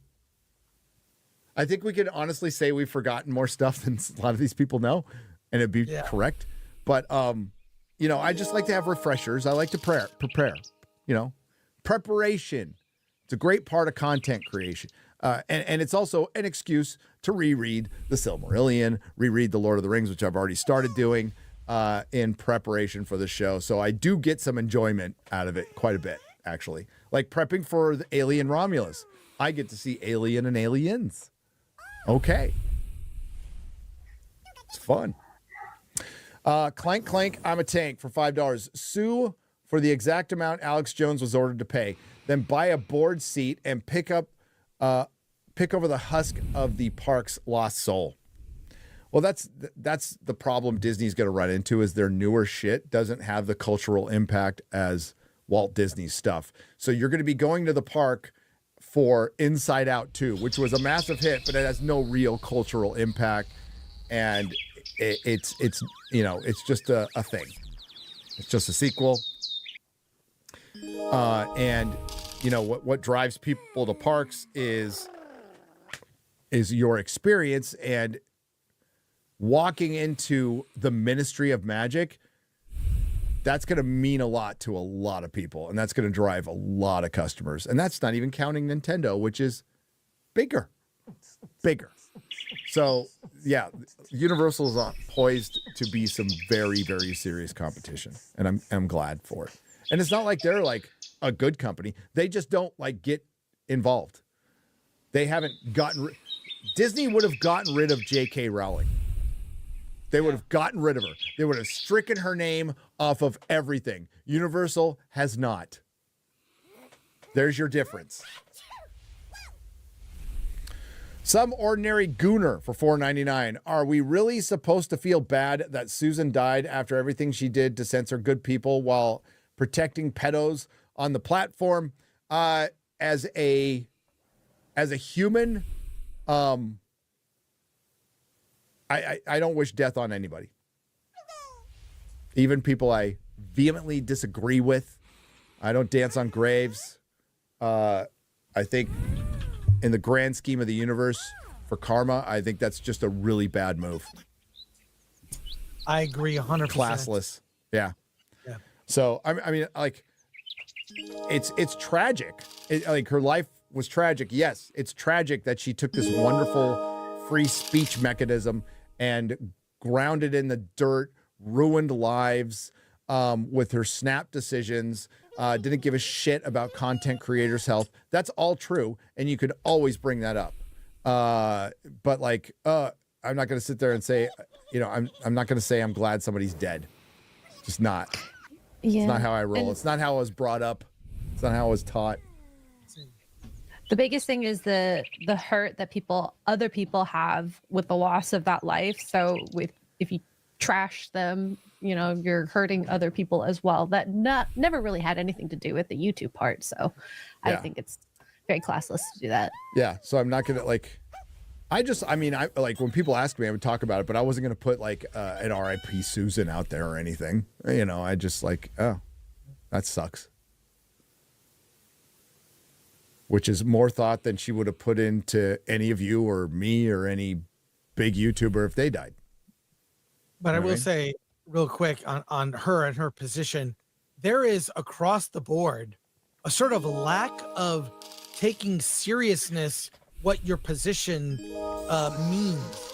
I'm talking about like, you know, people in positions of power in government or at corporations aren't taking what they do seriously enough and how they impact lives. And I'm seeing that across the board, sort of cavalier attitude to what their seriousness is. That's why I admire Elon Musk, as much as he likes to joke about things. I think he takes his position on free speech very seriously. And I love that he stands up and gives a big middle finger to the EU when they're threatening to arrest him. So across the board, these people don't take seriously. Like, they have to make decisions that the position requires them to that may not align with how they personally feel. I don't give an F how you feel. That's a thing that's really affecting society in a big way negatively, is people using their feelings to make decisions. Doesn't matter sometimes. Yeah. I mean, requires you to make a certain decision. Her son, with how you feel. Her son was watching Alex Jones. Yeah. And it bothered her. So she yanked, that probably had something to do with her yanking him. And her son then died of a fentanyl overdose, you know? And then hopefully, you know, she thinks about like a lot of the people that she helped support, put into power, made that happen. We have the fentanyl epidemic is pushed by the major drug companies, supported by largely Democrat progressive politicians in California in particular, who are allowing these open porous borders and letting China manufacture this shit and have it pour into our fucking country. But what spawned the whole thing was Pfizer and all the other drug companies that got everybody hooked on Vicodin and Oxy and made it readily available, and were paying off fucking doctors and knew it was highly, highly addictive. And then they took it away.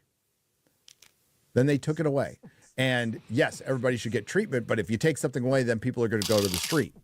And heroin, tough to get, expensive. They made a cheaper version that's way more deadly now. And we have a zombie apocalypse problem in all of our major cities. Yep. And it was because of the power structures supporting each other to make this happen. They could stop this. They could slow it down. You can't stop it, but they could slow it down by just shutting down that fucking border. War and drugs has always been a joke, always will be a joke. It was the war for drugs. That's for Forbidden Frontier. We'll talk about the CIA's. I'll happily talk about the CIA's involvement in pumping drugs into our country all day long. And going to meetings, I've seen what happens. I've seen countless young people not return to meetings because they OD'd and died. So yeah, I've seen it firsthand. Been a part of it. And yeah, so that's what when people don't think about that, when the CEOs get in these billionaires get in their little fucking games and they play these games of power, they don't give a fuck about us. They could. Gavin Newsom just cleaned up all the fucking homeless encampments. He could have done that any time over the last 7 or 8, however long he's fucking been in power now. But going back to being mayor of San Francisco, we're talking 20 years he's had the power to do that and didn't. But now he's doing it in election year. Fuck all these people. Rudy for $5. They say some people make more dollars than cents, but now Hollywood doesn't make either. Well said. Well said. And we'll get a couple more in, and then we'll get the rest on the next show. So could you save the rest for the next show, X-Ray Girl? I apologize for that, but I have to go get my teeth cleaned. So, Andre CR for 2,500 Chilean pesos. It would be funny if someone sends Guy Ladriel to the kitchen and she makes some lambus bread. That would. Somebody put a recipe on Twitter last night, and we're going to try to make it. Ooh. Yeah. Lambus bread, actually? Yeah. Melissa's going to make some lambus bread. Zach Buffett for $2. The precursor to lambus, Lesbo bread. Get it right. Lesbo bread. You get the yeast from scissoring. How the Rings of Power should have been written from Tolkien. Tolkien untangled what you can do just with appendices and unfinished tales. You could do so much, and they did it. They made up characters. But at least X-Ray Girl is going to make this season, because we have the first Asian elf, female Asian elf. Dr. X-Ray Girl with those Dr. glasses. X-Ray Girl. Ooh. Yes. Alan will be so happy. She's I the play doctor. she's the official mathematician for Aregia.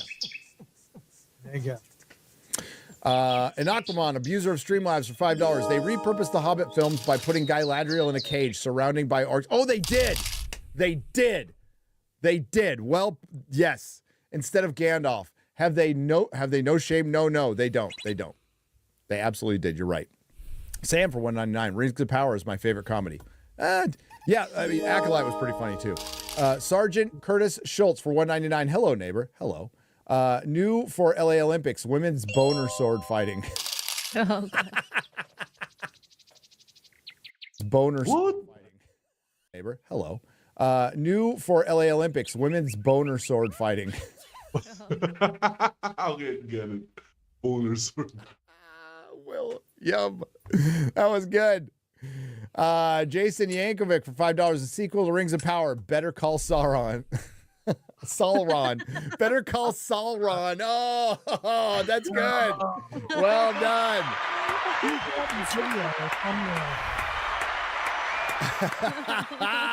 That's good. Green Jack for $5. No, proper money. British pounds. The Harfoots have all the charm of a bad acid trip at a farmer's market. And the stores look like just as trash. My review is doing well at 4,000 views so far. Well done. Nice. Well done. I could do a trailer review. It depends on how bad. Maybe. I'll think about it. Or maybe, you know what? Perry, well, he doesn't have time. But maybe later on he'll cut this out and put it on Nerdrotic Daily. But he's very, very busy working on my next video right now. Should be out tomorrow. Bretica 6 for $5. On a positive note, Gary, you've got to check out the Curious TV Hive Primus radio pilot. It's like Monty Python meets 40K. Do it now if you can. I will check it out. We will check it out. How much? All right, we'll do one more. I got through as many as I could. Sorry. B. Quinner for $5. Side question concerning a better adaptation of written works. Game of Thrones, are the books worth reading when we know George probably won't finish them? No, at this point, no. I've read them and I don't regret reading them. But if you thought that the cliffhanger for House of the Dragon season 2 was bad, Wins a Winner leaves you with major blue balls. Like major blue balls. And it's been 13 years. And it all ends on cliffhanger. Fucking Jon Snow, you know, from he's just bleeding out at Castle Black. That's where it ends. Daenerys ends up in the Dothraki Sea, surrounded by Dothraki. The Battle of Meereen hasn't even happened yet. Like, it's all cliffhangers. Like, everybody's going to battle. It's about to all happen. And by the way, there was chapters where it does happen that he saved for the next book. Now, the sample chapters are out there, and you can read them or have them read to you on YouTube, which gives you a little bit, like with Theon and Stannis. That's really good in The Forsaken. But no, it's a fucking cliffhanger. It's horrible. That's it. Okay, we got to wrap it up. Cool. Chris, what do you got coming up? Hollywood on the Rocks with the great Ing the Merciless. I'll talk more about Alien Romulus and tons of news. Nice. So there you go. That'll be in at 1 p.m. Pacific. X-Ray Girl. Extra Girl everywhere, but I just wanted to shout out the art contest is coming to a close this Friday. So if you are wanting to possibly be in Gary's book, his biography that's coming out, just send nerdroticart@gmail.com. 3 images of Gary happy, angry, and confused by Friday night. Okay, so that was a very long. Okay, so obviously it's a podcast, so it's long. It's 2 hours long. Anyway, let's get back to the home page. Oh, it's not loading. Happened.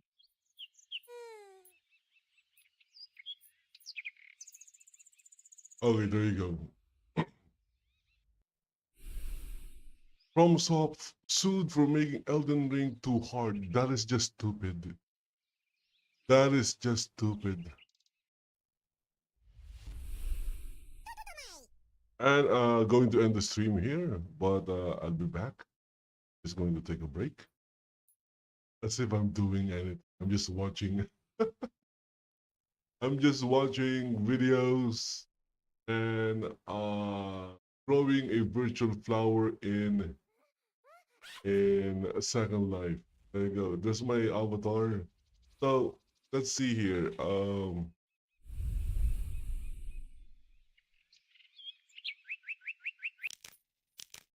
So right now my avatar is in this place.